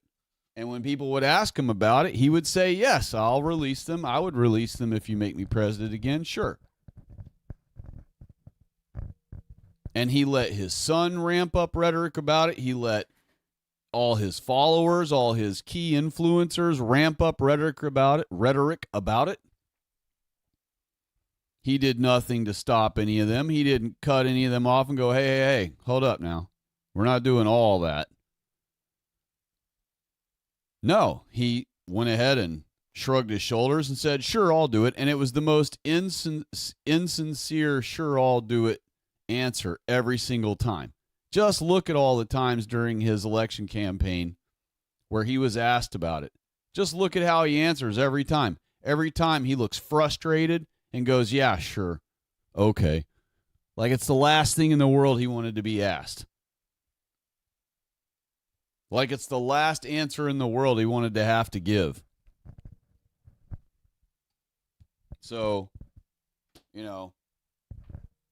based on the totality of the circumstances, knowing everything and adding everything up total, Trump is going to just, based on everything we see and everything we've seen happen so far, Trump's just going to keep cucking and pandering for them all the way till his 4 years are up. And then we're in deep shit.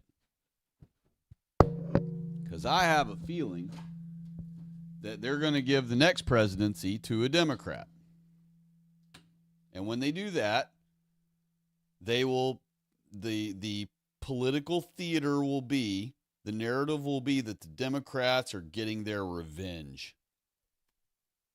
And now it'll be revenge time for the Democrats. What will that look like? Well, it'll be DEI being reestablished, and this time it'll be reestablished and be in such maximum force because, after all, since he totally did away with it allegedly, they're going to bring it all back in tenfold authority and force. I mean, think about how they already have been. They've already been saying no whites need apply on the home page of fire department websites and police department websites and colleges for years now. So imagine how bad it's going to be when the Jews give the Democrats back all of the stuff. Now, we all know that all Democrats and all Republicans all serve the Jews, but what I'm saying is the narrative is always being played that it's Democrats versus Republicans, Democrats versus Republicans. Whatever the Republicans did, the Democrats undo it when they get back in power. And so the Republicans are all going to expect that. When they see the Democrats take power back, they're going to be like, oh, man, the Democrats are going to come after us now. They're going to get revenge on us now. And they're right. But they're right for a different and incorrect reason. They're right thinking that Democrats are going to do all that to get revenge, and that's all true. But what they won't be correct about is that they won't realize it's because it's Jewish theater. It's Jewish activated. It's Jewish orchestrated. And that if the Jews didn't want the Democrats to get any revenge when they took back power. They wouldn't. But because that is the narrative they're going to push, that's what we're going to see happen. The Democrats, when they put them back in power, they're going to portray it as just a left versus right thing, like always. And so the left will just do away with everything Trump did. Everything Trump did will be erased. Everything Trump erased will be reestablished and be in full force times 10.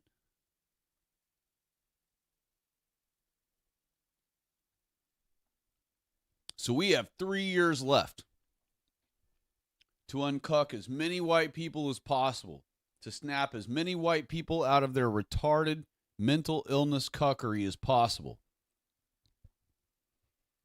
before shit really hits the fan. Stand by, y'all. I'm going to take a quick bio break. I apologize. I'll be right back.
All right. Stand by one more moment here. Just got to wash up.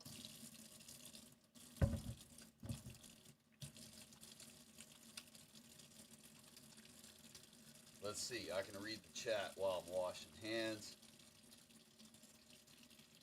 Vlad said, very true. I sometimes see the Amish women at my local stores picking up farm supplies. If only they knew how much the fake Jays want them gone. And then he said, yeah, I don't know if they're Hutterites or Amish, but they dress like Amish. And then he said, I'll speak to them next time I see one. And then he said, they must be Hutterites. I almost don't feel worthy to speak with them. Hutterites can use modern equipment and electricity. They're a little different from the Amish. Both come from the Anabaptists, though. Gotcha.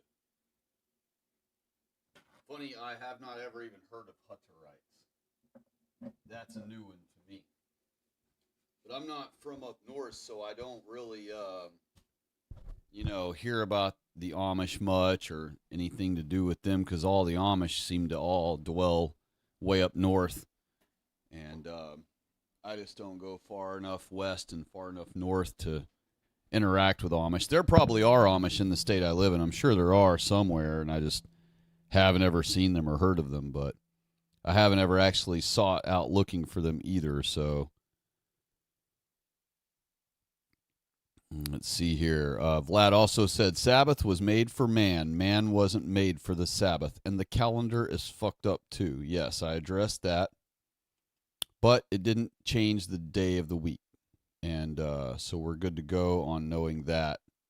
John Connor said, I'm back. Well, good. Thank you. I'm glad you came back, buddy. And even if you're gone again before I got to this point and said hello, well, I'm glad you came back for however long you did. Vlad, the Kebabber said, they show up on April Fool's Day. What a bunch of cucks.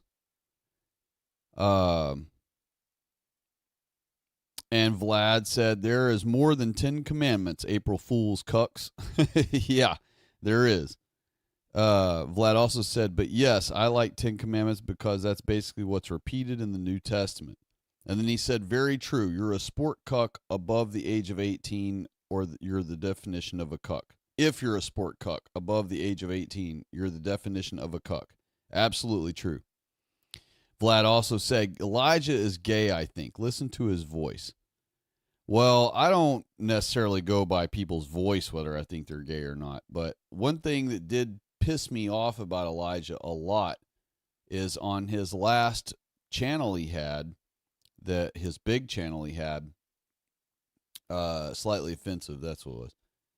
He was always, every episode, he would spend at least 25 minutes of a 3-hour stream talking gay crap, talking about gay stuff, how this guy is gay for that guy, and those two were just in the closet banging a minute ago, and and it's all giggles and jokes. But why is the dude literally never shuts up about gay jokes, never stops talking about gay crap? And it's like, and I've scalded him in the comments and in the chat on his live streams and all kinds of stuff. I've complained to him a bunch of times that he needs to stop that garbage.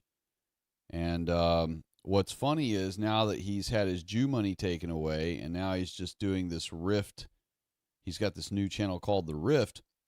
Notice his viewership is super low. His resultant likes count is very low. And it's because the Jews aren't, promoting his channel anymore. They're not boosting him with, additional likes and views and all those things. And he still makes gay jokes and stuff every episode, but it's not nearly as bad as it was before. So I'm hoping he'll snap out of that stupidity at some point, altogether.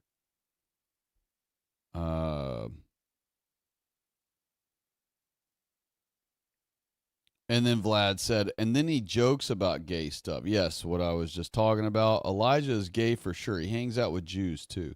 Yeah, he is always freely admitting that a bunch of his friends are Jewish and da-da-da and all this crap. So he certainly could be, he could be gay too, I mean, even though he's got a wife and kids and the whole thing. Elijah sounds gay and hangs out with Jews. He's not on our team. He's a clown like Fuentes. I mean, I'm not inclined to disagree with all that.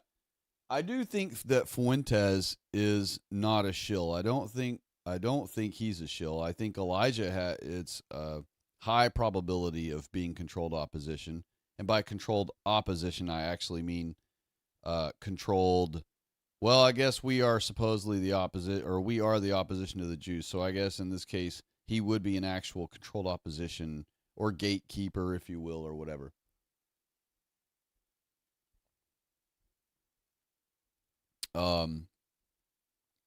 I think there's a high chance of him being a shill. I guess we could just call him a shill.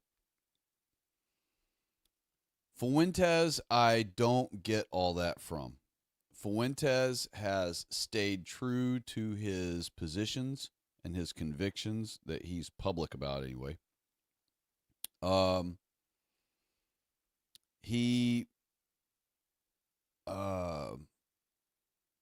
He used to be pro-Trump, when he was younger, and he thought the Republican Party was for real, and he didn't know that there was a uniparty and all this stuff. He shilled for Trump at that point, but long ago, back when all of us were already knew that Trump wasn't our guy, he saw that Trump wasn't doing what he said he would do in his first term, and it pissed Fuentes off, and he has been calling him out ever since.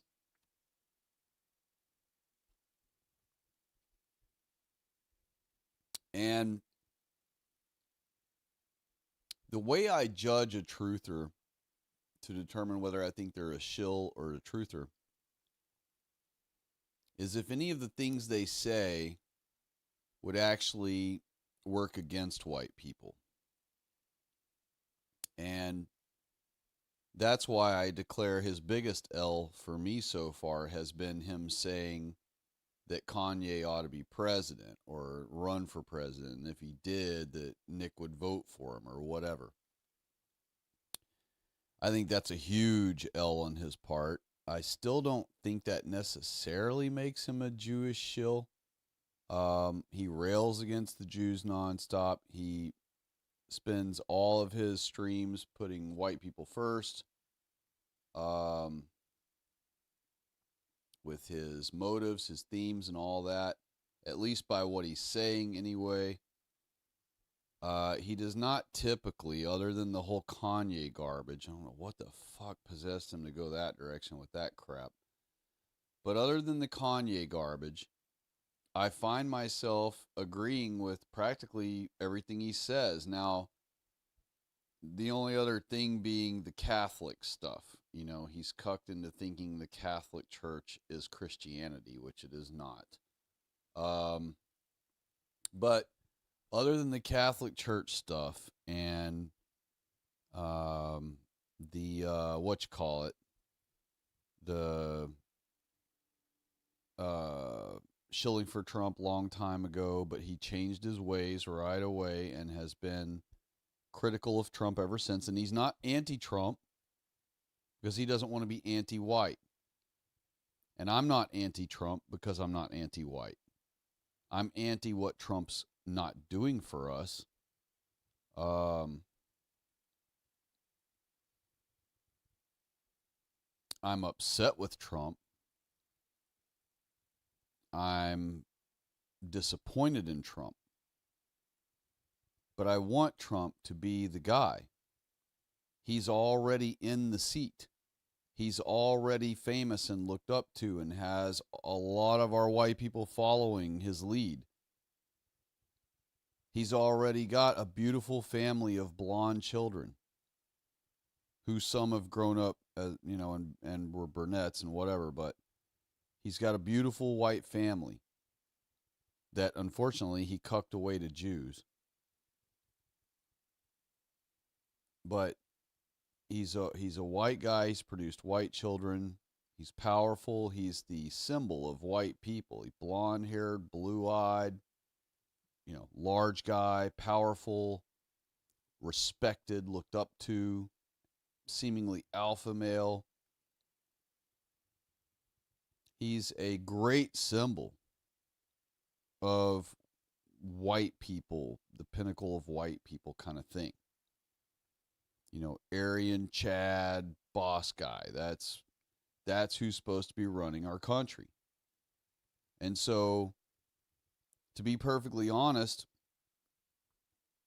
every day when I wake up, knowing that we have a blonde-haired, blue-eyed white man running the country, a small portion of me feels content by that.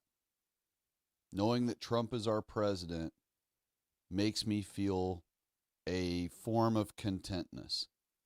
It's not vast, it's not massive. I'm not, you know, happy as a clam, but I'm mildly content. I'm mildly pacified by the fact that we at least have a blonde-haired, blue-eyed white man running the country. Or in the seat anyway, the presidential seat. It obviously doesn't mean I won't be critical of him. It obviously doesn't mean that I won't be upset with him when he does things counterproductive to white people's progress. And he has done quite a few things for me to be upset at him about. But he's a blonde-haired, blue-eyed white man. And that is what is supposed to be in charge of our country at all times. Even if it's just symbolically. Whoever's sitting in the most powerful seat in the world, known as the President of the United States seat, it needs to be a blue-eyed white man. Whether he's blonde or not, I care not. What matters is that he's a blue-eyed white man. Almost every president before Obama was a blue-eyed white man.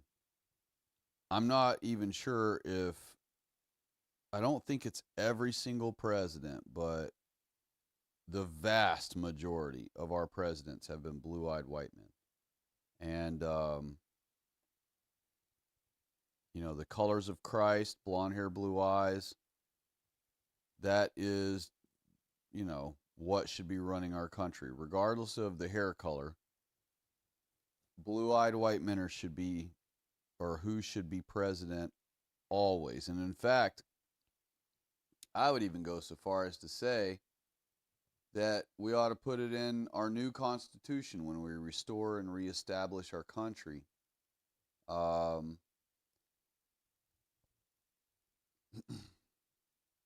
Maybe it's a little too much to be demanding that the person must have blue eyes, but it will definitely say in our new Constitution that no one but a white man can ever be president.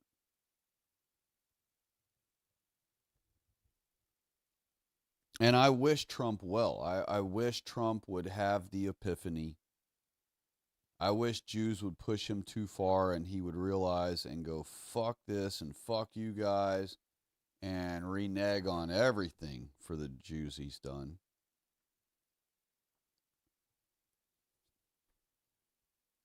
I wish he'd pull Ivanka away from Jared Kushner.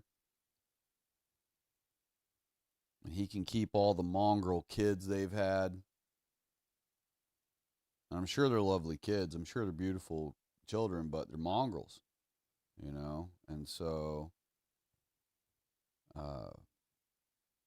now granted, Jews would declare that they're not Jewish because she's not Jewish, and so therefore they're not Jewish. But he's Jewish, so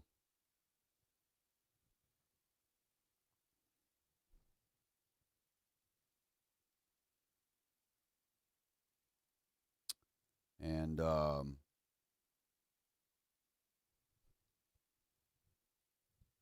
I wish things would have turned out as they should have. Trump was literally handed being the greatest hero of the 21st century on a golden platter, not a silver platter, even a golden platter. Right up his alley, gold.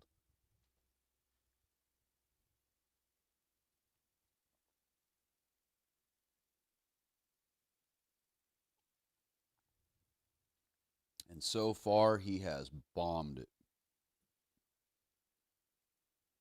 How frustrating.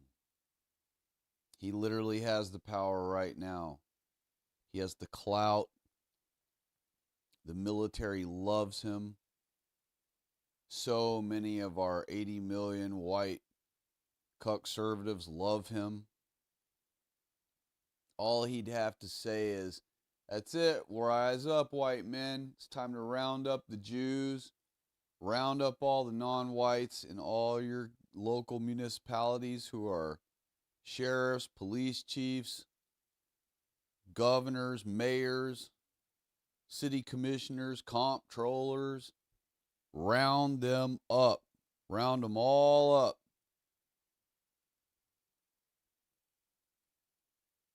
And I do believe that if he said that publicly, nationwide, to all of our white people, that then and only then, the Second Amendment conservatives would actually lock and load and come out the door going.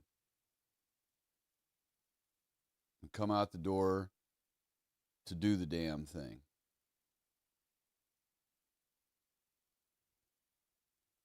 But they will only do it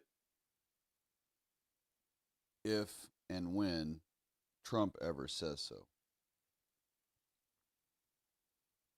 And if Trump stays cucked by the Jews all the way to the end of his 4 years and just bows out without ever doing it, I don't think anyone else for the next 20 years is going to pop up that white people will follow like they would follow Trump. And it's just such a shame. Trump already has the ideal image for being the greatest hero of the 21st century. All he have to do is just do what we say. Get rid of the dadgum Jews and non-whites out of our government and then out of our country.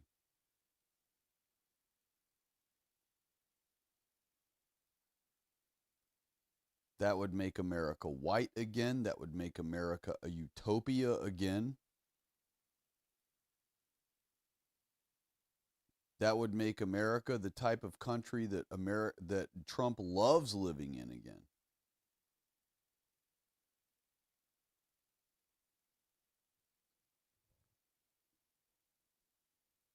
Imagine everywhere in our country being like Mar-a-Lago.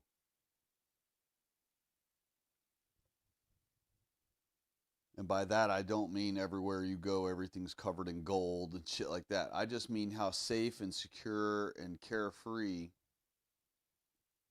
anybody is or can be on the Mar-a-Lago premises. Imagine all of our white people going back to being carefree again and feeling secure.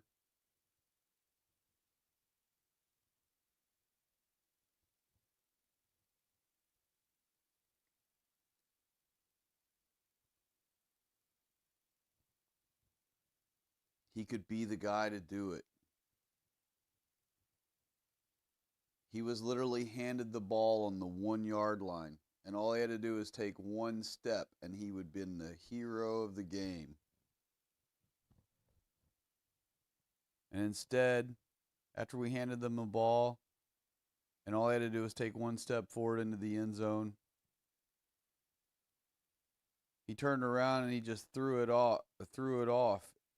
Not even to a player, just threw it off into the field.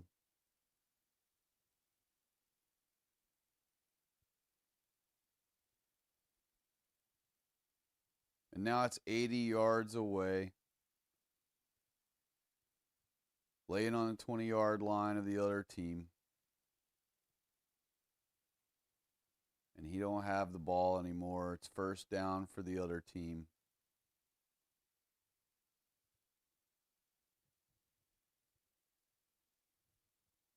He had it all. He had it right there, ready to go. Turnkey with 80 million followers.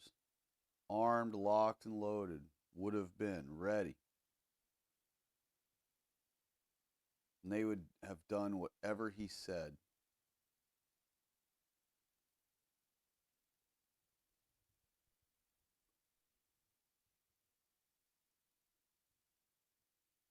And instead, he just totally pissed the opportunity away. Just fumbled the damn thing.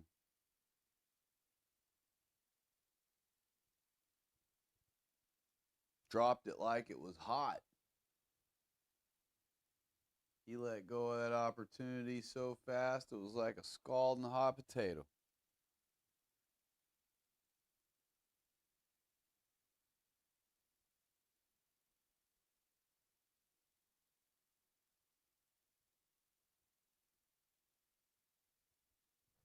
And it's just so disappointing. He literally could be the greatest hero of the 21st century.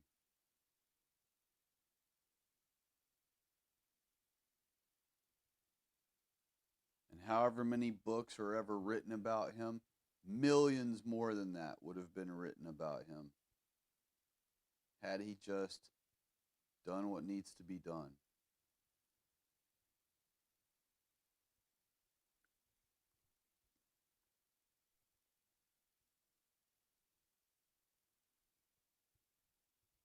If he'd have just done what he was supposed to do in the first 4 years, he would have got his second term.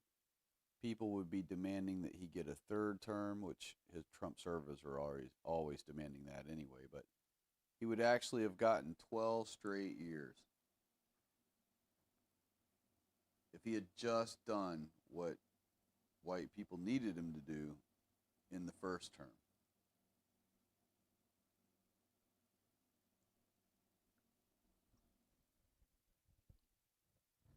Let me get back here in the chat.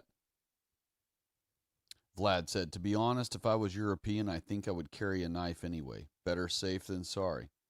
I would too. Yeah, I would carry a knife too. I agree. Vlad also said, I carry a pistol and knife, even in restricted areas. That's good. And he said, trust me, I'm doubting if Fuentes is even a Christian after Fuentes purposely misquoted Jesus. Interesting. I didn't know he misquoted Jesus.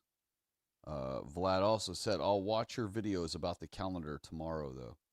Which video should I watch? I haven't covered the calendar in very many videos. It's mostly been in streams, but I did cover it in one of the videos, but I didn't show any details or anything. I just mention it and speak about it and basically declare that that the date was never changed, or that the day was never changed, only the date. But that video that I mentioned that in, definitely one of the first videos of this channel. But it's one where I'm talking, obviously, on it.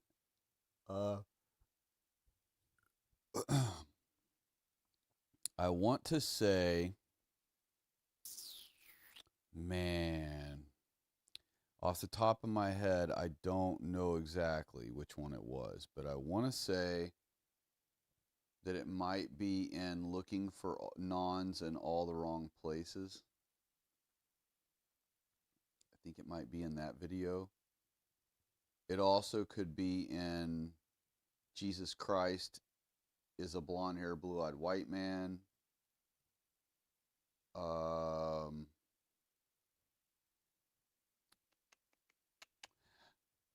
It's in either one of those two or another video that's kind of like along that line, you know. But early on in the channel is when I posted those, or when I mentioned that specific thing. Let's see. Vlad also said, by the way, if you didn't know, Fuentes said, sell your sword and buy a cloak. A complete inversion of what Jesus said on his last stream. Interesting. Wonder why he would say that. That's rather odd. I mean, that doesn't even work for his own message that he spreads. Why would he want to get rid of our weapons and try to hide himself with a cloak? I don't know. It just seems antithetical to how he normally speaks about government and everything else. And then he said he's a test tube baby, literally, and Mexican too. I don't trust that little gay kid. I would trust Matt Walsh and Tucker Carlson more than Fuentes. Sounds crazy, but after watching all of them, that's what I think.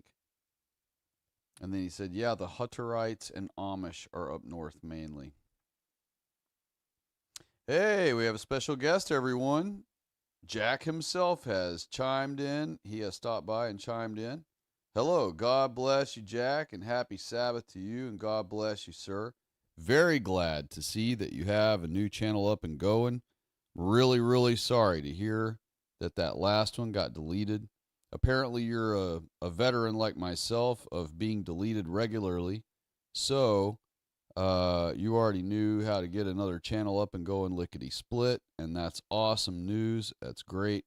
I did post in my community posts that your channel is up and going, and I hope that people will notice that and resub to you and everything. And I'm sure people will anyway once they find you. It's just I wanted to be a part of trying to help you find you again. So, and then Jack put, we need a leader. Absolutely. 100,000% agree. I'd be happy for it to be you, and I would happily do it myself. And in fact, I can't think of very many people other than you or myself that I would prefer being the leader, to be honest with you. You're definitely as based as I am. You're one of the only people I've ever met on YouTube or found on YouTube who are as based as I am. And perhaps there's something that perhaps there's some position that that you have that I don't know about that I would strongly disagree with, but I haven't ever heard that so far. I haven't heard anything you've said so far that I strongly disagree with in any way, shape, or form. So, and he said 18th channel. Wow, that's a record. It's got to be a record because, man, I thought I was doing bad with, I'm on probably my 6th or 7th channel. Haven't actually tallied them up to see, but But definitely nowhere near the double digits yet. Wow. That is quite a lot. Jack said, "Me and you only." Yeah, I mean, I'm dead serious. I mean, if it was up to me, if I had my way and we conquered America tonight, and tomorrow morning it was up to me to decide who's going to be president and vice president, I'd pick us both. I'd be like, fuck it. I'll be president for a week and he can be VP, and then next week he'll be president and I'll be VP. We'll just alternate that shit. Because honestly, it has to be people as based as you and I. You know this already, but I'm just saying it for the other viewers listen in. It has to be someone like Jack or I. It has to be someone who is 100% based. No compromise. It has to be someone like us who says violence is the only answer. Fuck all of this retarded cuckery of we don't condone violence, we disavow, don't do anything, like Richard Ratboy said tonight in their Friday video on Fleckus Talks, but don't do anything about it. Fuck that. If we never do anything about it, then we're never going to do anything about it. And then there's no point in anybody having a channel. There's no point in anybody warning any other white people about anything. Let's all just go be blue-haired leftist faggots. Let's all just go to the hood and find the black Hebrew, or Harambe Hebrews and start kissing their boots and give our white women to them. Let's put a ribbon on their heads and just bring them all down there. Because that's the end result. People thought Trump was based while we kept explaining to them that he's not. And where are we at right now? Just as fucked as we were before he was president. No better off. So how based was he really?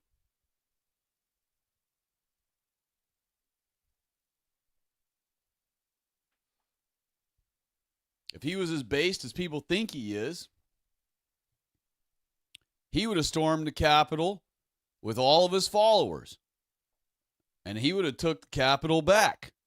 And he would have said, fuck that, Biden's not president, I'm the fucking president. And fuck whoever don't like it.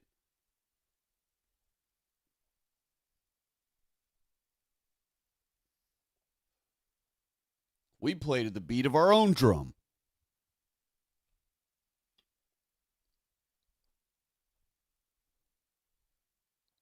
But he didn't. You know? And he wasn't.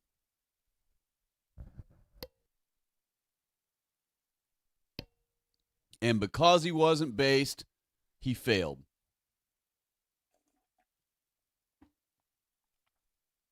Which, by the way, has cost us 5 more years of drama, problems, thousands of more white people murdered. All because Trump couldn't man up and be the guy we needed him to be in his first term. He'd already be enjoying the first year of his third term. And everyone in the country would be happy because if he had done shit the right way, the way he needs to do it, the way we need someone to do it, the way we expect a proper white-based man to do it, all the lefties who hate him would already be gone. They'd all be in El Salvador in prison. All the niggers would already be in Africa. All the Jews would already be on Easter Island, eating themselves for lunch and dinner to survive.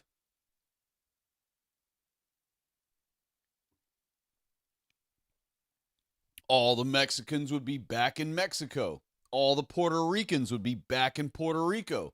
All the Pajites would be back in Pooville. And all the Arabs would be back in their Islamic shithole. But instead, we have nothing changed. We have millions of Pajites here. We have nigger judges. We have white people being murdered all over the fucking place.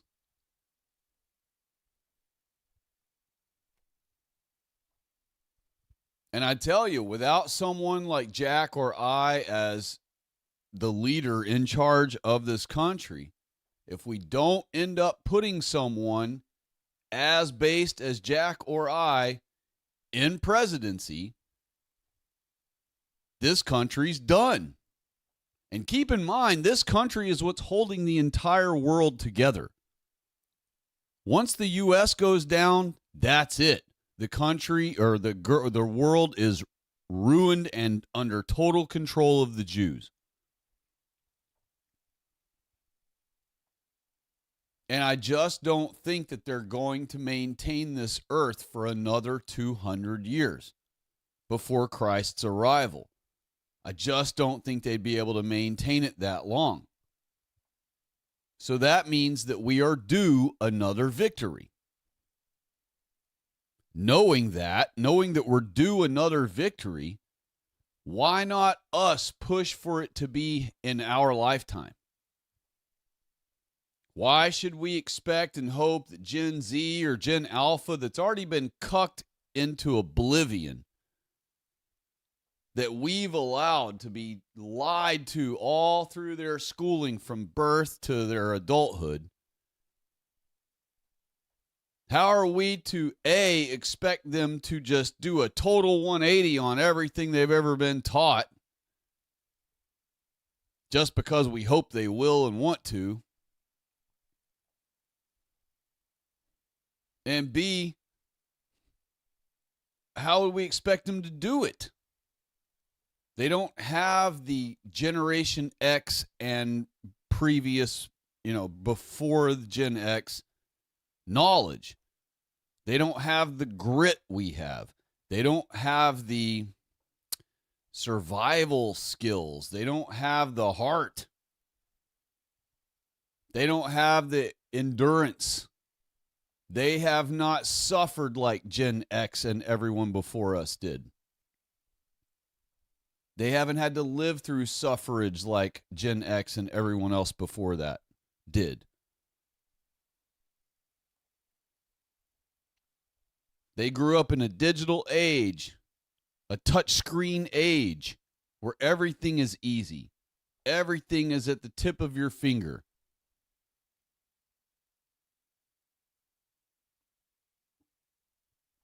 They die over simple illnesses that someone from Generation X or before could live 50 years and produce 20 children and have a whole long family life and bust their ass working hard at some super hard to do job every day with the same illness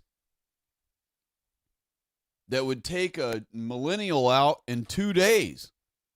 Kill them, boom, dead. And yet we expect that they're going to be the ones to overthrow the Jews. They're going to be the ones to fight off 1 billion non-whites that they plan on bringing to America. No. We should have got this fight started all the way back in 1933. And then we really should have got the fight started in 1965. And to our boomers, real boomers, actual boomers that used to exist, they don't now, but the real boomers who really did used to exist, who were alive at that time, 1965, who were parents of white children, they all locked arms and fought against our own National Guard, our own traitors that were in the National Guard, held rifles, point blank range at our grandparents' heads.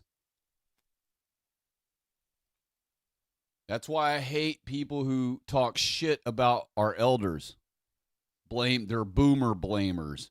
I fucking hate boomer blamers. That every time synagogues hear a white person blaming boomers for all our problems, that synagogue roars with glee.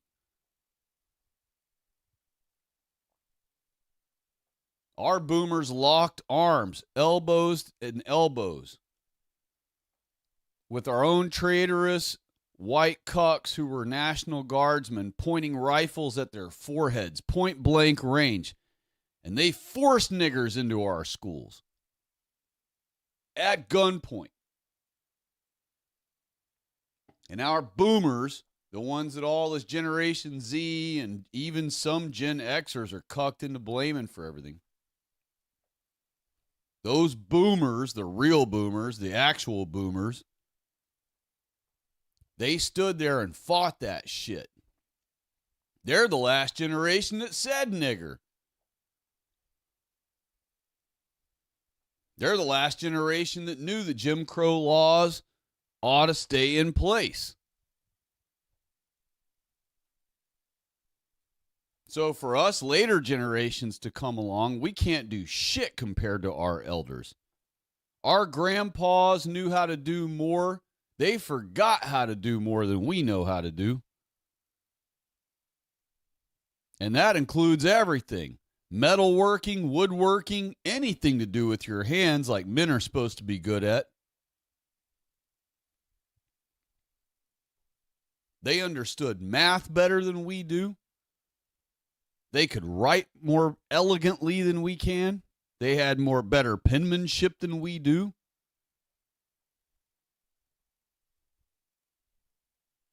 They were more classy. They dressed better. They acted more proper in front of their children. They acted more proper in public. Their children acted, our parents, our grandparents who were their children acted more proper in public than any of our kids do now.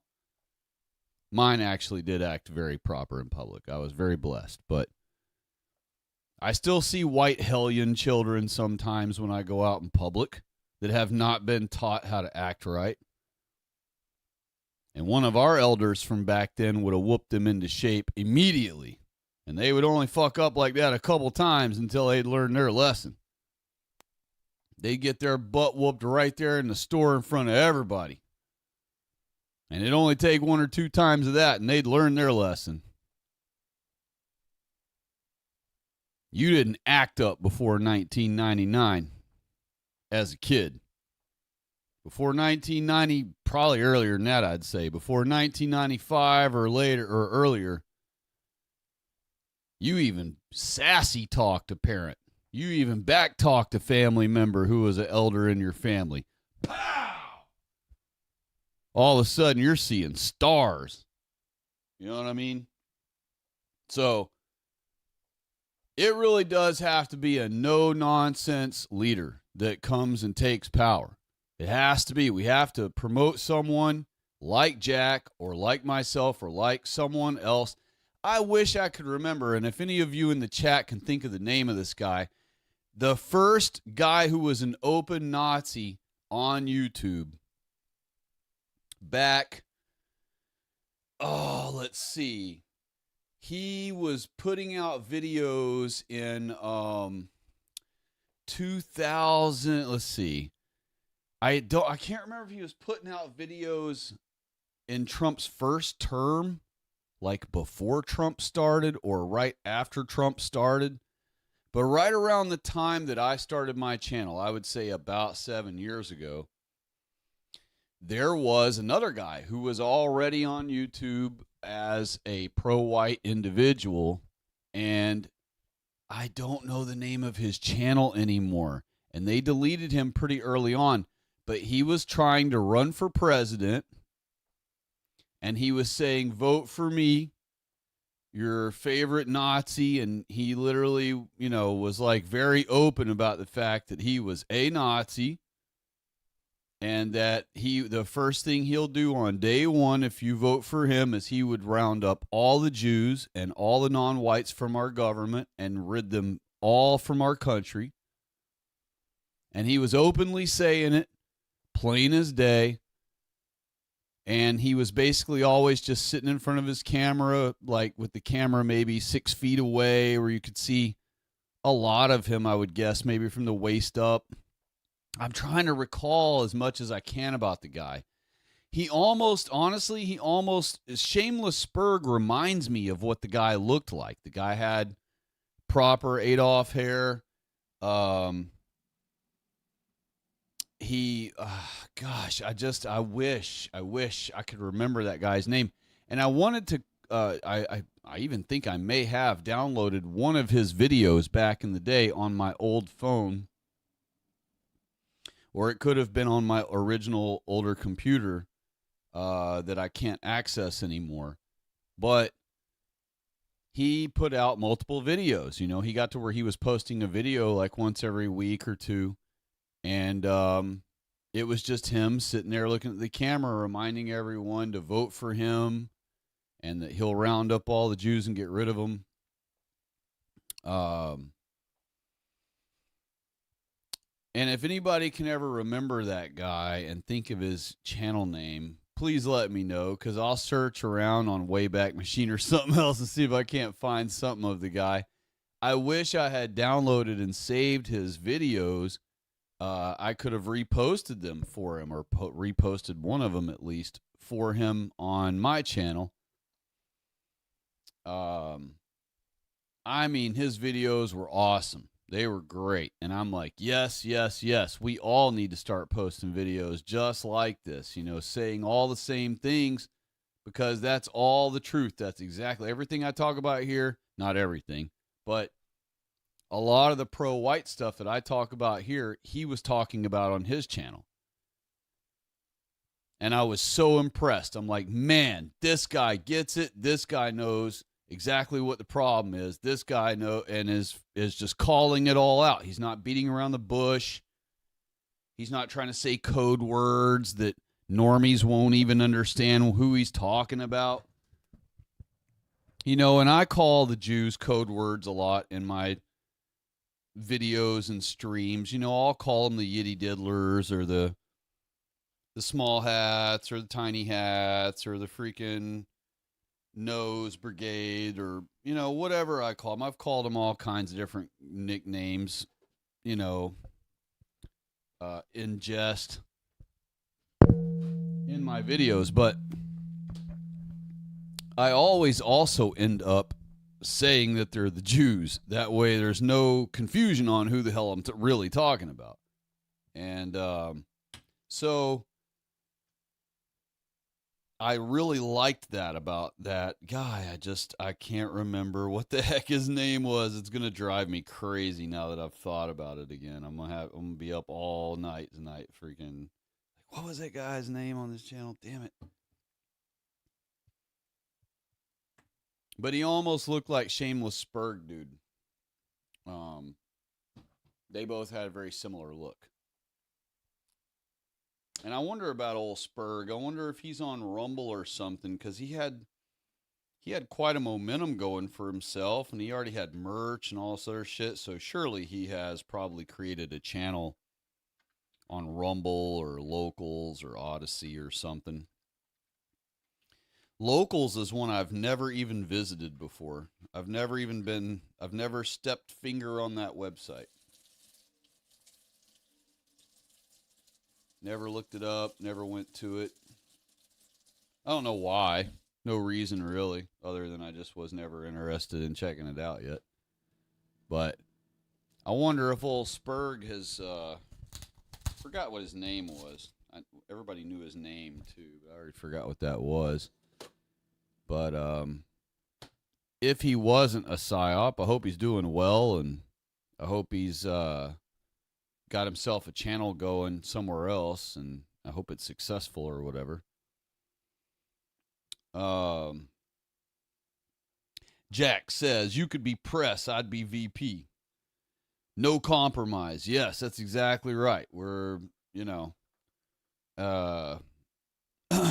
no compromise is exactly why that's exactly why I'm as happy with you being on YouTube as I am, because you are a zero compromise guy. That's what we need in office. That's what I am. That's what all white men need to be. You know, compromise is what's gotten us into this bottomless pit that we're in now.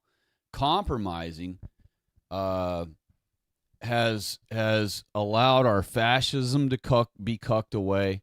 It's allowed our Christianity to be cucked away, because as soon as you lose the fascism, you lose the Christianity. Once we lost our Christianity, we lost our identity. Once we lost our identity, it was no thing for the Jews to take all of our uniqueness and history and everything and hand it over to others right in our face against our will, even with us disputing it all along the way.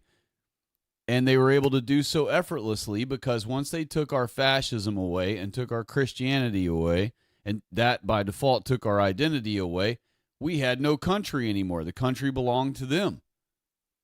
And our currency and everything we say and all our say-so about our country and our destiny and everything, all was just in their hands.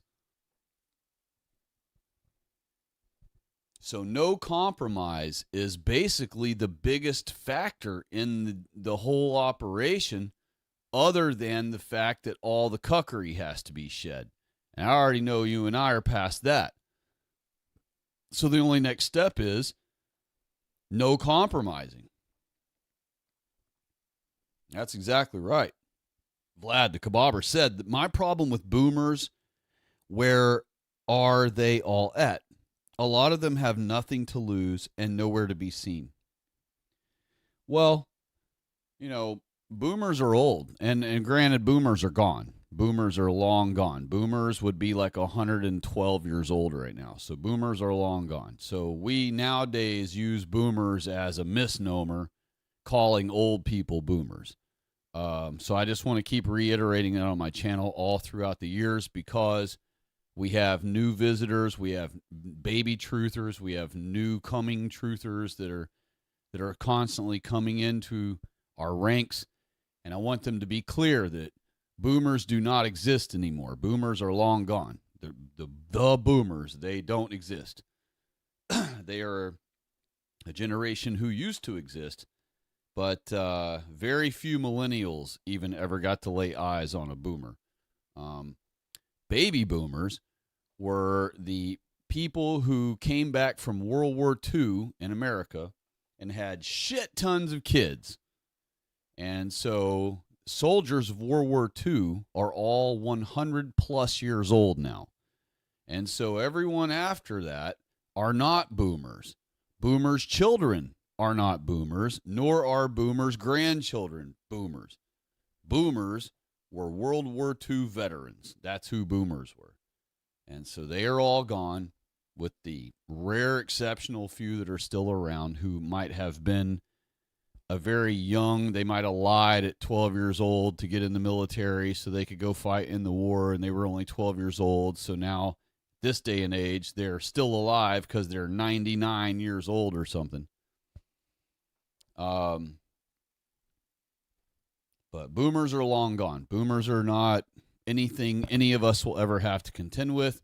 Now all we're ever saying boomers for is a misnomer, using it as for old people.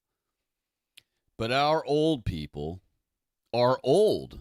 We can't expect our elders who are in their late 60s, mid 60s, early 60s, late 70s, mid 70s, early 70s, anywhere once you pass 60 something years old. Your strength, your bone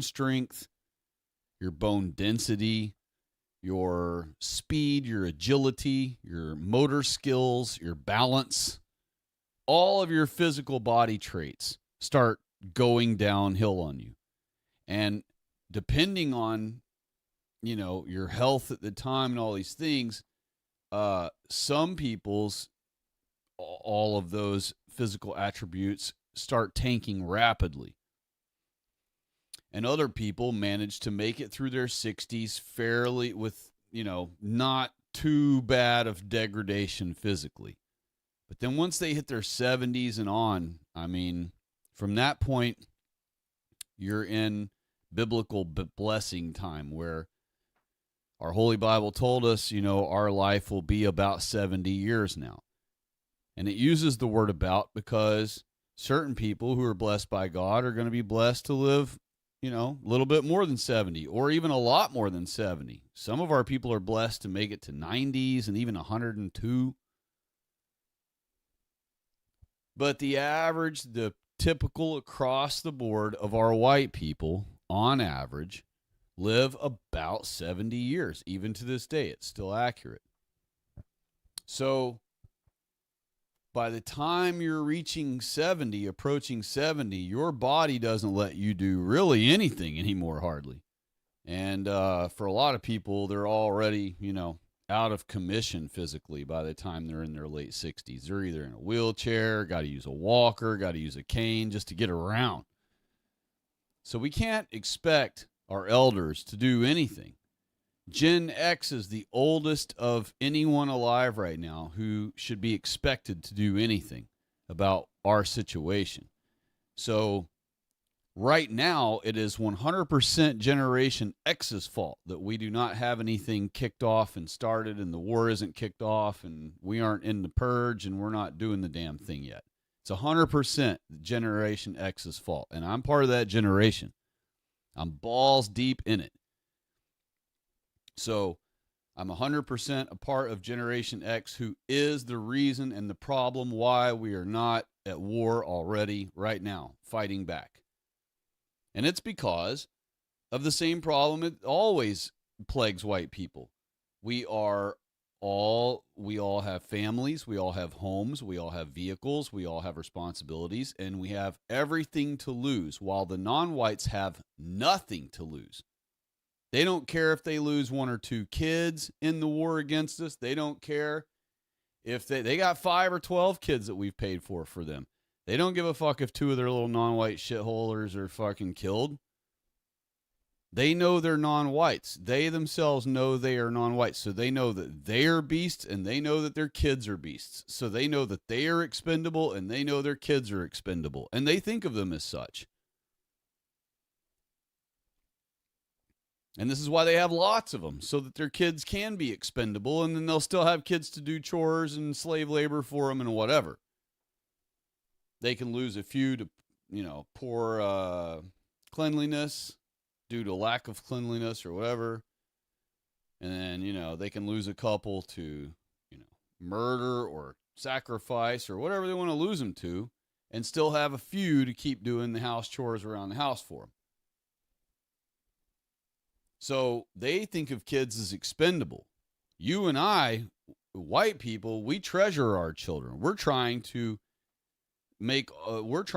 force the world to be like it used to be, where our children get to survive for a long time and live a long, happy life. And we don't think of any of our children as expendable cannon fodder for a war that we want to win. If anything, we're all trying to prevent our children from having to be in a war. We, all us white people, if we were asked, I guarantee you 100% of us would say we would prefer to fight this race war so that our children don't have to, and our grandchildren don't have to, and our great-grandchildren don't have to. We'd rather do it right here, right now, while we're ready to go. And basically, it's come down to, if Generation X does not cause this war to kick off, if we do not impose this situation where white people start shooting back, if we don't impose it, if we, Generation X, are not the generation who rounds up the Jews and rounds up the non-whites from our country, it's not going to get done. Generation Z will be screwed. Generation Alpha will be screwed. The millennials, they'll all be screwed. Because they have never had to live proper. They never got to experience proper America, so they don't even know what it's like. So they have no reference of what they're trying to restore the country back to. Only Generation X has that. The door closed right behind us. As soon as we became adults as Generation X, America was stabbed in the neck, like Iryna. And it was the final blow. And then, when we were still in the period where Iryna was, of having her eyes open and trying to process what has happened to her and what is happening still at the moment to her, with this crazy mother piece of shit garbage creature standing above her, reared back with a bloody knife, 2001 happened, 9/11. And that was the second stab to our neck. to our country's neck. And that all happened while us, Generation X, were just becoming adults, just coming into adulthood.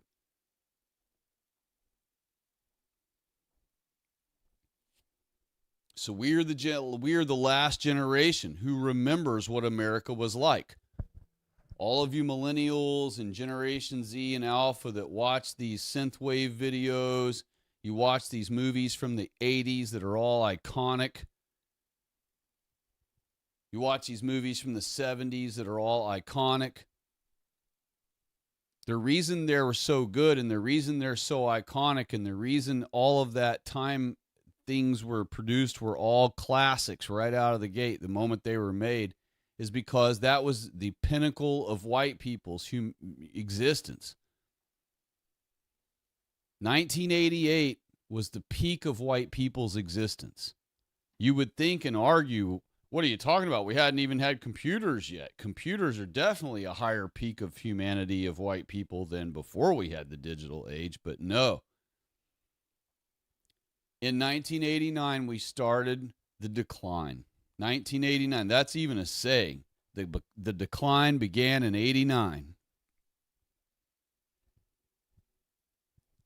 And it did. In 1989, we started being flooded by plane loads of non-whites. And we started paying blacks to multiply like hotcakes. And school busing started the very next year, forcing half of the white kids in the school to be bused 20 miles away across town to some other school they can't walk home from. Oh, and it happens to be in nigger town. Oh, and you have to go to the nigger school. And God forbid you miss your bus. Now you're trapped in nigger town 20 miles from your home as a little white kid.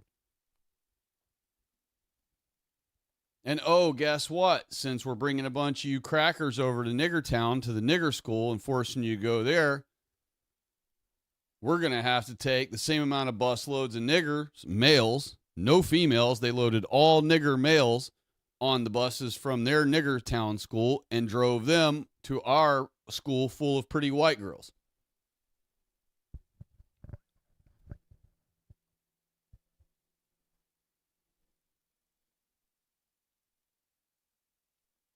Don't think that wasn't by design. By Jewish design, by the way. So,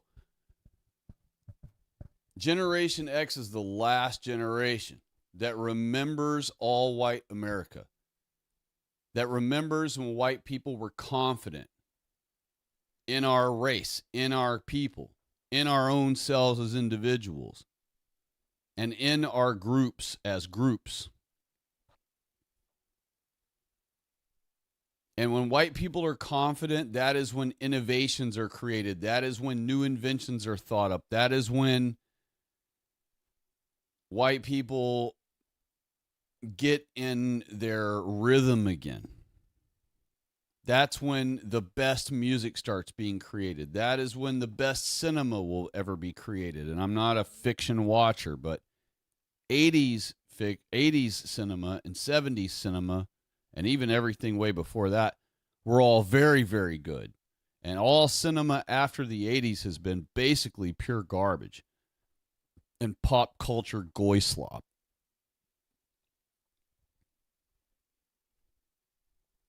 And mostly because America wasn't white anymore.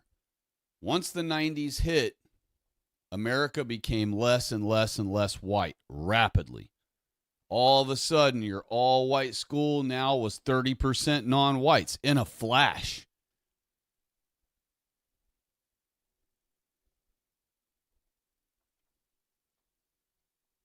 Overnight, seemingly.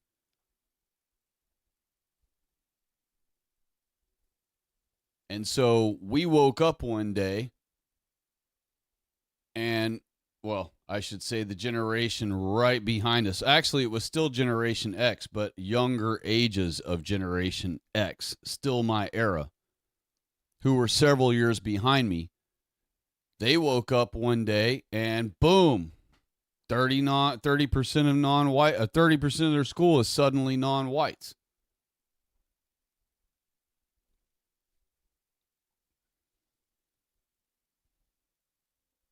And it caused them instant crime against the white people. White kids immediately were being attacked. Even that was the case exactly with us beginning in 1990 when they started forcing us to bus to Niggertown and busing niggers to our side of town.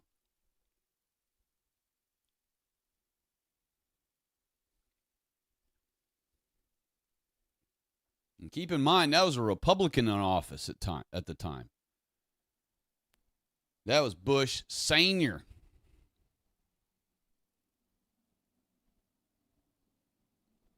So all these conservatives are always blaming all the things bad that have ever happened on Democrats. That was a Republican that did that,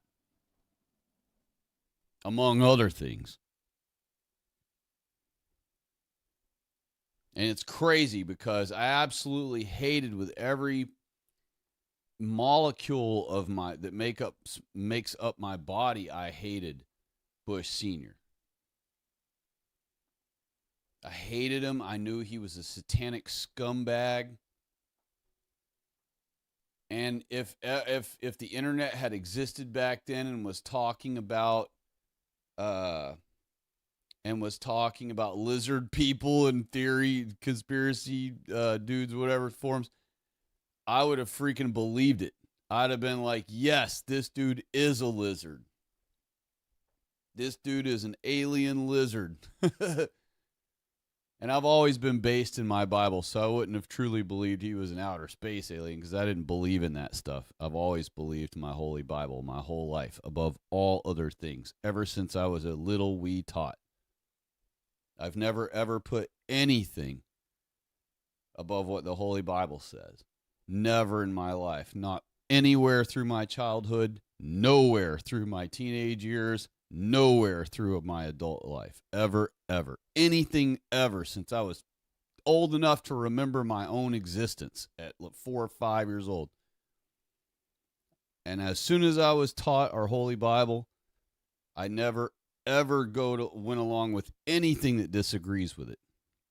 Even if I studied it so that I could, understand it and be able to argue points about it or whatever. I study things I don't believe in pretty regularly, but only so I know how to debate them. But I have never in my entire life, not one day, not 1 week, not one ever of my entire life have I ever sided with some imaginary story. Or not imaginary. I didn't know if they were imaginary or not. But if it disagreed with what my Holy Bible said, I didn't believe it. I didn't believe in it. And I didn't accept it. Praise God. All glory is yours, Father, for that. Nothing to do with my will, nothing to do with my anything. God blessed me to reject any and all things that disagreed or conflicted with, contradicted his Holy Bible. I was taught as a very young child that the Holy Bible was our book, our instruction manual, our book of rules and laws. And as a tiny little kid, staring at my grandmother's Bible, which I possess now, it's my most cherished possession, my Mama's Bible. And she is who showed me that Bible first and explained to me while I was a tiny little boy that it's the most important book in all of humanity. And that all of our rules that we'll ever need to know are in that one book.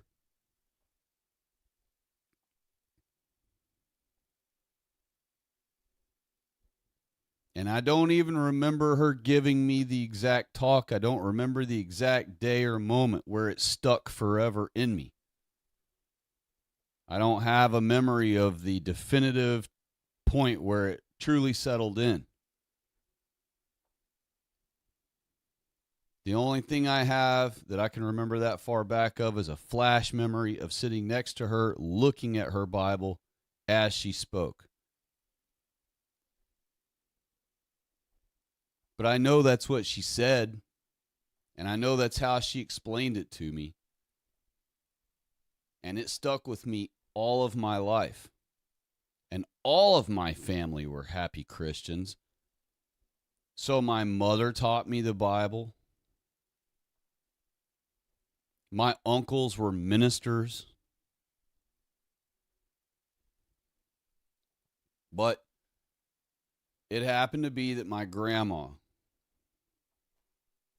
my mama, with her special Bible that she had, and I say special because it's a soft Bible, but it has hard parts attached to the cover and the back of it, made of wood.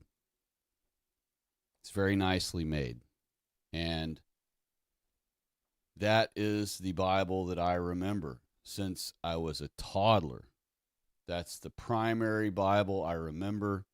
I don't remember any book from my childhood except that Bible. And so when I was an adult and it ended up in my uncle and aunt's possession, long and many couple decades after Mima had died, as they were coming of age and having to, go into adult care and timing out, they asked me if I would want to take it, and I said yes. And I went to their home as fast as I could get there, even though they lived hundreds of miles away. I drove there as quick as I could to get her Bible. I didn't want it mailed for fear of it not showing up. I drove hundreds of miles to pick it up and drove hundreds of miles home. And I don't miss a lick of that gasoline. It's best use of gasoline I ever did. And I will treasure her Bible all my mortal days. And I will obey what it says in the pages of it for all of my mortal days, with happiness and joy to do so.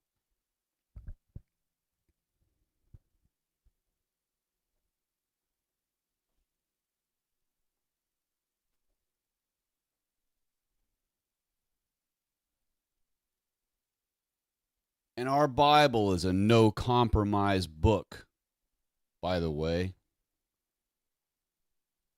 You hear people all the time trying to convince us to meet in the middle. Let's meet halfway on it. And that works out great for money deals, for transactions. Some guy wants $1,000 for something. You don't think it's worth quite that much. You certainly don't want to have to pay that much. So you go, I tell you what, I'll give you $500. And he's like, $500? No. Like, all right, well, I want it. You need money. Let's meet somewhere in the middle. Let's compromise. And you end up selling on $600 or $700, He didn't get the whole 1,000 he wanted, but you didn't get it for as cheap as you wanted it. But you didn't have to pay the whole 1,000 he was originally wanting, and he doesn't have to take as low of a number as 500 as you were originally wanting to have to only offer. That's reasonable, and God is reasonable. And so, in theory, you would think, a cuck would think, that compromise is a Christian value. That compromise is natural and decent and of good character and even biblically supported. But it's not. And I know there are some conservative Christians who are slick enough that they could think of some Bible verse to point out that alludes to or gives off the appearance as though it's suggesting that compromise is a good thing.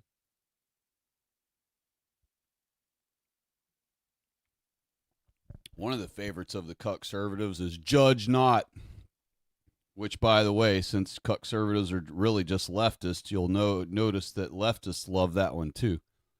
Judge not, lest you be judged. Boy, they think they got it in the bag when they say that one. The lefties say it to mean that means you can disregard every rule in the Bible because nobody can judge me. You can't judge me, so I can do whatever the hell I want, whether the Bible says I can or not. Judge not, judge me not, buddy. The cuck-servatives say it to censor their own self and their own behavior against their enemies. Just the same as Richard Ratboy tonight saying, but don't do anything about it. That's why they say it. Judge not. Hey, we don't agree with their homosexuality, but judge not. Definitely heard that one a ton of times.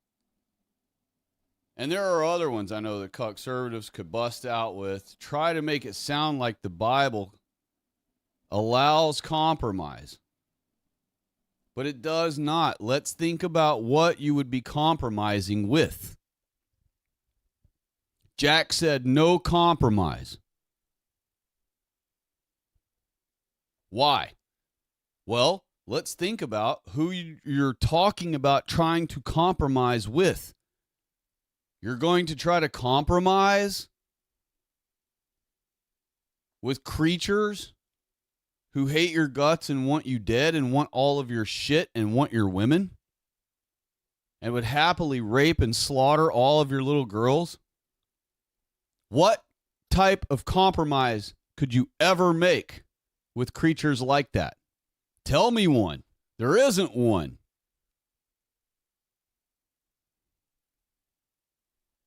What compromise could you possibly make with creatures who want to fuck your children and then murder them and rape your wife and then murder her right in front of you and then kill you and perhaps rape you too and then kill you? What are you going to compromise with them about? What? There isn't anything.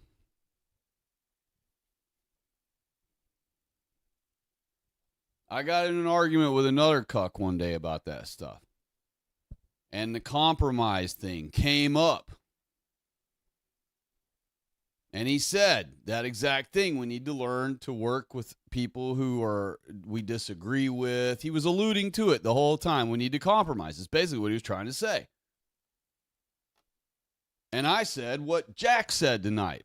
I said, bullshit. No compromise. Zero compromising. And he thought that was just the most ridiculous thing he'd ever heard. He's like, dude, you can't. We're never going to win anybody with that attitude, bro. We're never going to win over any of those people. Why would you think that you're going to win over enemies in a war? These are creatures who want to rape and kill your women and children and piss all over their dead faces while they're laying on the ground dead after they kill them.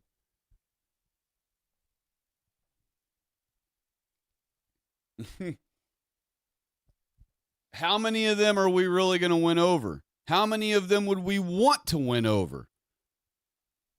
How many of them would you want to bring to your church and bring to the pulpit as a success story and be like, hey, so just 3 months ago or just 2 years ago, old Tyrone here was attacking and raping little white girls of ours and then killing them afterwards.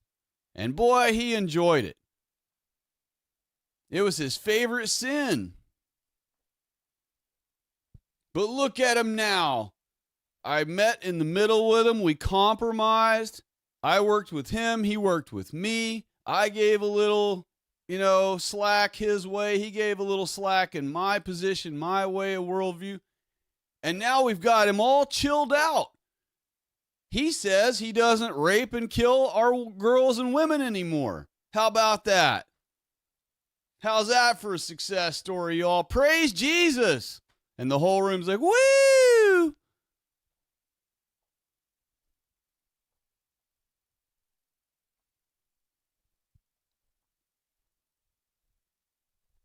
Nowhere in our Holy Bible does it tell us to compromise with wickedness, with evil,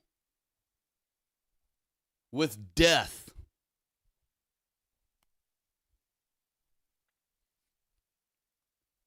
It even says don't be unequally yoked with an unbeliever. That makes perfect logical sense.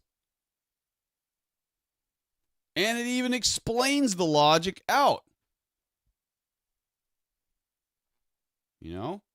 It asks you right after that, for what fellowship does the righteous have with unrighteousness? There isn't any.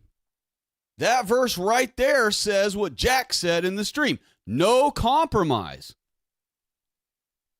No compromise. That's exactly what our Holy Bible is telling you in that verse. Don't be unequally yoked with unbelievers. Unbelievers means everyone else that isn't us. It doesn't matter if some Mexicans claim they believe in Jesus Cristo. It doesn't matter if blacks are praying to black Jesus, because they were the people of the Bible. They don't count. The only thing that counts is our people. The white man's religion is what the Holy Bible is. It's not the white man's and a few Mexicans and a few Arabs and a few whoever's Bible. No. It's not their religion. It's not partly their religion. It's not some of theirs religion. It's our religion. God assigned the freaking feathers their own crazy little God situation. Their own religion, their own gods. God created voodoo and gave blacks 120 plus voodoo gods. And that's who they're supposed to follow, and that's what they're supposed to be. Voodoo. No such thing as a black Christian. There's no such thing as any non-white Christian.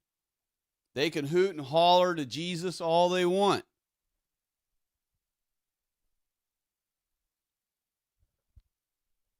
Unrighteousness means the others. Look up the word white on Google. What does the color white represent in the Holy Bible? One of its answers of the definition will be righteousness. White represents righteousness in the Holy Bible. So the Bible's telling you right there in that verse, don't be unequally yoked with unbelievers. Non-whites are actually unbelievers. Remember, the Holy Bible is written so only white people can understand it, with a high IQ and the ability to think about other things and apply them to it. So what the Bible is saying here is don't be unequally yoked with non-whites. For what fellowship do whites, aka righteousness, have with unrighteousness? For what fellowship do whites have with non-whites? There is none. We're not supposed to have any. It's nonsensical. What, we're going to eat with our fingers with the Pajeets? Big giant communal bowl of food. Everybody sticks their fingers in to get food over and over again to eat.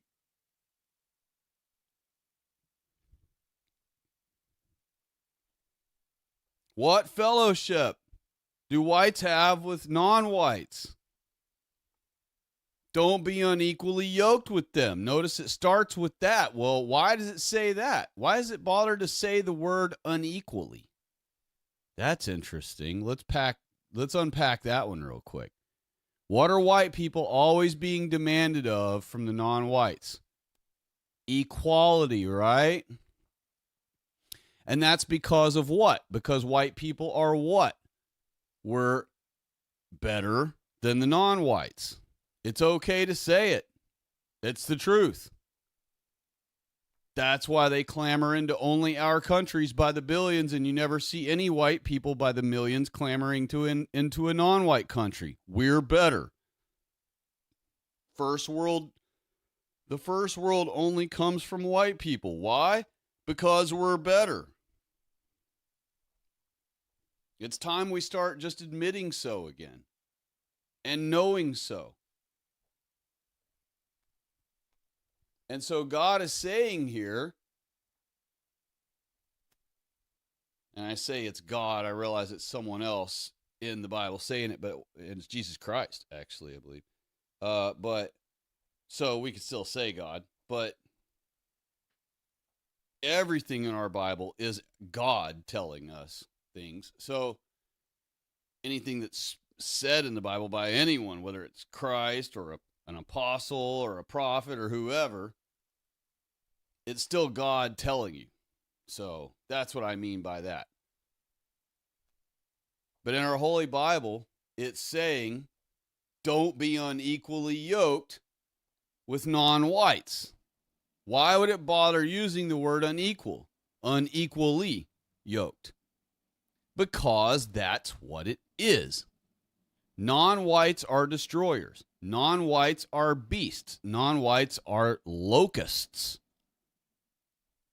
whose only function is to use, absorb, devour, destroy, ruin. They do not provide benefit to our existence. They are always a burden on us, a load. Any of you who are into electricity, you think about a light bulb or a resistor of any kind. It's a load on the circuit. Doesn't help the circuit. Doesn't make the circuit better per se. I should say it doesn't give it higher potential.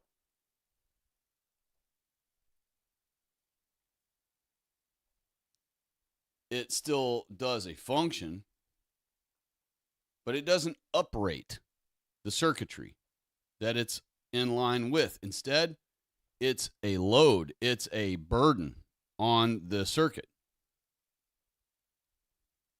It slows everything down. It lowers the potential through the thing and creates heat,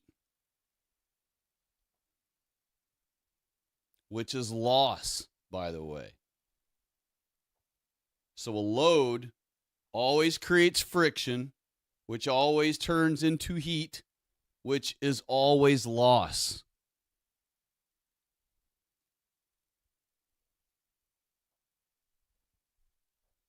A load is a load.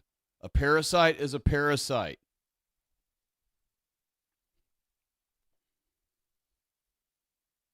Like I mentioned earlier in the stream, every single non-white is in our country at white people's expense. And now I think about it, that was actually the very last stream where I said that. But I should say it on every stream, so I'm going to say it here.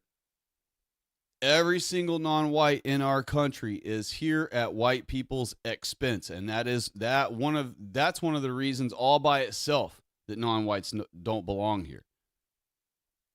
The number one reason is God said no, and that one by itself is all we need to know that non-whites don't belong in our country. But all by itself, also separately, the other example stands alone all by itself that non-whites don't belong in our country. The fact that every single non-white in our country is here at white people's expense. And against our will at our expense, by the way. So,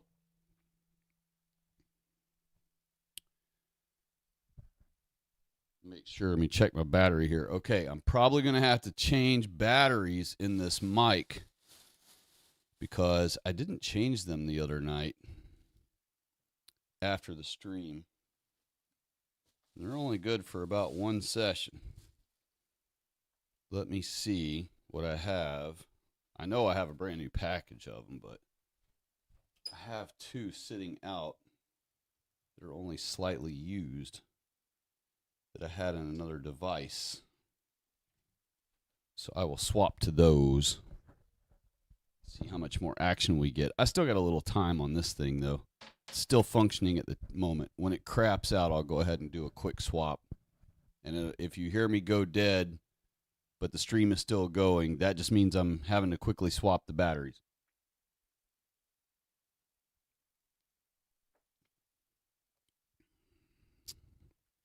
Okay. I have two on standby. Hopefully they'll give me enough gas when I put them in so that I don't have to dig out the new package. I don't know where, I do know where it is, but I had to have to dig it out from underneath some stuff. I have them crammed in a travel bag. Anyhow, our Holy Bible is a no compromise book. And that is why it is time for white people to stop trying to compromise with beasts of the field and locusts who are only here to destroy, conquer, devour, and ruin us and our women and children and everything we've ever created. And it will happen that way if we don't uncuck ourselves sooner than later. Before we know it, all of our people will be ruined and destroyed, slaughtered. There will only be a few thousand of us left in America, not millions anymore, but just a few thousand, maybe a few tens of thousands. So our population will have been reduced down to 0.0 something% of the population, or even less, because they'll keep flooding us till they have 1.2 billion non-whites here. So we'll be like 0.0000002%. You don't want to know what living in a country like that's going to be like. So we have to get this going, and we have to get it going really, really soon. No more fucking around. We have to be open, frank, blunt. No beating around the bush. No compromise. Things that need to be said need to be said. And what needs to be taught to our children and women needs to be taught to them. Not us talking amongst each other about it, and then we don't ever tell our old lady, we don't ever teach our children. No, they all have to learn what we understand is true. It isn't enough that only we know it in the family and the kids don't know it. The wife doesn't know it. You could be the most based, badass, pro-white, no to avoid the groid guy in the universe. And if you don't teach your daughters, if you don't sit down with your daughters and say, listen, anywhere you ever are, you in a parking garage, the elevator opens, and you see a nigger inside, you stay out of that shit. You go some other direction. Just walk away. If you walk up to an elevator and a nigger or two walks up and stands next to you, planning on getting on the elevator with you, you turn and walk the other way. Hey, if you approach a train car, you look through its windows. If you see niggers in there, you don't get in that train car. If you get on a bus, sweeties, and you look down the bus and you see scary niggers on that thing, you get right back off that bus and don't ride it. You wait for another bus. And if you lose your job, or you don't make it to the wedding, or you don't make it to the funeral, or you don't make it for the night out with your friends that you were trying to take the bus to, because the bus only comes every 20 minutes and 3 buses in a row had nothing but niggers, and you said fuck it and had to give up and go home, so be it. Do that. Because that will allow you to live. and taking your chances on any one of those bus rides just so you won't miss the wedding, just so you won't be late for work and lose your job. Any of that, you try to hop on the bus or hop on the train car to fulfill, one of those moments, one of those times will seal your fate, and you will be murdered on that train. You will be killed by them on that bus. Do not do it. Do not get in the elevator with a nigger who wants to get on with you, or who is already in the elevator and for some reason doesn't want to get out, even though it's at the bottom floor and it's going back up.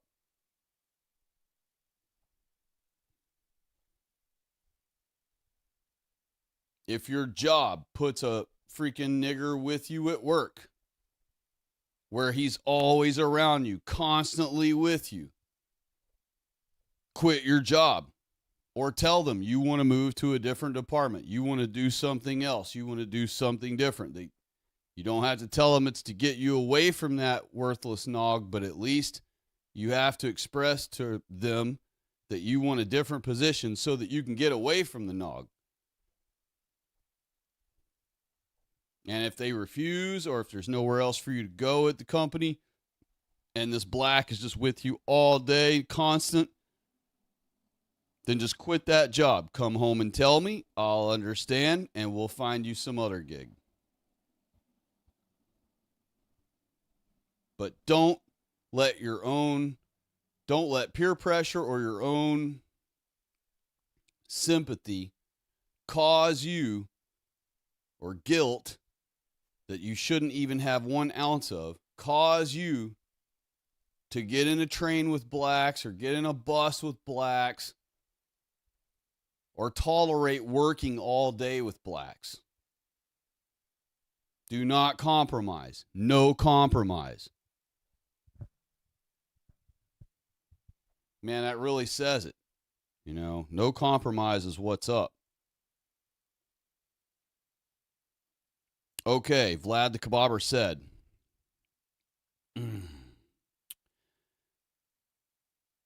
Gen Z, Millennial, and Gen X are basically carrying us.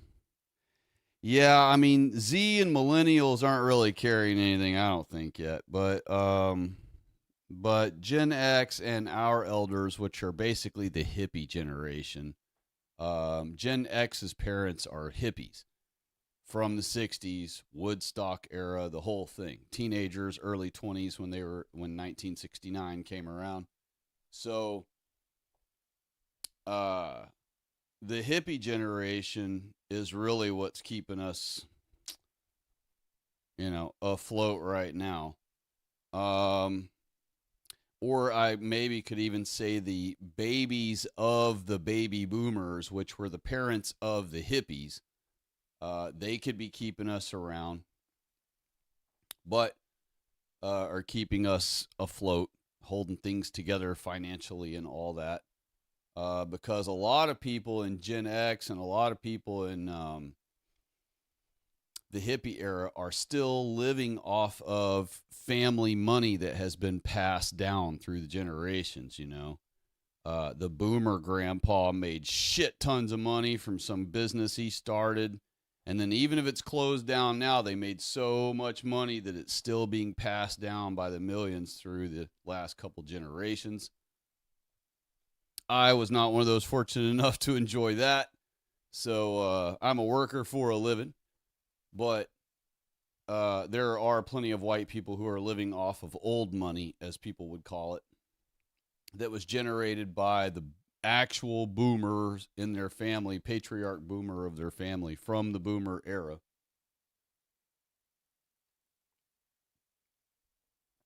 Some guy started making water spigots in 1946. He gets out of the war a couple years early, starts his business. Next thing you know, he's making millions, and it's only the 60s, or only the 40s, I should say. And then The 50s come along and he makes millions more in the 60s and 70s and 80s and 90s. And I mean, his business was making millions all through those years. So some white people have gobs of money off of ways that you would never even think of. I said water spigots because I met a mega crazy, ridiculous rich guy one time. And while I was standing in his massive mansion, looking out the back window, which was all glass, the whole size of his house went all the way up the peak of his roof, and it went all the way practically the width of his great room and kitchen area anyway, which was massive. I mean, we're talking a massive glass wall, very tall, like 3 stories high, and then, I don't know how many hundreds of feet wide. And while I was standing there looking out of that glass wall of the back of his house at the water, he had a very small little backyard, very small, only maybe 25, 35 feet of grass. And then there was a dock. And he had a yacht that was so big that it looked like a Carnival Cruise Line ship parked right behind his house. So as massive as the back glass wall of his house was, that you could look out the whole thing, all I could see of his boat was the hull. I couldn't see the top. I couldn't see the front. I couldn't see the back. All I could see was a side view of part of the hull. Even though I could see out almost the whole back of this guy's massive mansion. That's how huge this guy's boat was. And I asked him, man, you got quite a house and quite a boat there. And he smiled and giggled. He's like, yeah, I know. I get it. And I'm like, I got to ask you, man. I'm sure everybody else does too. What in the world do you do for a living? And he said, he's like, I own a water spigot making company. We make water spigots. I'm like, dang, you got all this from making water spigots? He's like, yep.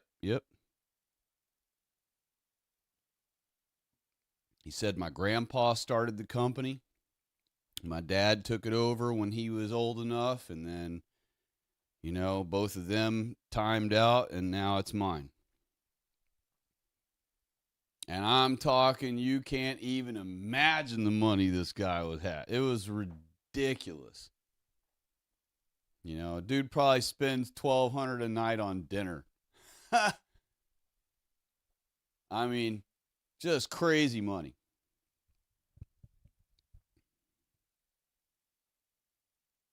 All right, let me make sure everything's still rolling. It is. Okay, good. I've lost the chat, though. I don't know why. That's interesting. Okay, I have it back. Sorry, you guys and gals. I lost the chat for a few there. Don't know why. Just decided to turd out on its own. Evan Smith, I see you there, buddy. Hello. God bless you and happy Sabbath to you. I hope I caught you before you left so that you could hear me say hello.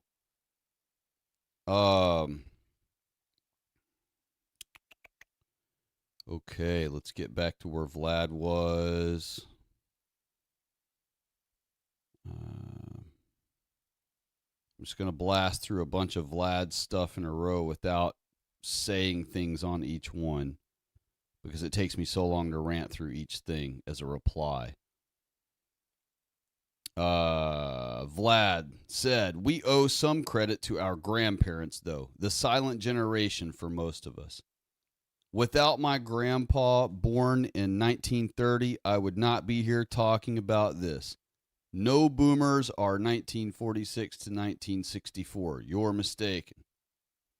Gen Alpha and Z is Negrofied. I'm 27, and I see it, but we're doing our best to reverse it. Anything after the civil rights is cucked, man. Totally true. We were probably cucked by the year 1920, the year women were allowed to vote. Non-whites can't technically sin because the law is only for whites. Correct. If someone thinks those African tribes can sin, they're idiots. That's like saying animals can sin. Correct, and that's why. And then they give Asians as an example. The people who eat bugs and wear masks. Yeah. Let's all feast on bugs because Japs had a tiny fucking island. Think about it. If Japs are so great, why did they only have a tiny island? And then most Chinese live near Japan. And they all eat bugs and rats and work in sweatshops. Asians are not higher IQ. That is complete bull.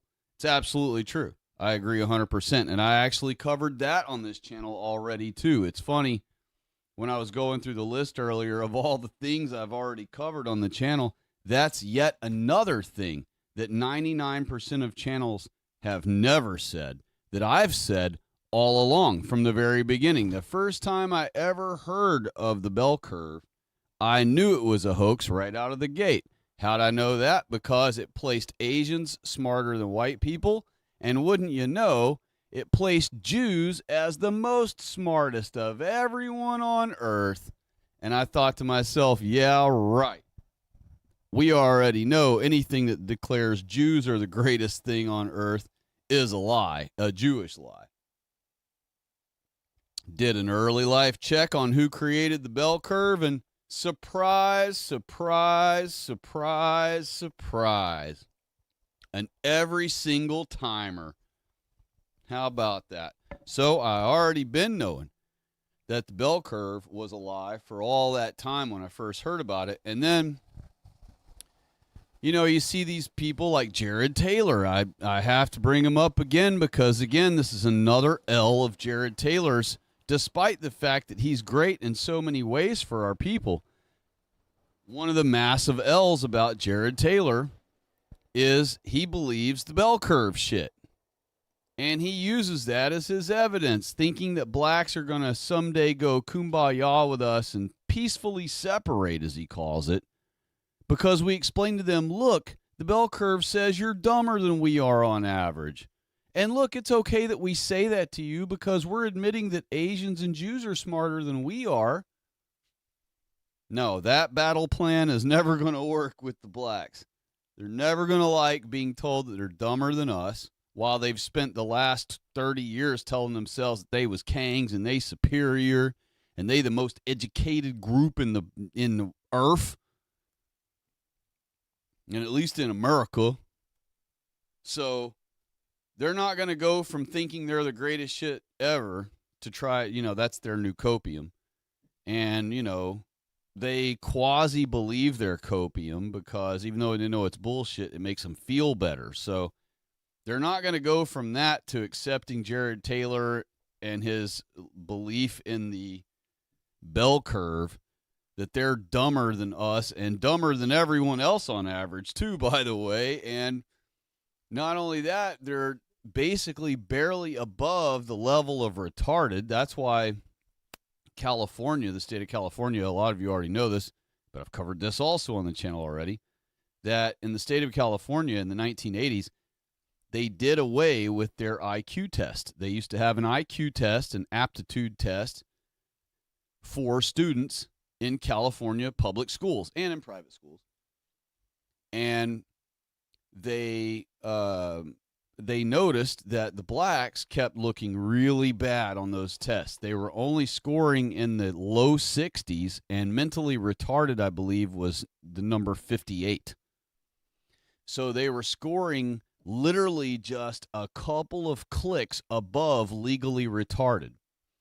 And that made blacks look so bad that and also remember, if they're that stupid, then you can't keep lobbying the government for more and more money for them because you're basically just throwing money in a fire.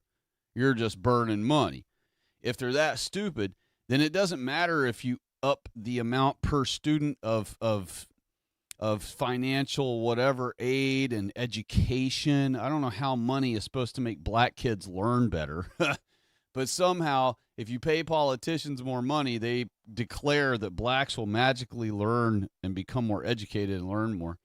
Um, so the idea was, since we can't make blacks smarter, we know we're not going to bring them way up in numbers from basically legally retarded.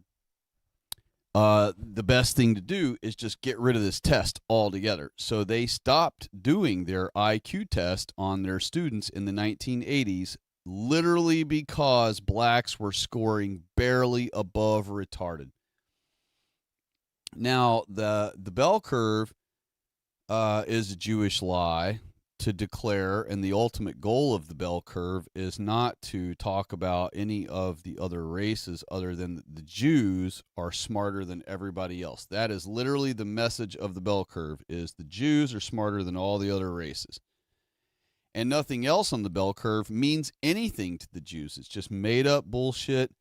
And they use some truth to it, like putting the blacks at the bottom, but then they show whites being this lower average IQ, saying the average white person in America has an IQ of only a 100 or 100 to 105. That's stupid. The average white person definitely has an IQ in the 115 to 120 range. And it doesn't take, it takes a lot more, I should say, to go from 120 to 130.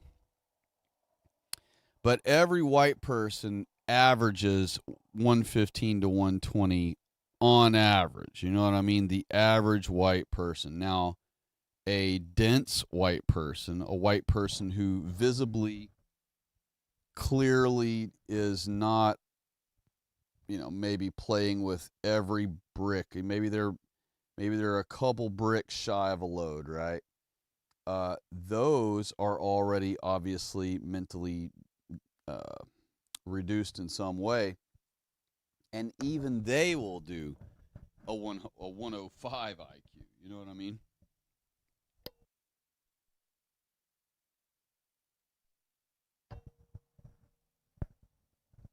So, yeah, the bell curve is a lie made by Jews, made by a Jew, to declare that Jews are smarter than all the other races, and of course they mixed truth in with it, like putting blacks at the bottom and yada yada. But to add an additional, to throw a little humiliation ritual in on us, they made the Asians smarter than white people. Asians have been caught cheating en masse, which I did cover on other streams also. I believe it was the very last stream that I mentioned this, or the stream just before it, that I've mentioned that, the alleged smarter than us Asians, and that they've been but they've been caught numerous times cheating en masse. 3,000 Chinese at a time, 300 Japanese at a time, or whatever, cheating on tests, on our tests. And they would cheat with all these different crafty ways. I watched a video showing some of their clever ways that they were cheating back in the day. A lot of them had it written on strips of paper that they would run up their sleeve, and some of the others had it written on the inside of ball caps. They would wear ball caps, and they would have it written, some of their notes and stuff written on the or answers or whatever, written on the inside bill of the hat. Just random different ways. I forget what some of the other ways were, but they had other, like, much more clever ways than those. I don't know why I can't remember any of them offhand, but they had some pretty interesting ways they were doing their cheating. And then, of course, when text messaging and all that came out, they all would get in one group chat text. And someone who was a trustee of the teacher or whatever had already gotten the test questions and figured out what the answers were, because they had time to look them all up and everything. And so they were posting the answers in a massive group chat. And a lot of Chinese have been busted that way, participating in large scale group text uh, cheating of tests. And not only that, like you said already, um, Vlad had already mentioned that, if they were so awesome, why didn't they go anywhere else and explore anywhere else and conquer anywhere else or anything? And the simple answer to that is that their oceans were, or their their ships were not ocean worthy. They were fine for going up and down the coast of Japan.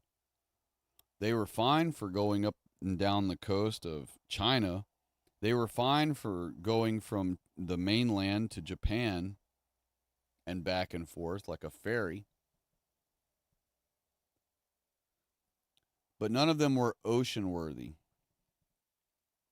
And so that is why they stayed stuck right where they are, because they, for whatever reason, never figured out that there was other land, other places.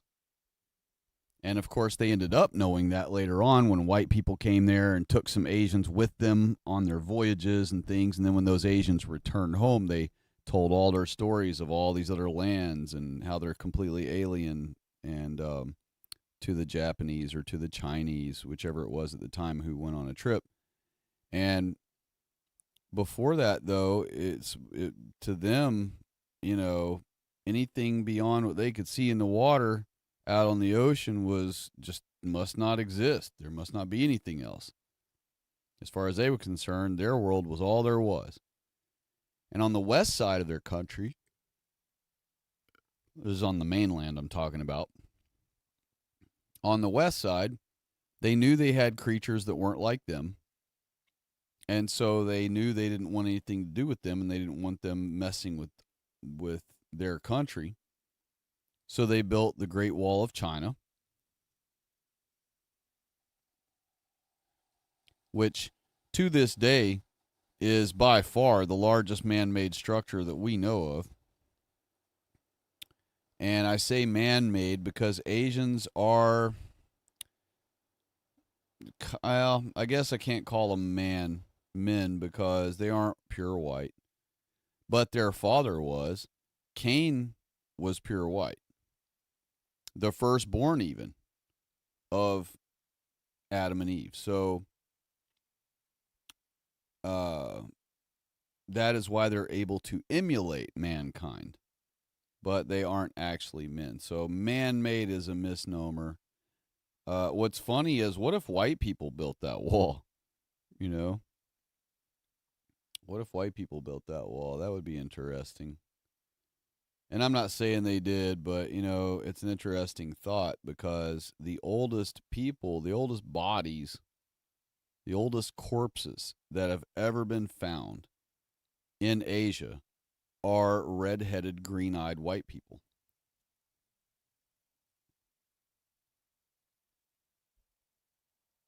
So who's to say that white people didn't live in China or Japan millennia ago? It could also be that Cain's first children, with the, mongrels that he came across, or non-whites that he came across, it could be that he still produced red-headed, green-eyed children, even with some other type of beast. And so that oldest body or two that have been found in Asia that are both white, both red-headed, both green eyes,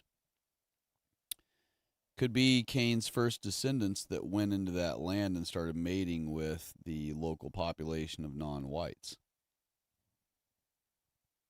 And then Cain's, after God's punishment marks were inflicted upon all his children. They were inflicted upon him too. But, maybe he had a child or two that were allowed to have red hair and green eyes, and then all the kids after that started being marked like him. Or it could be simply that, a couple of those white people, or many more perhaps, ventured into Asia and just interacted with them, saw them, perhaps battled with them or befriended them, whichever way it ended up being, and then they just ended up croaking there.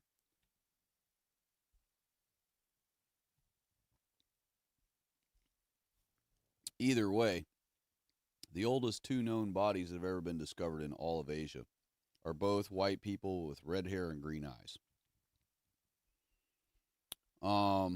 And that's pretty much the same all over the world. Anywhere you find the oldest corpse in any country, it's a white person. Let's see here.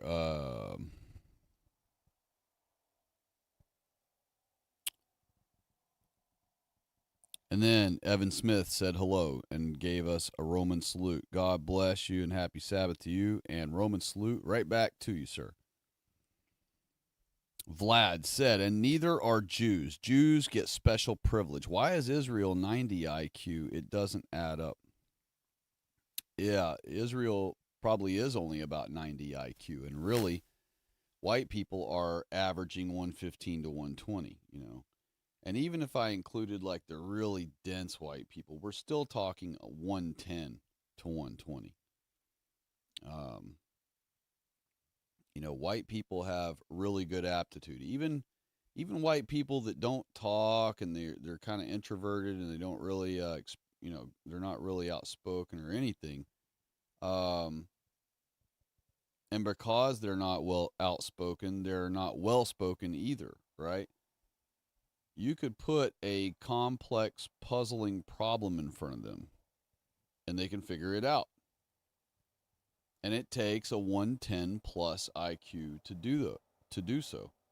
So, I guarantee you, if we just walked around and grabbed 1,000 white people and said, "Take this DNA, take this IQ test right now. No study, no preparing, just sit down right here and take this IQ test."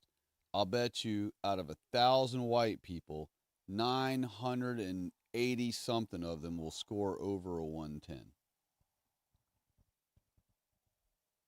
That's how smart white people are.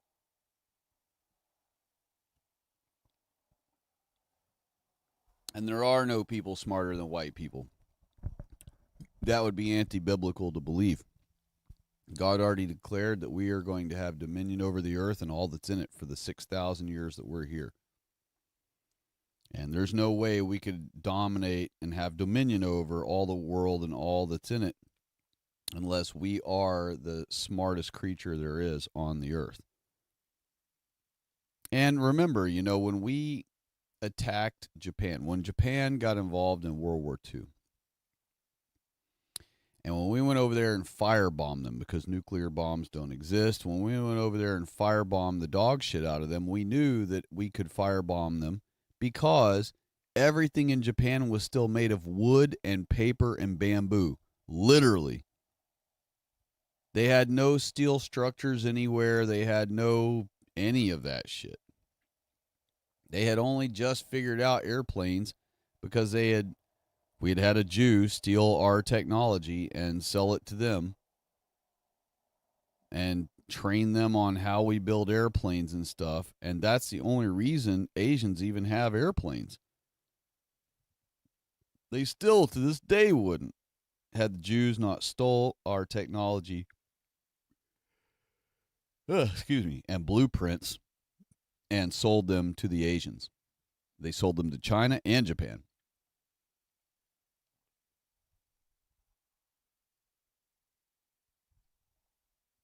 I forget the name of the Jew who did that, but it's known. All right.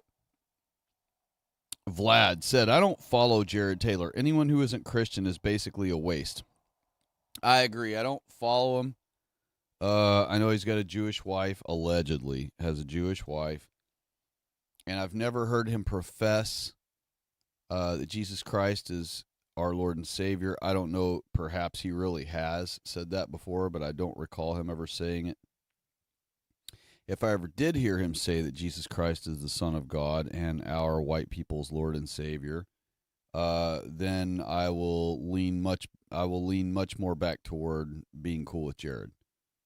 And I still respect him and think he's a great guy and that he means well and that he's trying his best for white people. But if he isn't Christian, he's cucked still. I mean, that's the ultimate cuckery, is to be not Christian.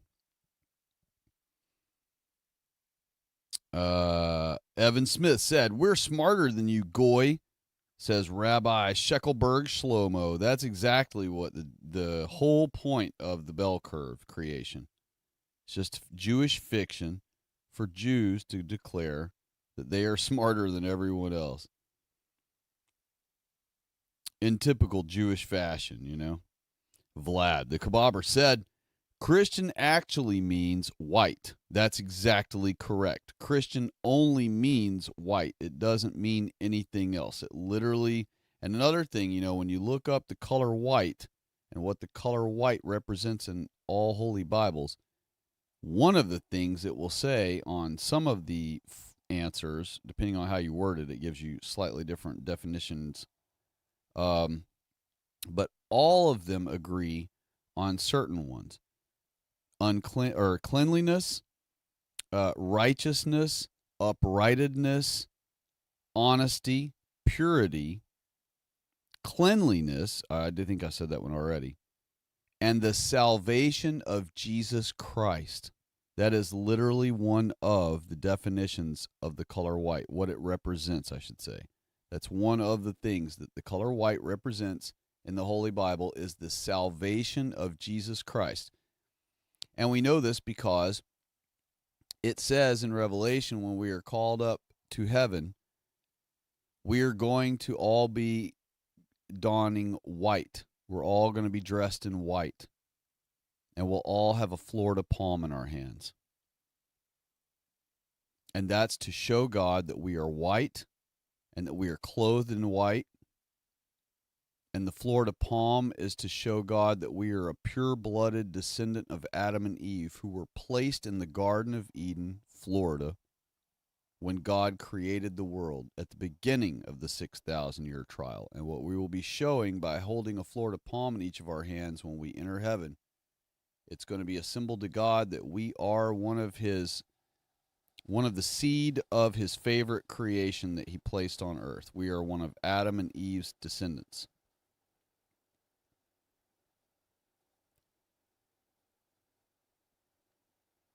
And he put, even the Catholic Church, 99% of saints are European, for anyone that doubts. That's true. Vlad, the kebabber, also said, because the Bible said Jesus would come to save his people are white, and that's not debatable. Absolutely true, 100%. Bible says Jesus would save his people. Who else was Christian for 2,000 years? Exactly. White Europeans. Yes, sir. And now atheism and hedonism is rotting our culture. Totally true. You cannot separate Christianity from European culture. That's a fact. Evan Smith said, hey, Stay White, have you ever heard Handsome Truther's anti-Christian raging rants? He's freaking demonic. No, I have not. I don't visit Goyim TV hardly ever. I posted a bunch of videos on there a long time ago. And I haven't been to Goyim TV in probably, gosh, it's been more than 2 years, I would imagine. And I did start hearing all kinds of different bad things about HT. I'm sorry to hear them. I wish he was more based than he is. A lot of people said he's a Jew. Lots of people said that. Some people just say he's a Fed, of course. A lot of baby truthers default to that one. Some say that, okay, he's white, but he's working for the Jews as a shill, doing controlled opposition. But, you know, I stuck up for him because, I had never heard him say anything bad about Christianity, and I had listened to plenty of his rants back in the day. And two, he went through so much there's got to be quite a bit of effort to build a website like Gorim TV where you have gobs and gobs and gobs and gobs of videos on it, and it works really well. The platform works really decent. Not as smooth and seamless and streamlined as YouTube, and you don't have all the cool features YouTube has where you can have a video running while you're scrolling through other videos or whatever. But it's a solid format that works really well. It has a bazillion videos on there that benefit white people only. Um, so it's really hard for me back then. It was for me to not stick up for him because I'm like, hey, all I see out of this guy, the results I see out of this guy is that he goes out and does the damn thing. He does banner drops over busy highways. He puts out flyers saying nothing but the truth on the flyers. And people argued back with me, yeah, but that's going to cause us to be censored even more. And that's why he's doing it, so that we'll get censored even more and have even more hate speech laws put against us. But white people have to speak out. We have to. I think it was an absolutely genius move of him to create those flyers and toss them on people's driveways. I loved the idea. Thought it was amazing. It was a great step forward for white people. And between that and his website and all that and the banner drops, I mean, he's put out way more work and way more effort for white people than practically any other white people have, other than maybe Jared Taylor and some other people. And so, it was really hard for me to not stick up for him when I saw people first saying he's a Jew and he's this and controlled opposition and all that. I've happily stuck up for him. But if he is indeed anti-Christian and he has indeed went on these some crazy anti-Christian rants, then I guess I just won't, stick up for him anymore. But I would want to hear one of them so that I can confirm for myself before I stop sticking up for him that, not saying I don't believe you, I'm just saying, like, I want to make sure that I hear it directly from the horse's mouth and that I hear it in the way it's worded is correct, that he's definitely, talking crap about Christianity and our Lord and things. And if I hear all that, then yeah, I'll stop, sticking up for him if someone rags on him or whatever, or gives a comment about him that's negative, because I definitely do not support anti-Christians. That's 100% no. Let's see here. He continued on. Evan Smith continued on, saying he went from, quote, let's get along and be white, pagan, or Christian, race first, end quote, to about this May, he went nuts on a stream and blasphemed Christ and called Christians pussies and our religion a J psyop. Yeah, that's all pretty bad to say. Now, granted, I call our Christians pussies, but mostly I just call them cucked. But they're kind of wimps now too. They're kind of cowards and stuff. So I wouldn't disagree with that necessarily. But all that other stuff, I totally would. Vlad said to Evan, "Hello, and yes, HT should be treated as a Jew." Well, thank you all for bringing that to my attention.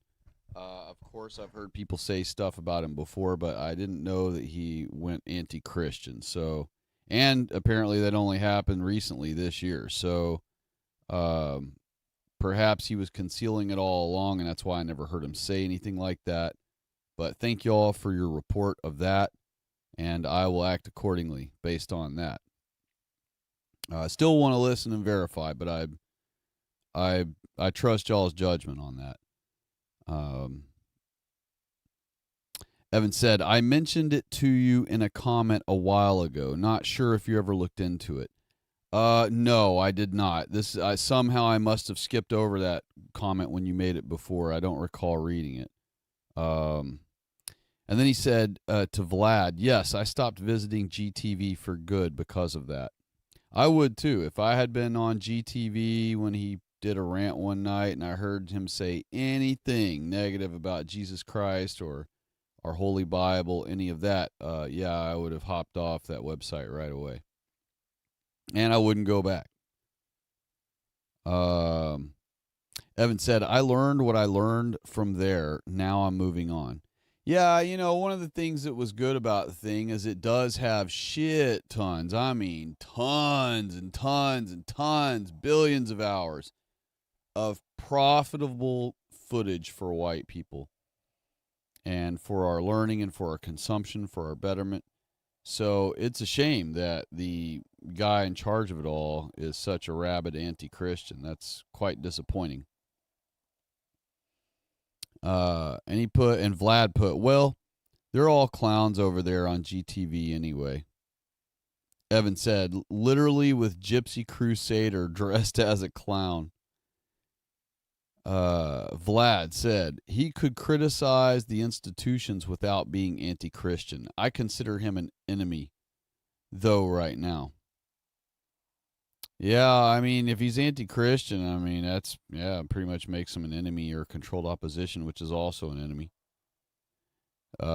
Evan said, amen, same here. And he also said, I understand HT. If you want to hear what I heard, you got to go view his streams from May this year. Okay. And then he said, I understand, Stay White. I typed HT accidentally, the wrong 2 letters. Haha.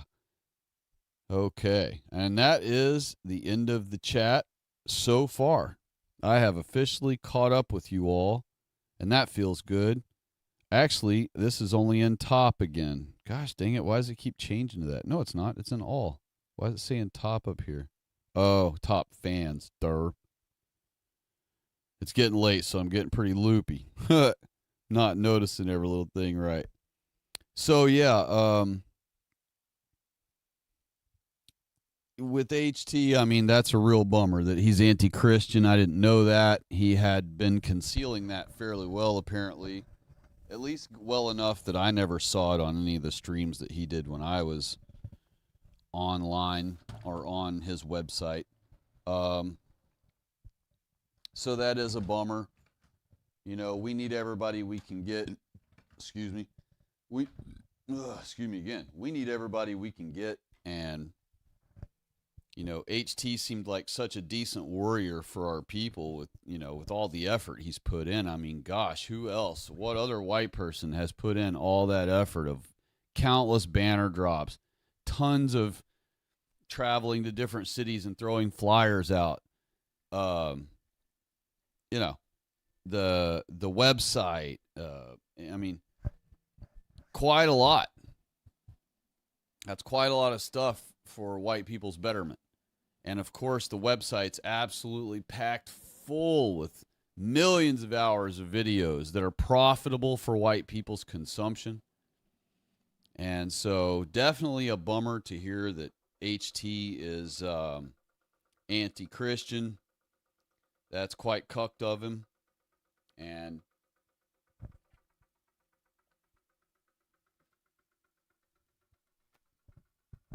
we've run into that a lot with the pagan cucks. Pagans think that Christianity is cucked by the Jews, which it is. And so they're technically correct, but they just don't realize that pagans are cucked by Jews also. A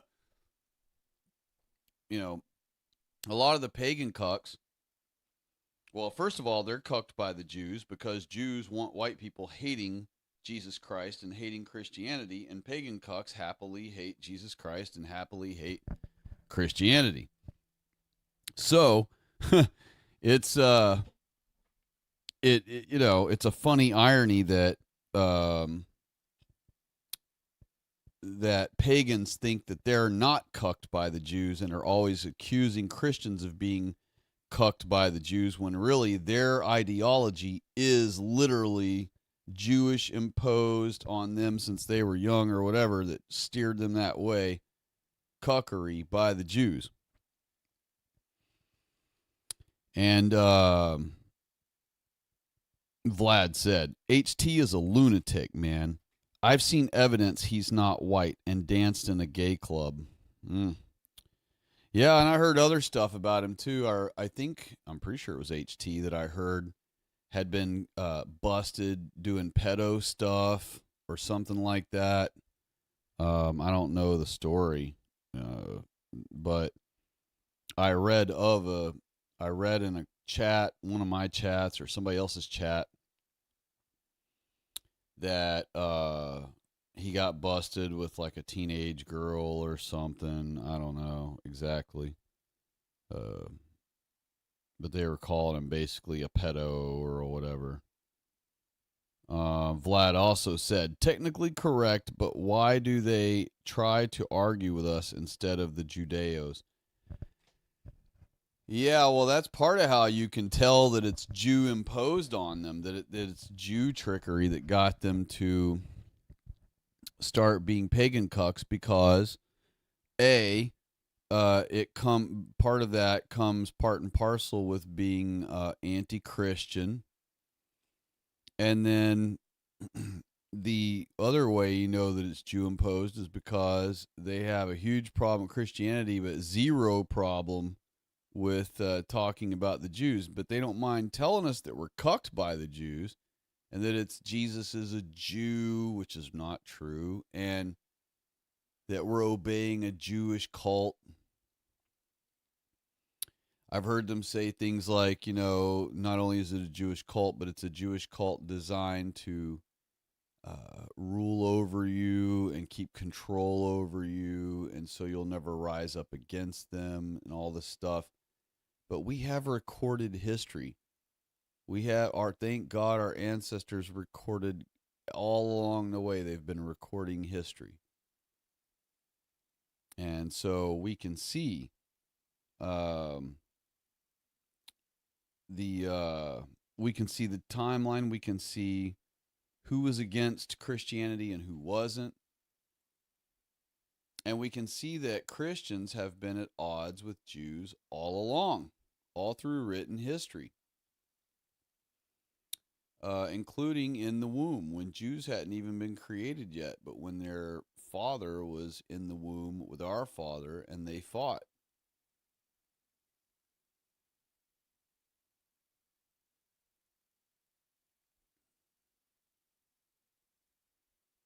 And so they'll talk crap about Christianity being a Jewish cult, being brainwashed by the Jews, being told what to do by the Jews. But then, since they're anti Christian, they're actually doing exactly what the Jews want also. See, the Jews don't care what they steer you into being as long as it's anti Christian. They don't care if they dupe you into becoming a Buddhist. They don't care if you dupe yourself into becoming a Hindu. Uh, they have no problem with you becoming a voodoo witch.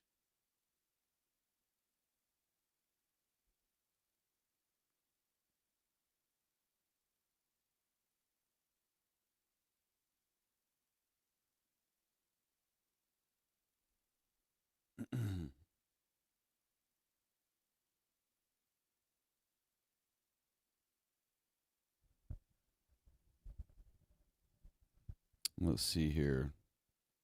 And then Vlad said, "They're honestly they're honestly helping us." Sorry, I have something blocking the last word of the bottom of every chat, so I'm having to move it around so I can read it. They're honestly helping that. What does it say? Helping us. They're honestly helping us by sparking debate about the Israelite race. Absolutely. I mean, I haven't seen them try to bring up that exactly yet, but I'm sure that's coming.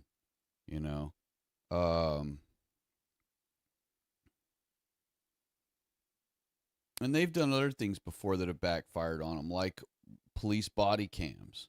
You know, that ended up being the best backfire of the 21st century so far. And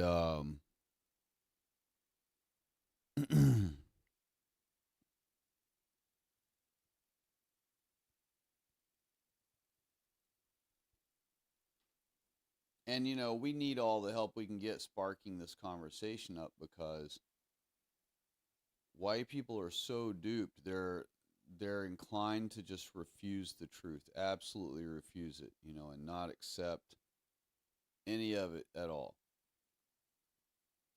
And so,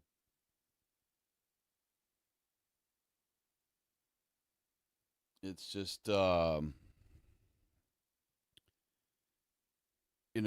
anything that will bring up the subject matter so that you can start, you know, harping on it a little bit at a time.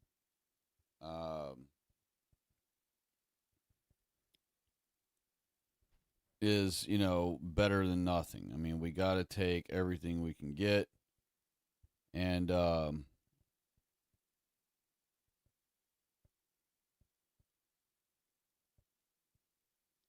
any excuse to be able to talk to our people about race, about our identity as a race.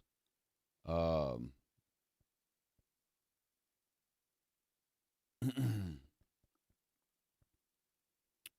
but it's funny, they do the, like you said, the pagan cucks. They like to argue with us instead of the Jews, which is very bizarre.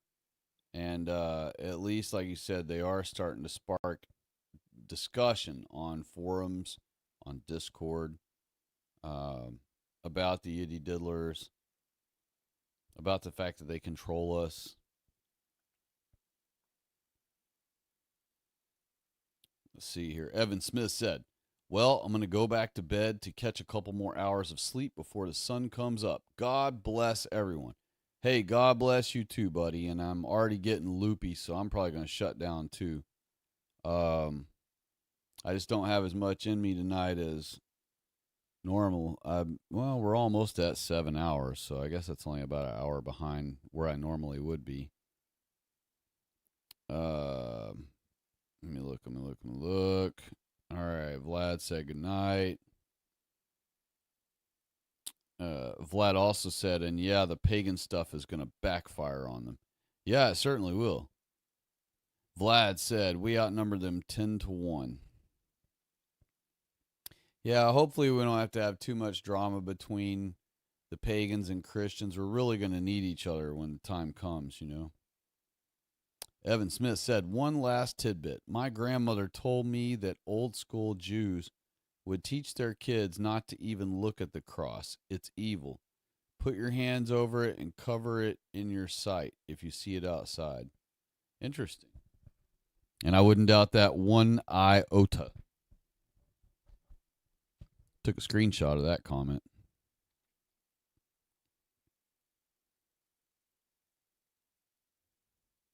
Evan said, friggin' Christ hating demon weirdos. That's true. Evan Smith said goodnight to Vlad. And Vlad said he's going to go in probably 10 minutes also. I agree. I think we've went long enough tonight. I wish I would have stressed more about Iryna tonight, but at least her pictures have been up all night for people to see. God bless you, sweetheart. You're such beautiful. You were such a beautiful lady, and we're really sorry. We're really sorry that we let you down. You should have been safe to go anywhere you wanted to in our country once you got here, and white people failed you, and we're very, very sorry. And we can't wait to see you in glory, honey bear. We know you'll be there. We look forward to meeting you. And in the meantime, rest easy in peace.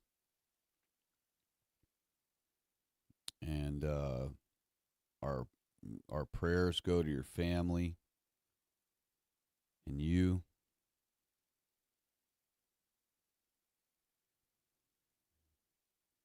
It's really hard for me to look at those pictures. But at the same time, let these 3 pictures motivate you. Motivate you to do what must be done.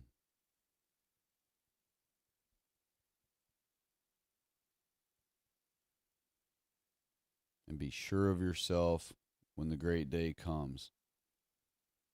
so we can finally bring vengeance for her and for all the many other white people who've been slain.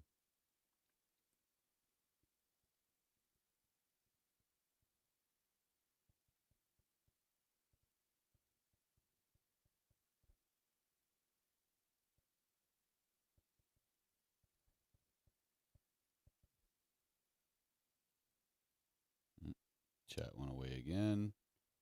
I don't know why it does that. That's interesting. Okay, I have made it through the entire chat to the bottom.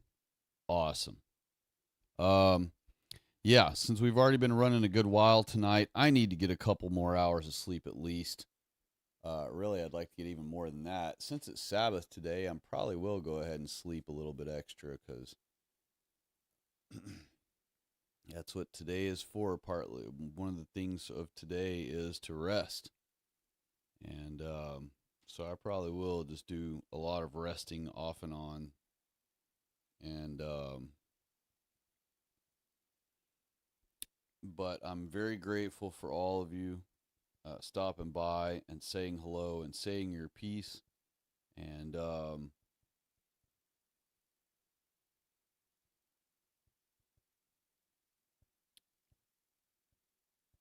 we're in a strange situation, and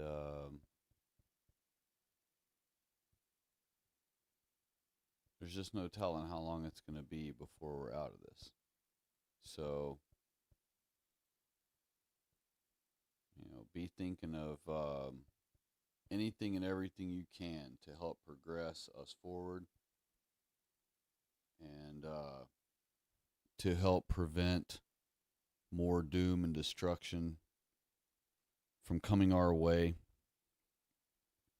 Whatever you can do to contribute. We need all hands on deck. We need every little bit of help possible.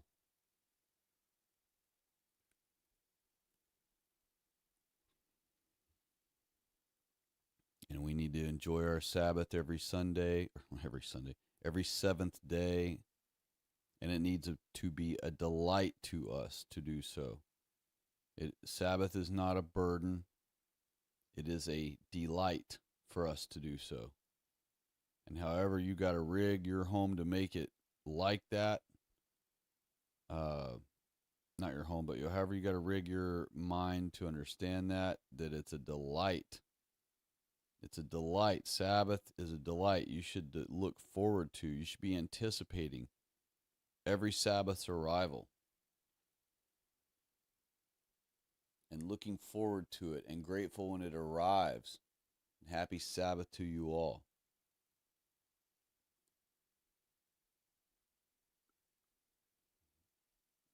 I did not do my Sabbath prayers before this stream, so I will do them upon hanging up.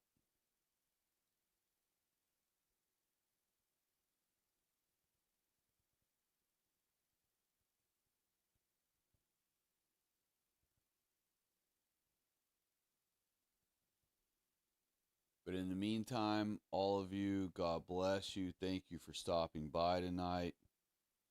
I'll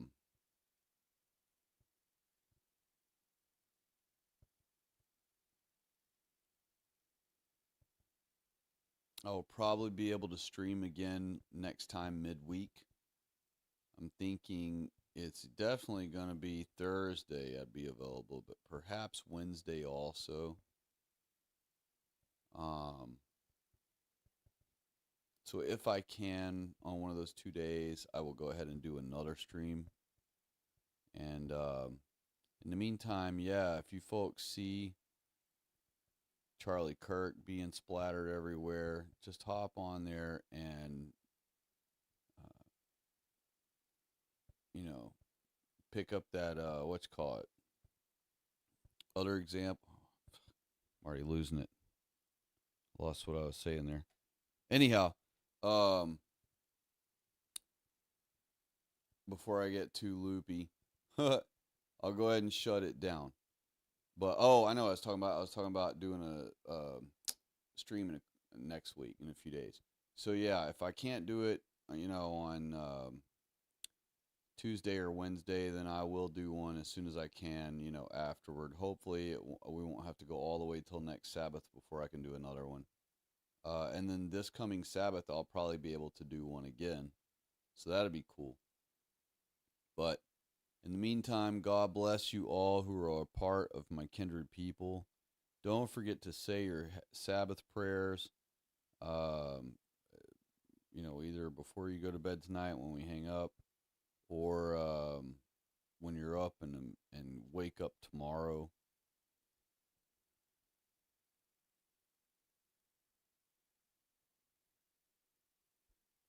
And happy Sabbath to you all.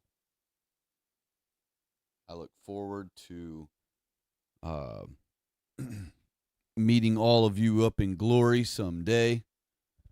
And it'll all have been worth it once we get through all of this trial. 200 years, 200 and change is going to fly by while we're dead.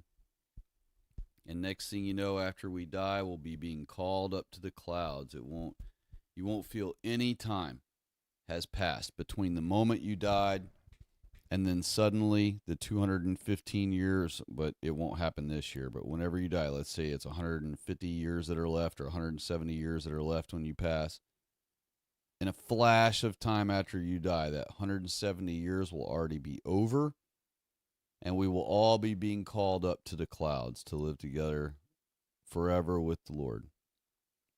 And so that's, that's our hope, that's our prayer, that's our mission, that's our God's harvest of us, and we look forward to it. And we just have to do our part in this part of the future that we've been blessed to live in, with all of our creature comforts and luxury and technical ability. We have no excuse. We have so much more than all of our ancestors before us ever could have dreamed of having. So we have no excuse not to give our faith, our God, and our country full effort. So good night to you all. Good night to Vlad. Good night to Evan. Good night to everyone who's been here. Deb of Christ. Anon.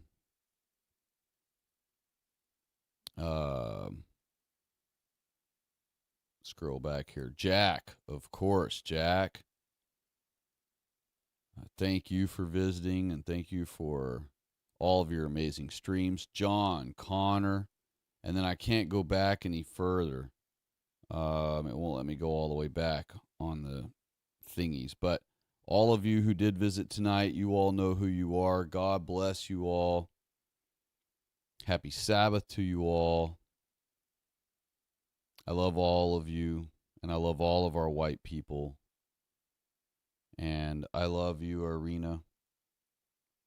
I'm really sorry what happened to you. And vengeance will be yours someday. I realize it doesn't do you any good now, but justice will come. Vengeance will be yours, and vengeance will be God's.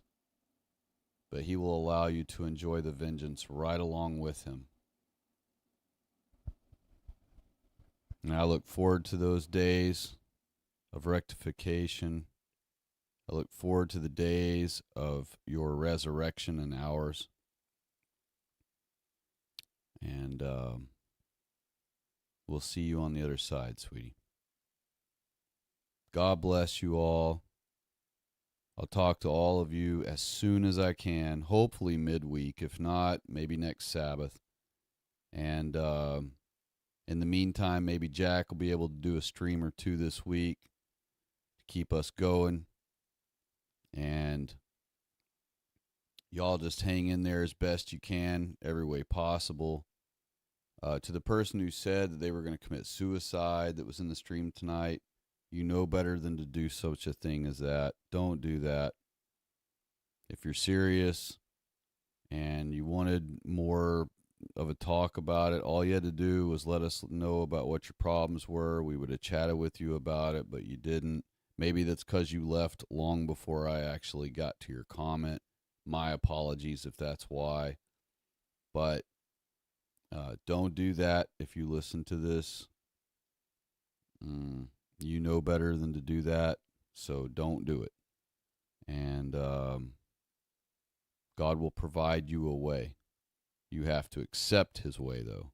And then you just take it and take the reins of it and do the thing that he offers you.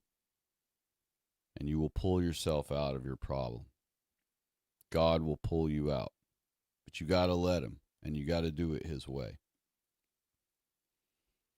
God bless you, Jack. Happy Sabbath to you, buddy. And yes, all of you. He said, I love all my white peoples. Yes, exactly. We all need to stay concerned for our own and only our own at all times. And let's just get out there and keep kicking butt and taking names as best we can, whittling away at it, one white person at a time that wakes up. Every white person you wake up is another member of our team, is another soldier in the army for Christ who will help us on that great day.